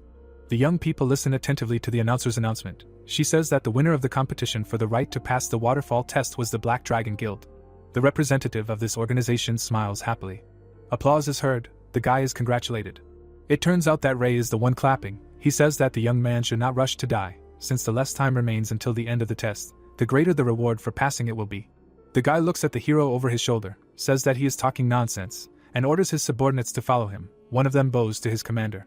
Ray and Tsukino walk through the room provided by the Gold Farm Guild. The girl spreads her arms to the sides and asks what they should do now, and whether it is worth returning to Japan for now. The hero, who has a glass in his hands, says that they are heading to China, since they have already completed all the missions they took on. The guy says that they need to stay close to the place where the waterfall test is taking place and wait for the defeat of the Black Dragon Guild. Ray tells Sakuma to buy tickets to China, and preferably cheaper ones. The girl replies that she will still choose a safer option for moving in space. A blonde bursts through the door. She asks to listen to her, and says that she has a request for the Japanese. They look at the girl in surprise. Ray asks who she is. The blonde grabs the guy by the hand and introduces herself as Marie from Blaui Vogel.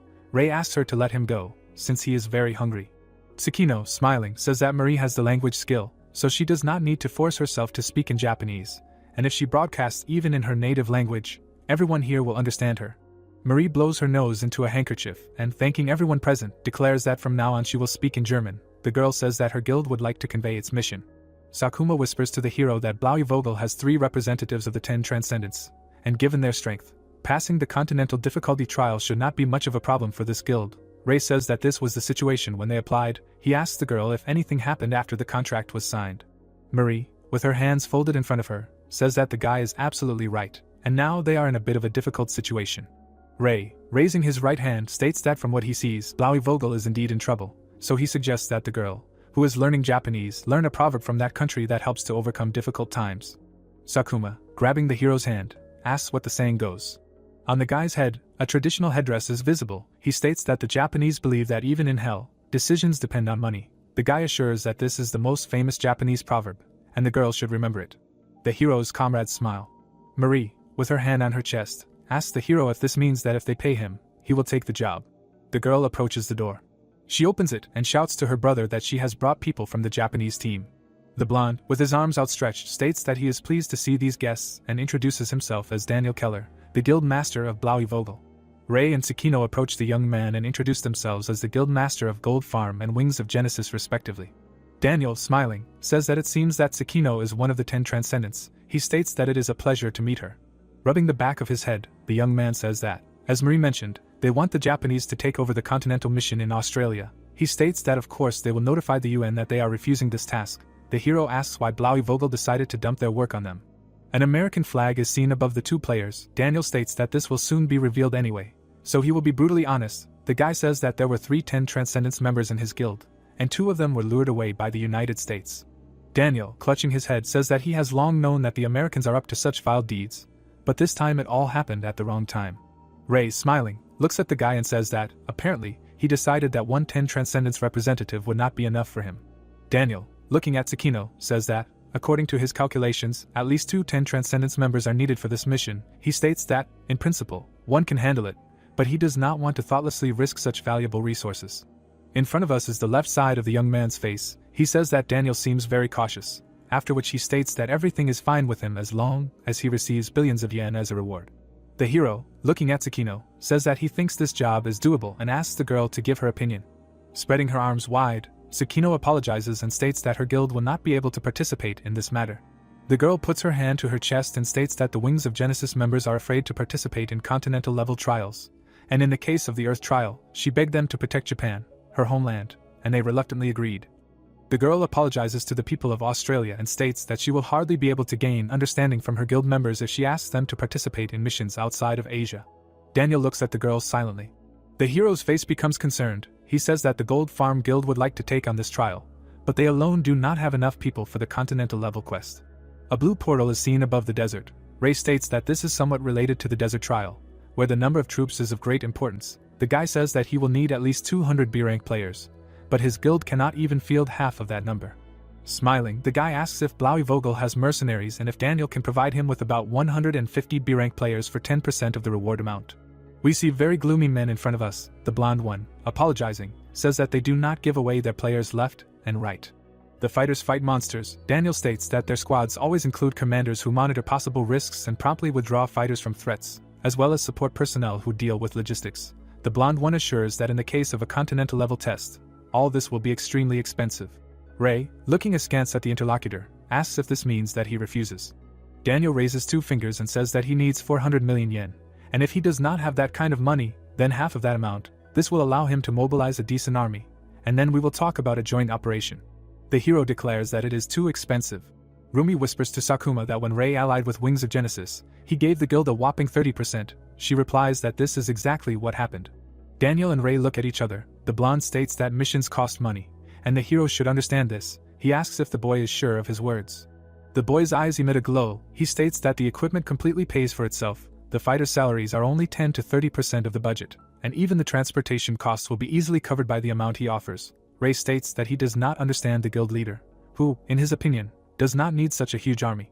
Marie joins the conversation. She says that if the fighters are strong, they will not need too expensive equipment, and in this case, 20% of the final reward for completing the mission will be enough for them to even make a profit. Putting his hand to his mouth, Daniel whispers to the girl that she is absolutely right, but he doubts that they are dealing with really strong players. The Japanese frown at the brother and sister talking. Daniel says that Wings of Genesis is indeed a strong guild, but he seriously doubts the power of Gold Farm, since there is not a single representative of 10 Transcendents in it. The girl, smiling, looks at the hero, and apologizing to her brother says that, as she thinks, Gold Farm is very strong, and this especially concerns Ray and De. The girl, smiling, states that this guy is much stronger than herself. The hero agrees with this statement. Daniel, raising his right hand, asks if Ray knows how strong Marie is. Sighing heavily, the young man replies that Daniel previously mentioned that 2 of his 3 members of 10 Transcendents were taken away, which means that the only one left is Marie, and he more or less imagines the level of her power. The girl looks at the hero in surprise. He says that in front of him is Marie Keller, who ranks 7th in the 10 Transcendents hierarchy. Marie, smiling, confirms that Ray said everything correctly. The girl's feet come off the floor. She asks her brother if he knows who Ray really is. Daniel asks in fear what she is going to do. The blonde's eyes glow. Roots covered in thorns appear around the hero. Ray looks at Marie. He grabs the root with his hand. The girl, screaming in fear, flies forward. Daniel looks at his sister with concern. Lying on the floor, the girl happily declares that she used a completely sudden attack, but the hero managed to dodge it and immediately counterattacked. In addition, he, who does not have skills, had enough strength to knock her to the ground.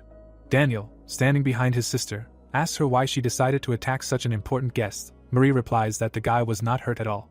Ray holds a root in her hand. Marie says that anyone who couldn't handle that attack wouldn't have a chance against Vermilion Spider, the boss of the Trial of Earth. Daniel offers his hand to his sister. He says that as far as he remembers, the Guild Wings of Genesis defeated that monster. Marie says that this is a lie, and she is confident that she can judge people correctly. The girl apologizes to Tsukino, and then says that she does not believe that the leader of Wings of Genesis could pass the Trial of Earth. Tsukino frowns at Marie. She says that Ray actually passed the mission. The hero's eyes glow. Rubbing her chin, the girl says that as long as this guy is here, she will be fine, and that she can guarantee it. Cars drive through the desert. In front of us is a military pickup truck. Ray looks out the window. Marie and Daniel are sitting in the back seat. Foot soldiers are standing next to the cars. We see several characters we already know. The soldiers in sunglasses are very serious. Daniel is saying something to his sister. Ray looks at him and asks if they can begin. The soldiers look at Daniel as he approaches the hero. One of them says that they say this commander is from the Gold Farm Guild. The second one is perplexed why they will be led by a person from a small Japanese guild. The soldiers talk to each other. One of them says that he is already fed up with all this and strong players are usually incredibly selfish. In his opinion, the new commander was brought in to compensate for the loss of deserters, whom the Americans lured away for huge amounts of money. Daniel, spreading his arms, orders the soldiers to listen carefully. He says that a joint operation of the Gold Farm and Blaui Vogel guilds is about to begin. The blonde points at the hero and introduces him as Ray Indu. The guy says that this man will be the senior commander in this operation. The hero takes the floor and states that he was the one introduced as Ray Indu. The soldiers listen attentively. The boy says that he will now try to clarify one thing. Looking at the soldiers with determination, the young man declares that he will not allow anyone to die in this battle. Spreading his arms out to the sides, he says that if the soldiers do not know what to do during the battle, they should prioritize saving as many lives as possible. Ray says that some decisions can be made at the unit level, but if he gives an order, then it must be followed without question. Next to Yuto, one of the soldiers angrily says that they will never be able to pass the continental level test if they follow this idealistic nonsense. The second soldier replies that it is still better than being treated like expendable material. Ray and Daniel shake hands. The hero thinks that his reward for this operation is $5 million minus the expenses that the Blauwe-Vogel Guild will bear. There is a dead soldier on the ground. Ray thinks that for every death of a fighter from the Blauwe-Vogel squads he will have to pay $10 million. And thus his task is to complete this mission with a minimum of expenses and not lose anyone. In front of the United Army there is a huge portal. Ray says that the desert trial is much larger in scale than ordinary dungeons, and monsters can appear immediately after they take the first step. We see the legs of the fighters. The hero repeats to them that safety comes first. He raises his hand and gives the order to move out. The combat vehicles are swaying. One of the fighters says in fear that it seems to be an earthquake. In front of us is a bear. The soldier, looking through binoculars at the beast, reports that the enemy has been detected 2 kilometers to the right and gives the order to attack. The fighters standing next to the mortar shout that they understand the order. The officer raises his right hand and orders to open fire. We see falling shells. They explode around the bear. The gunners try to figure out if they hit the monster. Someone shouts that it is still alive and they need to keep firing. Serious fighters in sunglasses put their hands forward. The coin explosion skill is used. Explosions are heard near the monster. Thoughtfully rubbing his chin, Ray looks at what is happening. He points his thumb at the slain beast and asks how much each of the fired shells costs. The young man standing in front of him replies that he does not know the exact price. But they were ordered not to use expensive weapons, so now the cheapest shells are used. The guy, raising his left hand, says that their contents are coins of 5 francs. Ray puts her hand to her ear and calls Sakuma. The girl, smiling, answers that the satellite data is coming in full, and the connection is excellent. The hero asks to find out how much the shells filled with 5 franc coins that the mortar men of the Blauwe-Vogel Guild use cost. Sakuma sits with a very strange expression on her face. She makes calculations on a calculator, after which she states that 120mm mortar shells cost 300,000 yen each, excluding the filling, which, as far as she understood, is Swiss francs.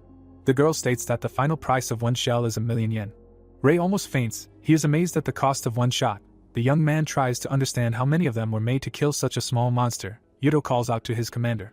The hero, on all fours, says that from now on they will be engaged in the destruction of monsters themselves, and they just need to be informed of the location of the monsters. The order to cease fire sounds. Hyenas are visible above the moving army. The hero is informed that 3 enemies have been spotted in front and on the left. Ray looks to his left. A dagger appears in his hand. The guy rushes to attack. His figure is visible above the monsters. The hero delivers several accurate blows. Daniel sadly says that the price of shells is really very high.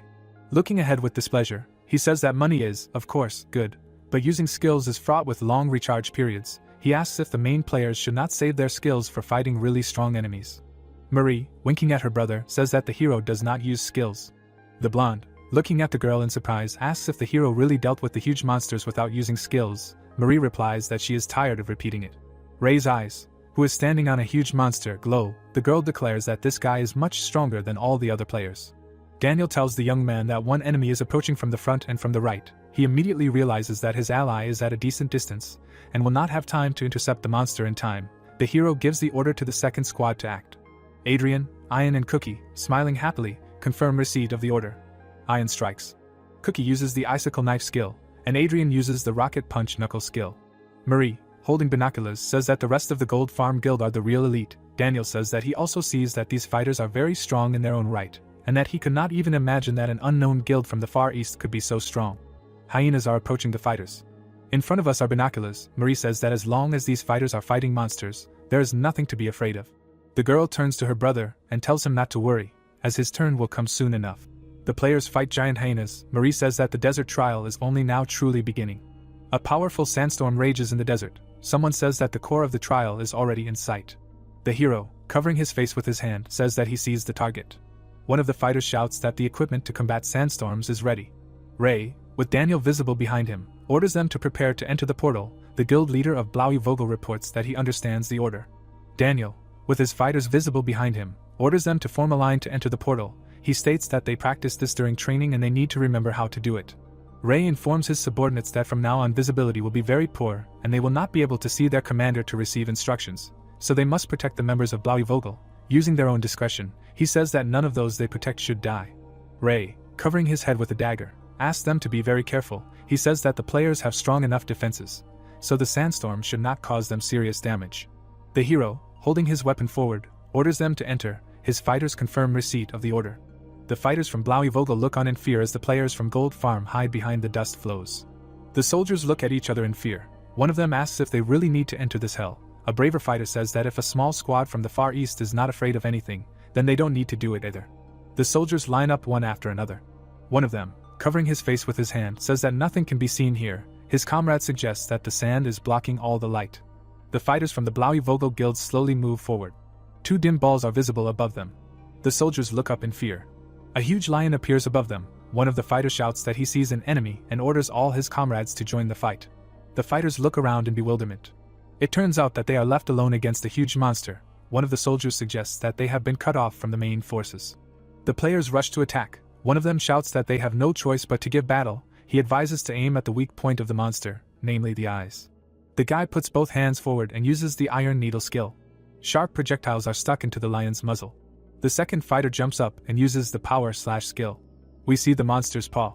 The monster hits the ground. One of the fighters falls on his back. The second soldier, looking at his comrade in fear, asks if everything is okay. He answers that he somehow managed to survive. The lion opens its mouth wide. One of the fighters looks at the monster in horror. The monster's head flies off its shoulders and flies over the frightened soldiers. The young men look at the lion in amazement. Ray confidently approaches them. He says that the fighters almost died.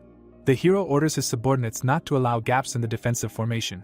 Daniel approaches his squad members and asks how they are feeling.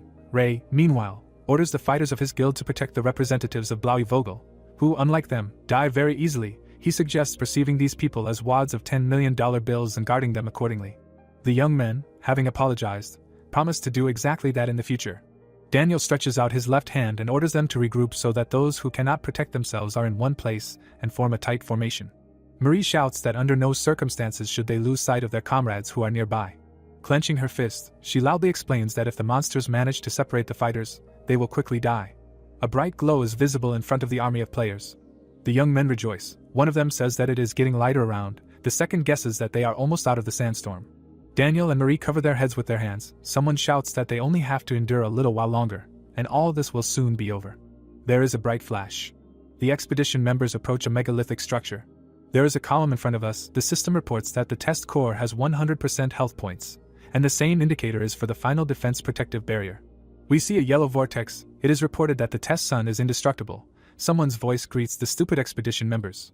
The sun bares its sharp teeth. It says that those seeking death must enter its kingdom. The young people look at the very strange enemy with fear. Marie says that the sun will not attack until they cross the barrier. In front of us is a schematic image of the location. The girl says that if you attack the 3 columns that stand on the edges, you can weaken the sun, after which she clarifies this question with the hero. Ray, looking at the blue column, says that Marie is absolutely right, and if you attack the columns from the safe zone, then everything can work out. He warns that these are extremely strong objects, so a large number of attackers will be required. We see a yellow and blue pillar. Ray says that his guild will take care of the core, and Blaue Vogel should take care of the outer pillars, unleashing maximum firepower on them while keeping within reasonable budget limits. Daniel says that the order is clear and asks if the pillars will attack in response. In front of us is a blue pillar. Ray says that these objects cannot respond, and they can be imagined as incredibly durable punching bags. The guy says that they need to be damaged until they turn red, after which they need to be maintained in this state.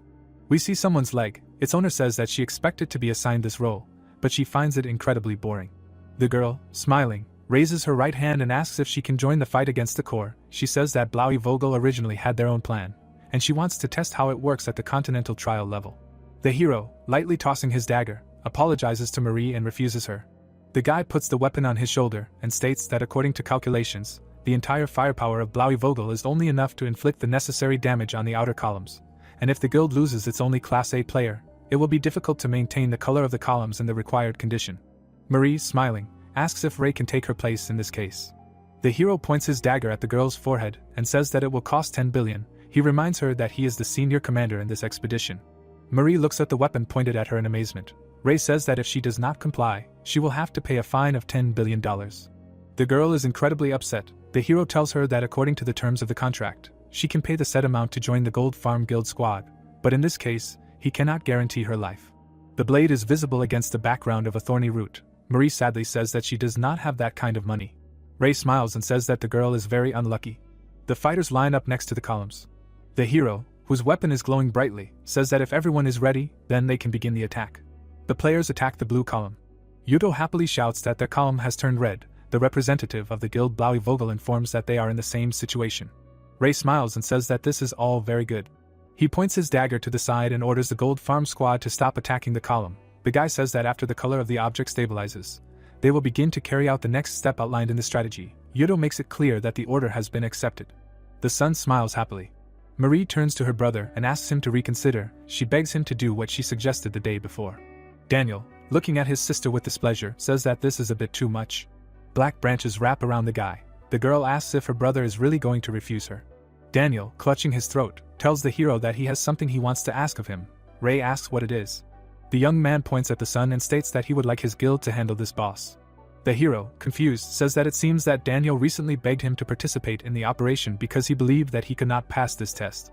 Raising his hands, the blonde states that he approached the hero because he could not allow the operation to fail, and with enough support, they can safely do what they are supposed to do. Ray, surprised, asks if he and his comrades are really being treated as backup options. Raising his hand, the hero asks if Daniel understands that breaking the contract means a fine of 10 billion yen. Daniel replies that he is fully aware of this. The fighters continue to attack the column. The hero reminds his interlocutor that no matter who defeats the boss, the reward will be divided according to the proportions specified in the agreement, and Blaui Vogel will simply lose 10 billion, exposing itself to a huge risk.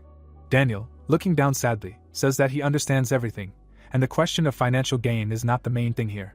Marie, appearing behind her brother, asks what happened. Daniel explains to the hero that Blaui Vogel is a large guild with international recognition, and it simply needs to gain experience in conquering continental-level dungeons.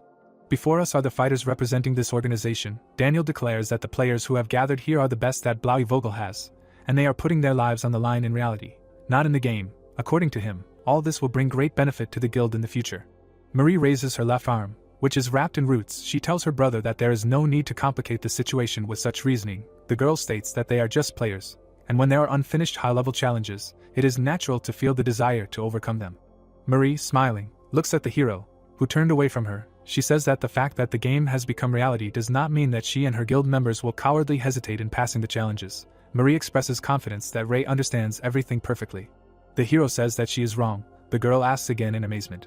She looks at the boy with displeasure, who says that he does not mind giving up his place if Blaui Vogel pays the fine. Daniel states that he has already transferred the necessary money, and the hero can check the status of his account. Ray, holding the phone, states that everything is fine and the matter was resolved very quickly. He asks if their conversation means that the Gold Farm Guild will not interfere with the boss fight. Daniel states that this is exactly the case and he cannot allow the members of this organization to be exposed to unnecessary risks. The guy states that naturally, if his fighters are engaged in the boss, the hero and his subordinates should switch to damaging the pillars. Ray states that this is more than logical. The guy's left eye glows. He is using the Soul's Eye skill. In front of us is Daniel. The system informs us that it is possible to extract a fragment of the soul of a C-rank knight, provided that said person makes an unexpected payment of more than 10 billion yen. Ray looks thoughtful. He does not see any result and understands that if the penalty was written into the contract, it most likely does not count as parting with the specified amount. In front of us is an elegant bottle. Ray thinks that low-level souls are very easy to collect, but Type C souls are very valuable, and he must obtain this fragment at any cost. Smiling, the boy asks Daniel what he thinks about insurance. Raising his left hand, Ray says that if Daniel pays an additional 10 billion yen, he will save him if the situation becomes too dangerous. The blonde, smiling happily, says that this is a very attractive offer, and is about to discuss the terms, but his sister interrupts him, assuring him that there is no need for that. Smiling, the girl says that they will fight the boss voluntarily, and besides, once the battle begins, if you do not cross the designated line, the enemy's attacks will not reach them. A bright yellow stripe is visible near the girl's leg. Marie says that paying 10 billion yen for such a short distance is simply ridiculous. The hero, squinting one eye, says that the brother and sister can do as they please, and his guild will take care of the columns for now. Marie, next to whom branches covered with thorns are visible, asks her comrades if they are ready to attack. The fighters answer that they are. Clenching his fist, Daniel shouts that the core is not the sun, but the mana column that is behind it. He says that the main squad, which will be led by Marie, must attack the protective barrier surrounding the main column, and after it is destroyed, the shelling of the mana column with special weapons will begin. In front of us is a rocket launcher. Daniel says that this is St. Elmo's fire loaded into rockets. A bright yellow circle is visible behind the guy. The young man says that after crossing this line, the fighters must maintain concentration every second. The members of the Blaui Vogel Guild, having received the appropriate order, rush into battle. Daniel uses the knight's intimidation skill. The system reports that this skill provokes enemies, attracting their attention for a certain period of time. A blue window is visible in front of the young man's face. He screams for the sun to attack him.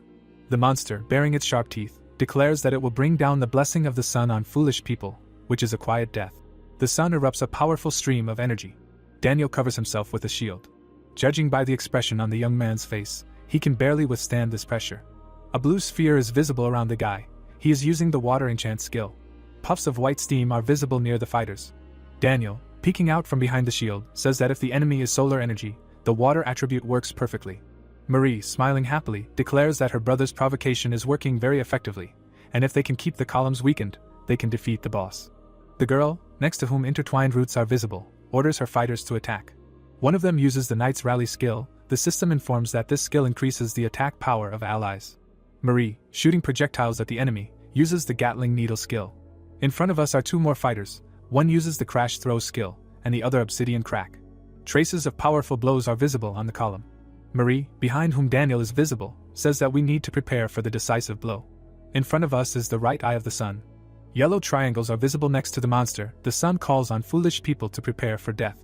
Many bright rays rush from the monster to the people. Marie, putting her right hand forward, shouts for her allies to dodge. Cries of pain are heard. 3 bright rays are visible in front of the girl. Marie, holding a ghost knife, states that the enemy's attack frequency is overwhelming and humans are simply unable to dodge them. The girl screams for all her allies to retreat. Marie plunges the tip of the knife into her neck. We see 2 fighters. One of them asks in confusion what the girl is doing. Bloody splashes are visible around her. We see a powerful flash. Marie turns into a spider. She activates the Bloody Rose skill. Marie, whose eyes have turned red, looks menacingly at the sun. The sun smiles. Bright yellow spheres are visible above Marie. A powerful flash occurs behind the girl. Yuto is surprised and says that the mobility demonstrated by the blonde is simply incredible. According to him, skills that change health points into huge buffs are very common, but this jump movement is very rare. Ray, standing nearby, says that the guy is absolutely right.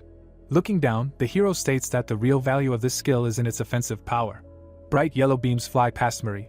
Red projectiles crash into the pillar. Ray states that each of these spikes has the equivalent power of a normal player's skill. The system reports that the defensive barrier's durability has dropped to 62.4%. The girl raises her right hand. The hero states that, however, this incredibly powerful skill consumes a huge amount of HP. Ray watches his fighters attack the pillars. The boy states that this skill is most likely optimized with HP increasing skills and status changes, and only in this way can it be used practically for a reasonable amount of time. Ray states that this strategy is only suitable for large guilds that can rely on other fighters during the skill's cooldown.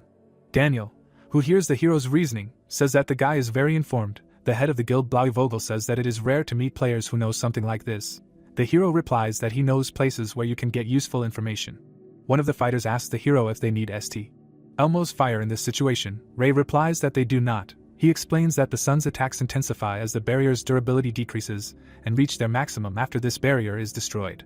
Yellow triangles are visible next to the sun. The hero says that it would be logical to focus all firepower at the very moment when the barrier disappears. The guy looks thoughtful. He understands that the price of using this installation is also probably very high. The system reports that the durability of the protective barrier has dropped to 50%. Some kind of platform rises from the ground. The sun, hanging above the column, brings down its rays. Someone notices that the ground has just risen up. The sun, grinning, tells the stupid humans that if they want to continue, they must make a sacrifice. A thick beam of energy is visible behind Marie. The girl who turned into a spider is in front of a yellow column. She says that after durability drops to 50%, a difficult mode is activated, but her mobility will allow her to get out. The monster in the form of the sun smiles happily. Marie, looking angrily at this enemy, says that he seems to be intensifying his attacks now. The girl's body is entwined with thorns. She thinks that the strength demonstrated by her enemy is completely inadequate. It seems to her that the debuff has stopped working. Looking around, she is convinced that the outer columns are still red. Marie jumps off the round platform, declaring that she will retreat temporarily. A huge yellow hemisphere appears above the column. The fighters look at it in fear. One of them shouts that another barrier has just appeared. The sun grins, repeating the phrase that if its enemies want to continue the fight, they must make a sacrifice. The system reports that in order to continue the attack on the protective barrier, at least one player must remain on the altar, and if there is no one there, the barrier's strength regenerates to 50%. Marie, smiling, says that, as far as she now understands, she should not have retreated. The girl rushes forward, declaring that this situation suits her. She pushes off at the very edge of the altar. 2 bright yellow lines are visible in the sky. A hot sun hangs above the girl who has turned into a spider. The spider's limbs are red hot. Marie continues to smile. She says that it seems she was unable to dodge another blow, but her eyes are slowly adjusting. The girl rushes to attack. She strikes a column. Ray, smiling, says that Marie somehow managed to recover, Although usually even one hit is enough for the player to panic and run away, the hero admits that the girl has very strong nerves. Daniel, looking back at the guy, asks if the difficulty will increase in the future. Traces of sunlight are visible around Marie. The hero replies that the difficulty will remain the same, at least until the protective barrier is destroyed. But even now it is too high. Ray says that if Daniel wants Marie to receive help, he will be fine with the amount of 5 billion yen. The blonde man hiding under the blue shields reminds the hero that earlier he announced the price of insurance at 1 billion. Ray calmly states that he raised the price just recently. He offers the guy to pay before the price increases even more. Daniel looks at his ally with disgust. We see the lower part of this man's face. He says that he trusts his sister.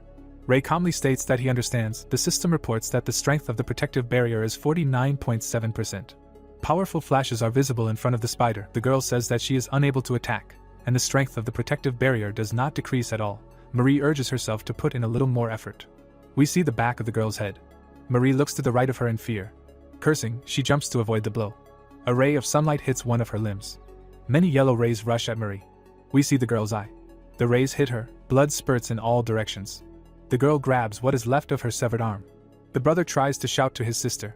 He asks the members of his guild why they do not help the girl. The guys answer that it is impossible. The young people tremble with horror. One of them says that if even Marie cannot do anything about these attacks, then there is even less reason for them to be there. The girl, receiving blow after blow, groans after each of them. A yellow beam hits her from behind. Marie screams with her mouth wide open.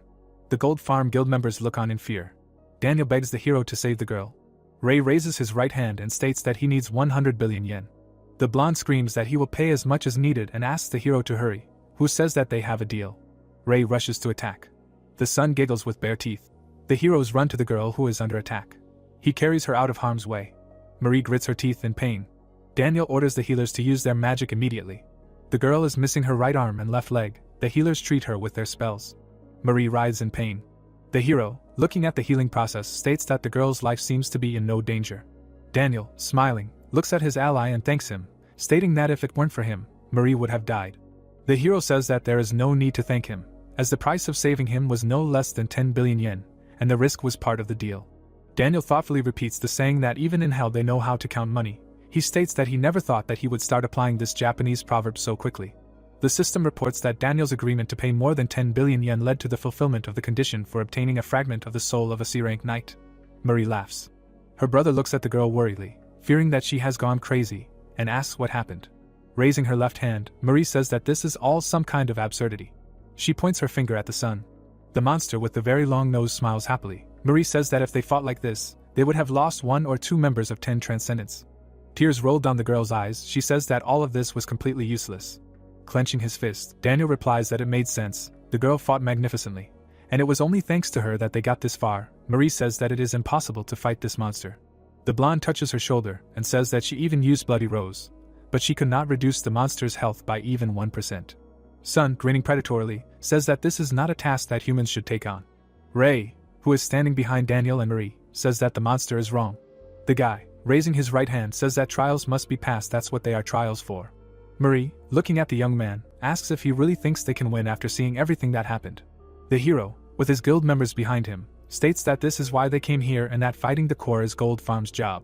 Marie and Daniel look at the hero. The girl points at a pillar and asks her brother to take her to her.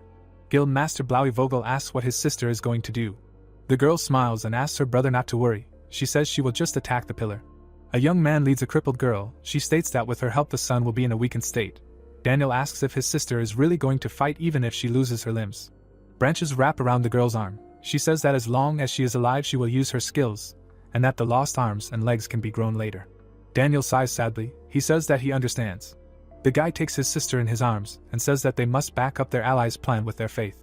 The hero shouts that his subordinates must stick to the previously developed strategy. The sun is still very cheerful. Bright yellow flashes are visible near him. Ray deftly dodges the beams flying at him. The hero holds a dagger in his hand. He says that while the victim is on the altar, his allies can attack the pillar, and he himself should focus on dodging the beams.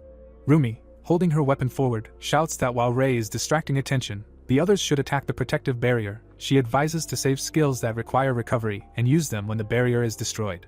A bright flash occurs. The system reports that the durability of the protective barrier is 45.2%. The sun is still baring its teeth. Marie and Daniel look at the altar. One of them says that the pillar is still stable.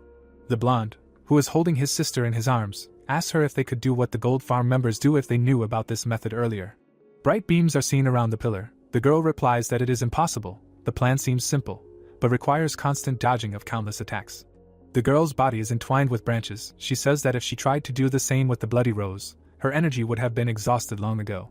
Daniel, looking up, states that everything is clear to him now, then asks if this means that the hero's successful use of this tactic is explained by the huge difference in levels. Ray quickly moves along the altar, dodging attacks. The girl, raising her hand, says that her brother is wrong, and her mobility is actually even higher than Ray's. Yellow beams flash near the guy. Marie states that the ability to see countless attacks, anticipate and dodge them, as well as maintain 100% concentration is more likely the player's own skills than a gifted skill. Daniel asks if what Ray is demonstrating could mean that this is the last of the 10 transcendents. The hero rolls. Marie, looking at her brother, says that she is not sure that he is really the number one in the rating, but he is hardly inferior to him in anything. Ray attacks the yellow column. The system reports that the strength of the protective barrier has dropped to 0%. A powerful explosion occurs. In front of us are representatives of the Gold Farm Guild. One of them shouts that the barrier has been destroyed. Rumi orders to concentrate all power on the main mana column. Multicolored projectiles rush at the named object. The column is engulfed in fire. Daniel puts his hands on his sister's shoulders and asks if she believes that they will be able to win. The son clenches his teeth. The smile on his face is replaced by a threatening expression. The monster calls his opponents brave people and declares that he will grant them death. The system reports that all attacks of the monster are now fatal. Fighters from the Blauvogel Guild are shocked. They repeat the last words of the son. In front of us is the tip of the blade. The hero holds his dagger above his head. Purple energy flows around Goat's dagger. The hero's eyes are glowing. The son looks very unhappy. The system reports that all his attacks mean instant death. Black rays are directed at Ray. The guy has a smile on his face. Black rays pierce his body. Marie and Daniel are terrified and try to shout to their ally.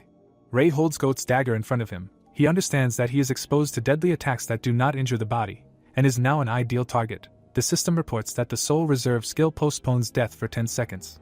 Ray strikes the column. 9 seconds remain. The guy's eyes emit a purple glow. The hero still has 7.5 seconds. Ray uses the Soul Disaster skill. He strikes the column many times. 4 seconds remain. The stone structure falls apart. The hero has 3 seconds at his disposal. We see the eye of the sun. The monster's appearance is distorted. Deep cracks appear on the sun's head. A purple object flies down onto the altar. An explosion is heard. The sun splits into many black pieces. The system reports that the main mana pillar has been destroyed. The sun has been defeated, and Ray has successfully completed the desert trial. The Gold Farm Guild members rejoice, shouting that they have succeeded and completed the task. The hero, raising his right hand, says that it was quite dangerous, but he had much more freedom of action than he thought. A blue system window hangs in front of the guy. He says that, as far as he understands, the pillar was considered the boss here. The system reports that the last attack was carried out by Ray, and he is the first player in the world to pass the continental level trial, and therefore receives the title of First Conqueror. Amazement appears on the young man's face. The system informs that the hero already has the title of First Conqueror, so the received titles were automatically combined into the title of Ancestral Conqueror, which increases damage by 100% against bosses and in large-scale trials. The hero, smiling, looks at the system window. He thinks that the title he had was already imbalanced, and now it has become even more powerful, and if all this existed in the game Prophecy Online, there would be no need to talk about normal balance in it. The system informs that the destruction of the test area has been prevented and asks to enter the name of the guild that passed this location. Behind Ray, his allies are visible. The hero says the name of his guild, and Daniel and Marie theirs. Together they say that it was a combined squad. In front of us is one of the Australian landmarks. The hero says that the total reward was $500 million minus the cost of the Blauvogel Guild equipment and staff salaries. People are walking near the skyscraper that houses the Sydney headquarters of the Blauvogel Guild. Daniel says that at the current exchange rate of 10 AM, the amount is 62.25 billion yen. He pushes a document towards the hero, stating that another 10 billion is due for saving Marie, and in total, he must pay 72.25 billion yen by the end of the day. Ray sits on the couch with a thoughtful expression. Daniel says that if the guy has no objections, he should sign the paper. Smiling, Ray states that he has no objections. He signs his name and asks if Daniel can really transfer 70 billion to him so quickly. The blonde, taking the paper in his hands, says that he lost 20 billion yen on this operation, and it is quite painful. However, it is not enough to sink his guild. Daniel, raising his left hand, says that besides, his younger sister's life is worth much more. Marie says that it will take a week for the reattached limbs to work properly again and fully stabilize, and after that she plans to work hard to improve her skill level. Daniel says that this is a very commendable wish. The girl says that she wants to ask the hero something. He asks what exactly she is talking about. Marie, sitting in a wheelchair, says that the strategy the guy used depends entirely on individual skill and qualities. The girl asks if there is another, more straightforward method for passing such tests. Ray, sipping tea, says that of course there is, and this was clearly stated during the test. Marie asks again in surprise. Before us is the Eye of the Sun. The monster calls his opponents stupid people and says that they must offer a sacrifice. Looking over the top of the cup, Ray states that, as the monster stated, a player is needed who is willing to die standing on the altar while the damage-dealing fighters attack the pillar. A scorching sun hangs over the pillar, and the hero says that the altar was literally a sacrificial altar. Daniel, raising his left hand, states that this is too high a price to pay. Ray sighs heavily and replies that even if an entire continent is destroyed, a huge number of people will still die, so such a sacrifice is more or less justified. We see people standing in a row. The hero says that, in principle, it is possible to send criminals sentenced to death or something like that to the altar, since as long as there is a victim, the player's skills do not matter much, and in a sense, this test was simple and straightforward. Marie, looking down sadly, says that it is not very ethical to use such methods in modern society. Daniel, folding his hands in front of his face, suggests that this test was not only testing the strength of the players, but also the values of society itself. Ray takes his copy of the document and repeats that in a sense, this was a very simple test. Turning away from his interlocutors, he says that in any case, if it brings an income, then it is already worth taking.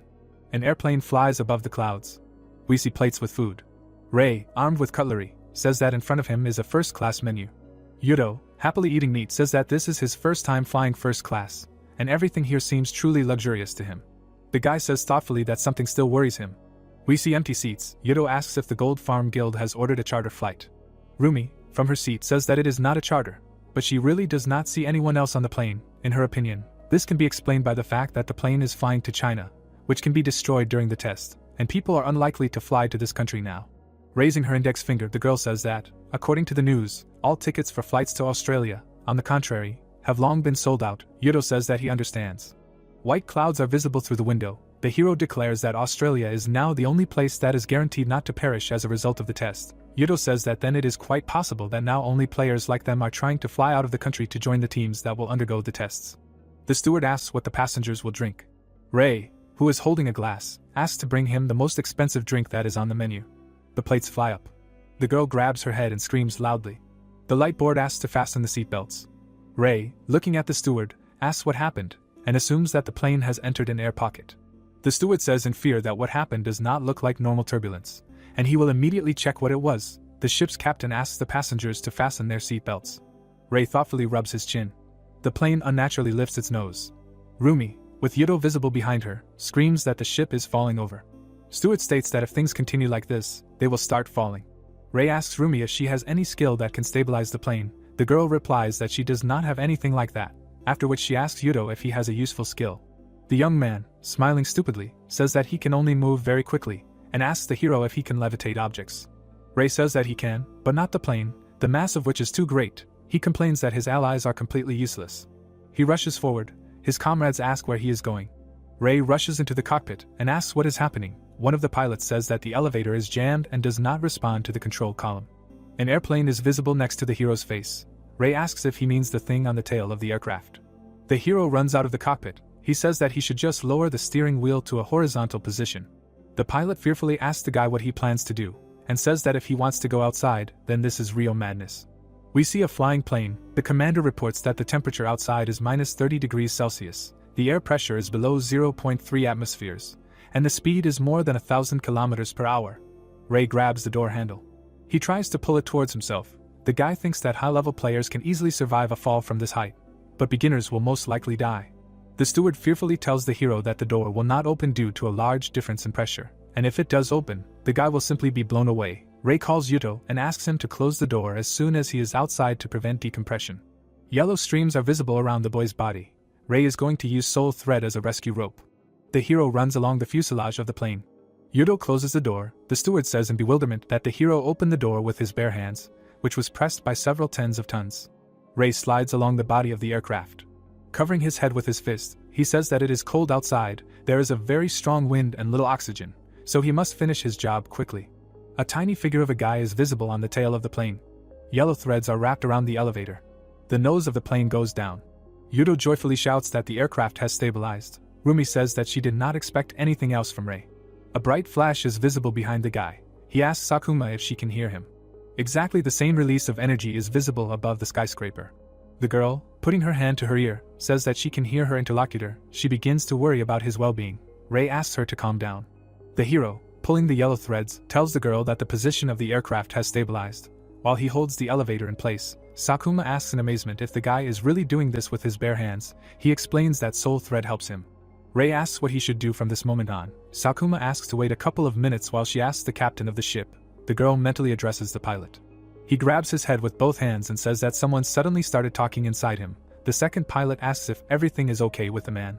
The tail of the plane is visible next to Sakuma's head. The girl says that she found out everything, and if possible, the hero should destroy the elevator. According to her, the pilot told her that if this mechanism does not respond to the position of the steering wheel, it is better to get rid of it altogether. The hero, wrapped in yellow threads, asks if Sakuma is sure that this element needs to be destroyed. The girl replies that the pilot assured her of this. Rei says that he understood everything. The hero raises the dagger above his head and uses the soul/skill. The elevators fall from the tail of the plane. Rumi screams loudly. Yudo asks Rei if everything is okay. The hero runs into the cockpit and says that he destroyed the elevators. As he was told, the pilot calls the guy his savior. The second pilot admits that it is difficult for him to believe that there is a person next to him. The ship's captain, taking the control wheel, declares that he will now try to land the aircraft. The passengers put on oxygen masks. The pilot informs them that an emergency landing is about to be made. The plane flies directly over the water. The passengers hear the command to group together. The nose of the plane descends onto the water. The aircraft glides along the surface of the ocean. People on life rafts look at a plane flying nearby. Rei is going fishing. He asks Yudo if he knows what kind of fish sells for the highest price. The guy replies that it's most likely the one with a shiny silver back. The people watching this picture try to understand how it's possible to act so carefree in this situation. Rumi, putting his hand to his ear, says that Sakuma contacted them. The girl raises 2 fingers and says that the rescue team will arrive in about 2 hours. The ship's captain, folding his hands in front of him, says that the absence of casualties in such an incident can be considered a real miracle. His assistant happily declares that the man should first of all thank his own piloting skills. Rei frowns at Yudo, who is happy with his catch. He is haunted by the word incident that he just heard. Holding the pink fish by the tail, the hero asks Sakuma if there is any new information. The girl replies that the investigation is not yet complete, but there is evidence that some planes flying between Australia and China were found to have mechanisms that disable the elevators. We see the girl's eye. She says that if only the plane carrying the Gold Farm members was attacked, then it is clear that they were the target. Thoughtfully rubbing her chin, Rei asks how the attackers managed to bypass airport security and inspections that are carried out before departure. Yudo asks the hero to give him a dagger. Rei hands over his weapon. He says that strong players can easily get to the plane and do whatever they want with it, but at least it was not blown up in the air. In front of us is a device with a chip. Sakuma says that the devices found were small, and a bomb that can destroy an airplane must be large enough that its smuggling on board would not go unnoticed. Yudo, holding a dagger, says that such complex operations are only possible for a large and influential organization. Rumi suggests that the Dark Guild is planning to disrupt the Asian test. Raising his right hand, Rei says that this is the most obvious explanation, but government agencies have been monitoring cases of short-term income from test failures for some time now, and must have noticed such a game on the market. The hero asks Sakuma if there are other ways to make money from mission failures.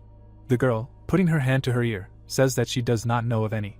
We see many players. Sakuma says that individuals would hardly be able to pull off something so large-scale, so there must be some other reason. She suggests that this is revenge on the part of the Japanese branch of the Dark Guild, which they defeated. The hero, arms folded across his chest, states that such methods seem too sophisticated for revenge, and even if the plane exploded in midair, strong players would hardly die. He states that the Dark Guild members should have known about it. We see many dogs. The hero continues to ponder who could have arranged such a sabotage.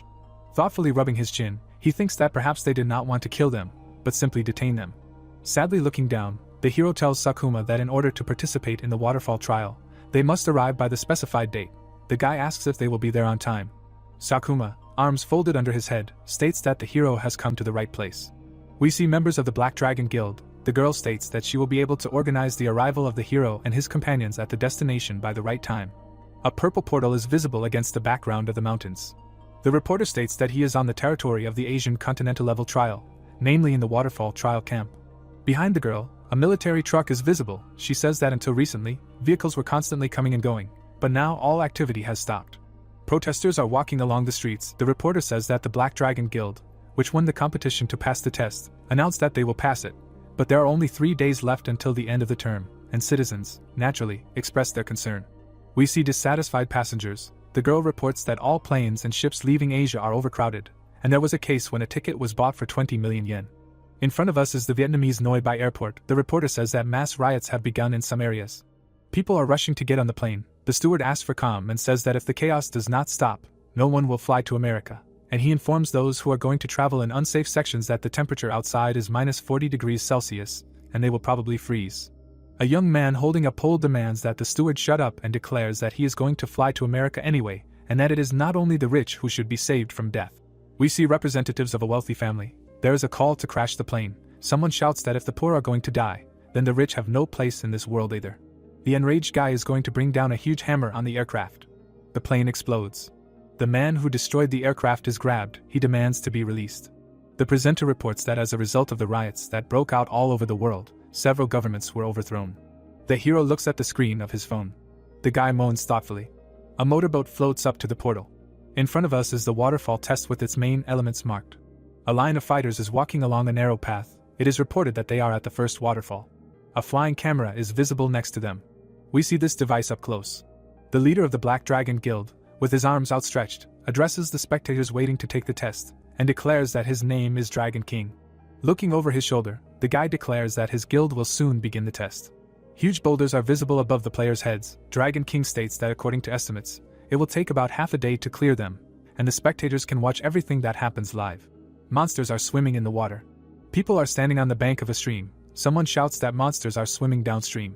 Dragon King, with his arms outstretched, calls on his brave warriors to prepare to intercept. They rush forward. Huge fish fall on the people below. One of the fighters strikes, using the skill Aura Slash. Circles spread out around the fish. The skill Energy Fist is used.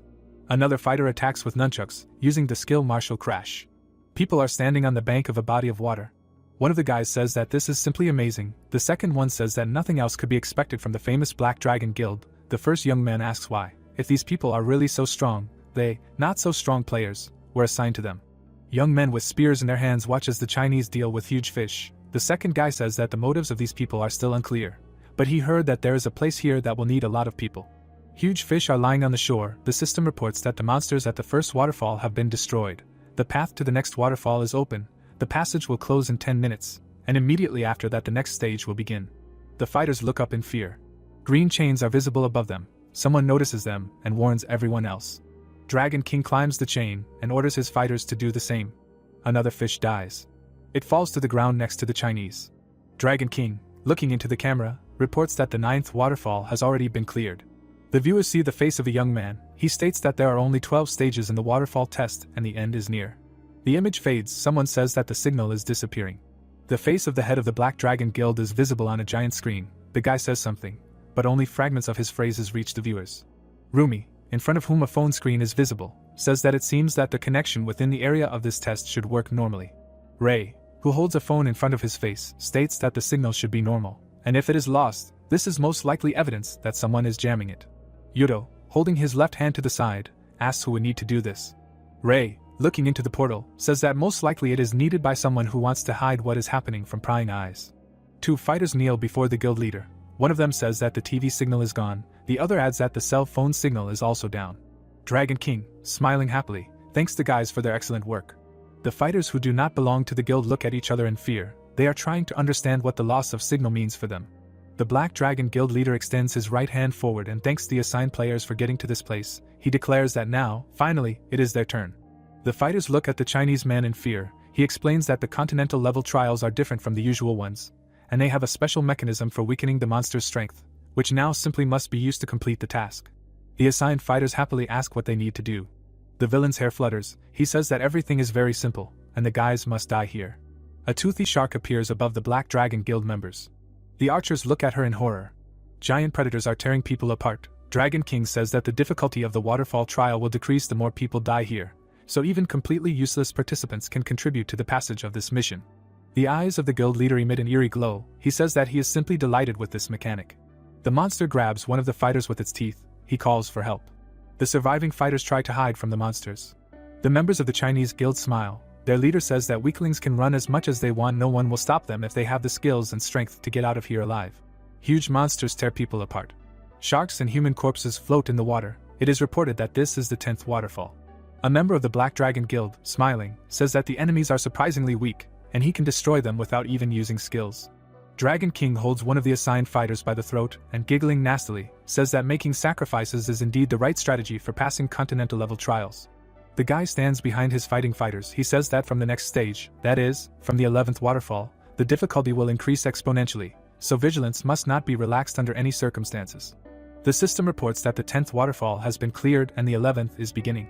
Huge sharks fall down. The Dragon King swings his sword, using the martial blade skill. The other fighter uses aura slash.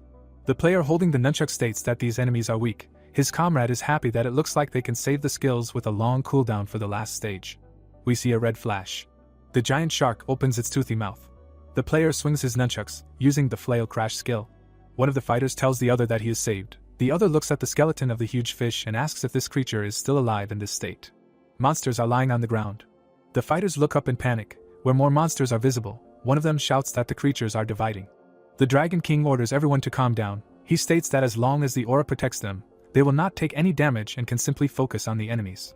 Dragon King looks over his shoulder at his comrades, one of whom says that the fish keep appearing no matter how many are killed. The second fighter feels that the aura that was just mentioned is starting to fade. The huge shark snaps its teeth. Dragon King grinds his teeth in rage. He states that if enough sacrifices were made, these creatures should not have reproduced so rapidly. The villain feels that some of the people brought here to be sacrificed survived. Dragon King waves his hand. A bright white glow appears around him. He uses the skill Martial Aura. Extending his left hand towards his soldiers, Dragon King shouts that they can no longer attack each target individually and must use area attacks. The soldiers indicate that they understand the order. One of them runs to the edge of the water and uses the skill Flail Sonic Wave. The second fighter uses the skill Explosive Aura. Small fish are biting into the fighters' faces. Dragon King shouts that this is strange, and the number of enemies is not decreasing. He calls for more area attacks. The Black Dragon Guild members look at their commander in fear. One of them says that his skill is on cooldown. The second says that all such attacks have already been used. The third warns that he will not be able to move for some time. Dragon King looks at the water, in which monsters are visible. He says that the squad used all their skills, but still could not destroy the enemies. The system reports that in the 11th stage of the test, monsters will continue to respawn until the set number is reached. Dragon King looks at the sharks approaching his squad in fear. The fighters panic. One of them shouts that the fish are appearing endlessly. The second asks what to do. He realizes that if everything continues like this, they will simply be eaten alive. The system window reports that 6,612 out of 300,000 monsters have been defeated, and the quest completion rate is 2.2%. Giant sharks can be seen above Dragon King's head. The villain cannot believe that there are 300,000 of these creatures to destroy. The guild leader starts to run and orders all his fighters to do the same. A giant shark's mouth can be seen behind them. The announcers, who are visible on the phone screens, report that the Black Dragon Guild has failed the waterfall trial and the location of the guild leader, Dragon King, is currently unknown. It is reported that the International Players Federation is taking this incident very seriously. Rumi, looking at the screen, says that everything happened exactly as Ray predicted. The guy says that it was not difficult to predict, since the Black Dragon Guild was not fit to pass this trial. The guy takes a sip from the bottle. He is very interested to know what will happen to those who failed. Dragon King runs down the street. It is reported that this is happening in Vietnam. The guy hears some sounds next to him. Grinding his teeth with anger, he says that they barely managed to get out, and it is completely unclear what will happen now. Dragon King thinks that if his guild failed the test, then it is safe to say that the Japanese also do not have a single chance, which means that all of Asia is finished. The young man closes his eyes. He tries to understand if there is a way to escape. The name of the skill Fatal Penetrate sounds nearby. Dragon King looks up in fear. A yellow blade pierces his forehead. A fighter with white hair hangs above the villain. He presses his foot on the hilt of the sword. This man has an elegant earring in his ear. The guy puts his hand to his ear and says that the sentence against Dragon King has been carried out, and, as expected, this villain planned to leave the test and run away. A man with a similar earring praises his interlocutor for his excellent work. A blond man in a business suit looks at the phone screen. The man's eyes glow. He says that Dragon King is just a fool if he thought that he could endanger an entire continent and billions of lives, and then just run away. The guy, looking at the servant, asks how things are with the Japanese squad. He replies that he is already moving by land and should arrive at the waterfall trial today. With his hands behind his back, the man says that some members of Wings of Genesis have deserted, but the main fighters are fine and ready to fight. Then he says that, nevertheless, there is one catch. His master asks again in surprise. The mustachioed man says that the Gold Farm Guild requires additional payment.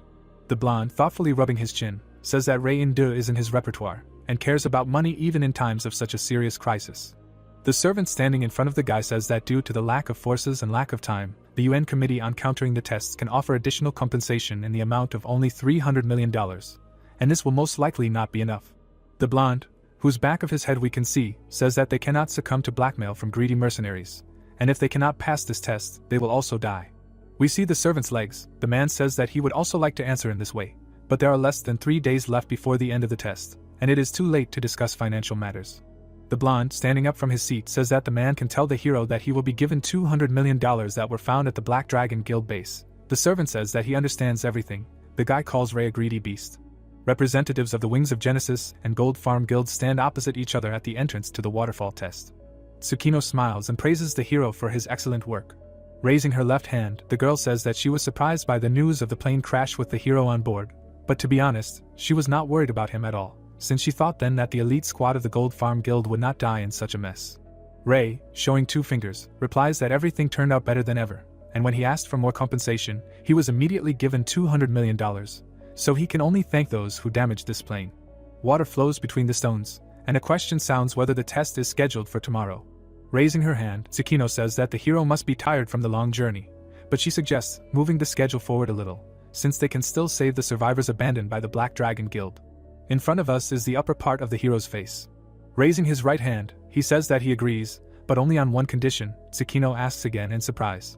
The boy's eyes emit an evil glow. He says that the rescued must be handed over to his guild, which will decide their fate. The fighters fight with huge fish. It is reported that the waterfall trial is taking place. Ray, who has a dagger in his hand, asks Tsukino if she is sure that she wants to participate, because even the first waterfall seems very difficult. He says that with their current strength, passing this test will be extremely difficult. The guy reminds that in any case, he is not responsible for her and her fighters. Tsukino, looking at him, says that she understands all the risks. The girl, who is slightly above the hero, says that, as she heard, the guy managed to track the location of the missing members of her guild. Ray replies that according to Sakuma's report, they, fearing for their lives, fled to America. The hero sadly says that the loss of a healer is a great pity, and in addition, the blood sorcerer needed to pass the 11th stage of this test has escaped. Tsukino says that the guy has the right information. She says that AG is participating in the expedition, but at least 2 such specialists are required to pass the test normally. In front of us is the guy in question. The allies are standing at the waterfall. The girl says that the blood sorcerer will be a girl whom she managed to convince to take part in the expedition.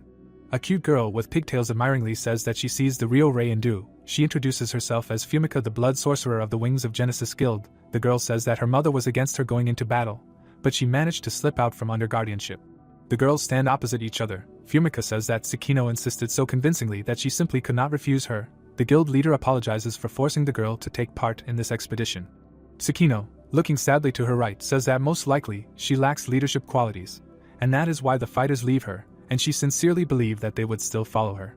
Ray, closing her eyes, tells Tsukino not to depress herself with these thoughts, and that all the blame lies with those who ran away. Fumika, smiling, states that the hero is absolutely right, and those who are here will do their best to complete this test. Ray, raising his hand, asks Tsukino if it is worth waiting at least 1 day. He states that, according to calculations, if half of the survivors from the previous attempt die, it will be much easier to pass the test. Tsukino, thoughtfully rubbing her chin, says that, to tell the truth, she considered this option, but if they do exactly this, then Wings of Genesis will cease to be Wings of Genesis. We see the girl's face. She says that even if this significantly increases the risks, she will not abandon those she can save. The hero looks at the girl carefully. Fumika, raising her staff, calls Tsukino. The guild leader apologizes to her interlocutors for involving them in this dangerous adventure because of her selfishness. The hero says that he does not mind at all. In front of us are the members of the Gold Farm Guild. Ray says that helping players is very profitable, and besides, he will be able to involve new money hamsters in his organization. The guy's subordinates are standing on a mountain of fish corpses. One of them shouts that they are already finished. Ray tells Tsukino that while they were chatting here, his subordinates have already dealt with the monsters. The system reports that the monsters of the first waterfall have been destroyed, and within the next 10 minutes the passage to the next stage will open. The squad passes by half-destroyed columns. It is reported that they are on the 10th stage of the waterfall test. Ray, who has a fish impaled on his dagger, states that there must be a loss of communication somewhere around here. Tsukino says that there are no survivors here. Iori reports that cell phone reception is also down. Ray, looking to his left, states that all this means that what they need is over there. The fighters walk through a dark cave. They look around. Cookie is surprised that such a place exists here. Tsukino asks how this is even possible. The system informs that the expedition members have entered a secret shelter, and while they are here, they will lose 5% of their health every hour, and it is reported that recovery skills do not work in this area. Tsukino makes some simple calculations and asks if this means that they can only stay here for 20 hours. Someone's hand is holding a dagger. Yuto is unhappy with the lack of healing skills. Fumika says that, on top of everything, it is very cold here. Armed people are visible above the hero's head. The guy asks who they are. The fighter puts his hand forward and asks if the members of the Black Dragon Guild are in front of him. The guy jumps off the cliff, exclaiming that these bastards have betrayed them. Holding a spear in front of him, the guy shouts that he will kill these creatures. We see a wide open mouth. Its owner screams that this is a mistake. He stops his comrade's spear, which was aimed at the hero's chest. The fighter, looking at his friend in surprise, asks why Hauren is doing this. He points his finger at the expedition members and calls his comrade to take a closer look at how they are dressed. The guy says that they are definitely not members of Black Dragon. Rei, Yuto and Tsukino take a defensive stance. The fighter, having looked closely, says that his comrade is absolutely right. He assumes that this could be a rescue squad. Rei, smiling, says that they will really help the fighters stuck here. A blue leaf appears above his head. The hero says that if the guys sign this contract and become his money hamsters, they will not have to worry about their lives. The young people, looking at the hero in amazement, clarify what he means. The hero's eyes emit a glow. He promises to teach the guys how to make money, but in return they will give him what they earn. Rei points at his subordinates and says that these people are also part of the money hamster squad and they will be helping the young people learn the necessary skills. Cookie asks that since their guild has a name, they should not be called disparagingly, but Gold Farm. The fighters do not look very happy. One of them says that 50% is too much, and they were recently deceived by the Black Dragon Guild. The guy says that he is very upset to hear that the members of the rescue expedition are also trying to rob them. Hauren angrily states that all the strong players only think about exploiting the weak. His comrade is amazed and asks the guy to wait. He points at Cookie and asks if this man is a money hamster. Rei points at the guy and confirms the assumption. The hero says that this is a special case, since the guy gives 90%, and not 50% like everyone else. Cookie sadly says that he would still like to work like everyone else. Rei, smiling, looks at the guys and asks what they will say about this. A luxurious watch is visible on Cookie's hand. One of the guys says that the young man's chronometer is incredibly expensive, and it is simply unbelievable that a money hamster can earn such money. The hero, looking at his subordinate, asks if this is really a good watch. He answers that it costs about 2 million yen, although Rei probably thinks this money is ridiculous. The fighters exchange glances. Hauren, amazed, asks if it is really possible to buy such a watch, giving 90% of his earnings. The hero says that last month Cookie earned 21.5 million yen, and even after he gave 90%, he still had about 2 million left. Tsukino whispers to Rumi that Rei seems to remember everything down to the smallest detail. She replies that it only concerns money matters. The fighters tell the hero standing in front of them that Cookie must have been a strong player before he became a money hamster. One of them asks how much he earned before he started working in the guild. Rei, looking at his subordinate, asks him to answer the questions. Cookie states that he earned about 140,000 yen per month, although more often he earned 130,000. The guy adjusts his jacket, under which jewelry is visible, and says that thanks to the information he received from Rei, he has increased his income many times over. The fighters open their mouths in amazement. Sheets of paper fly down. Young people excitedly shout that they will sign anything. Tsukino and Rumi look at the jubilant boys. The former says that it all looks like some kind of financial pyramid. The guild leader says that, nevertheless, it is the pure truth. We see the ceiling of the cave. The hero, who has a stack of papers in his hands, asks how much health the fighters have left. Hauren answers that everyone has less than 20%. Raising his right hand, Rei says that in this case, the boys have about 4 hours left before death. Smiling, he turns around and says that then he will have to finish the test before that time expires.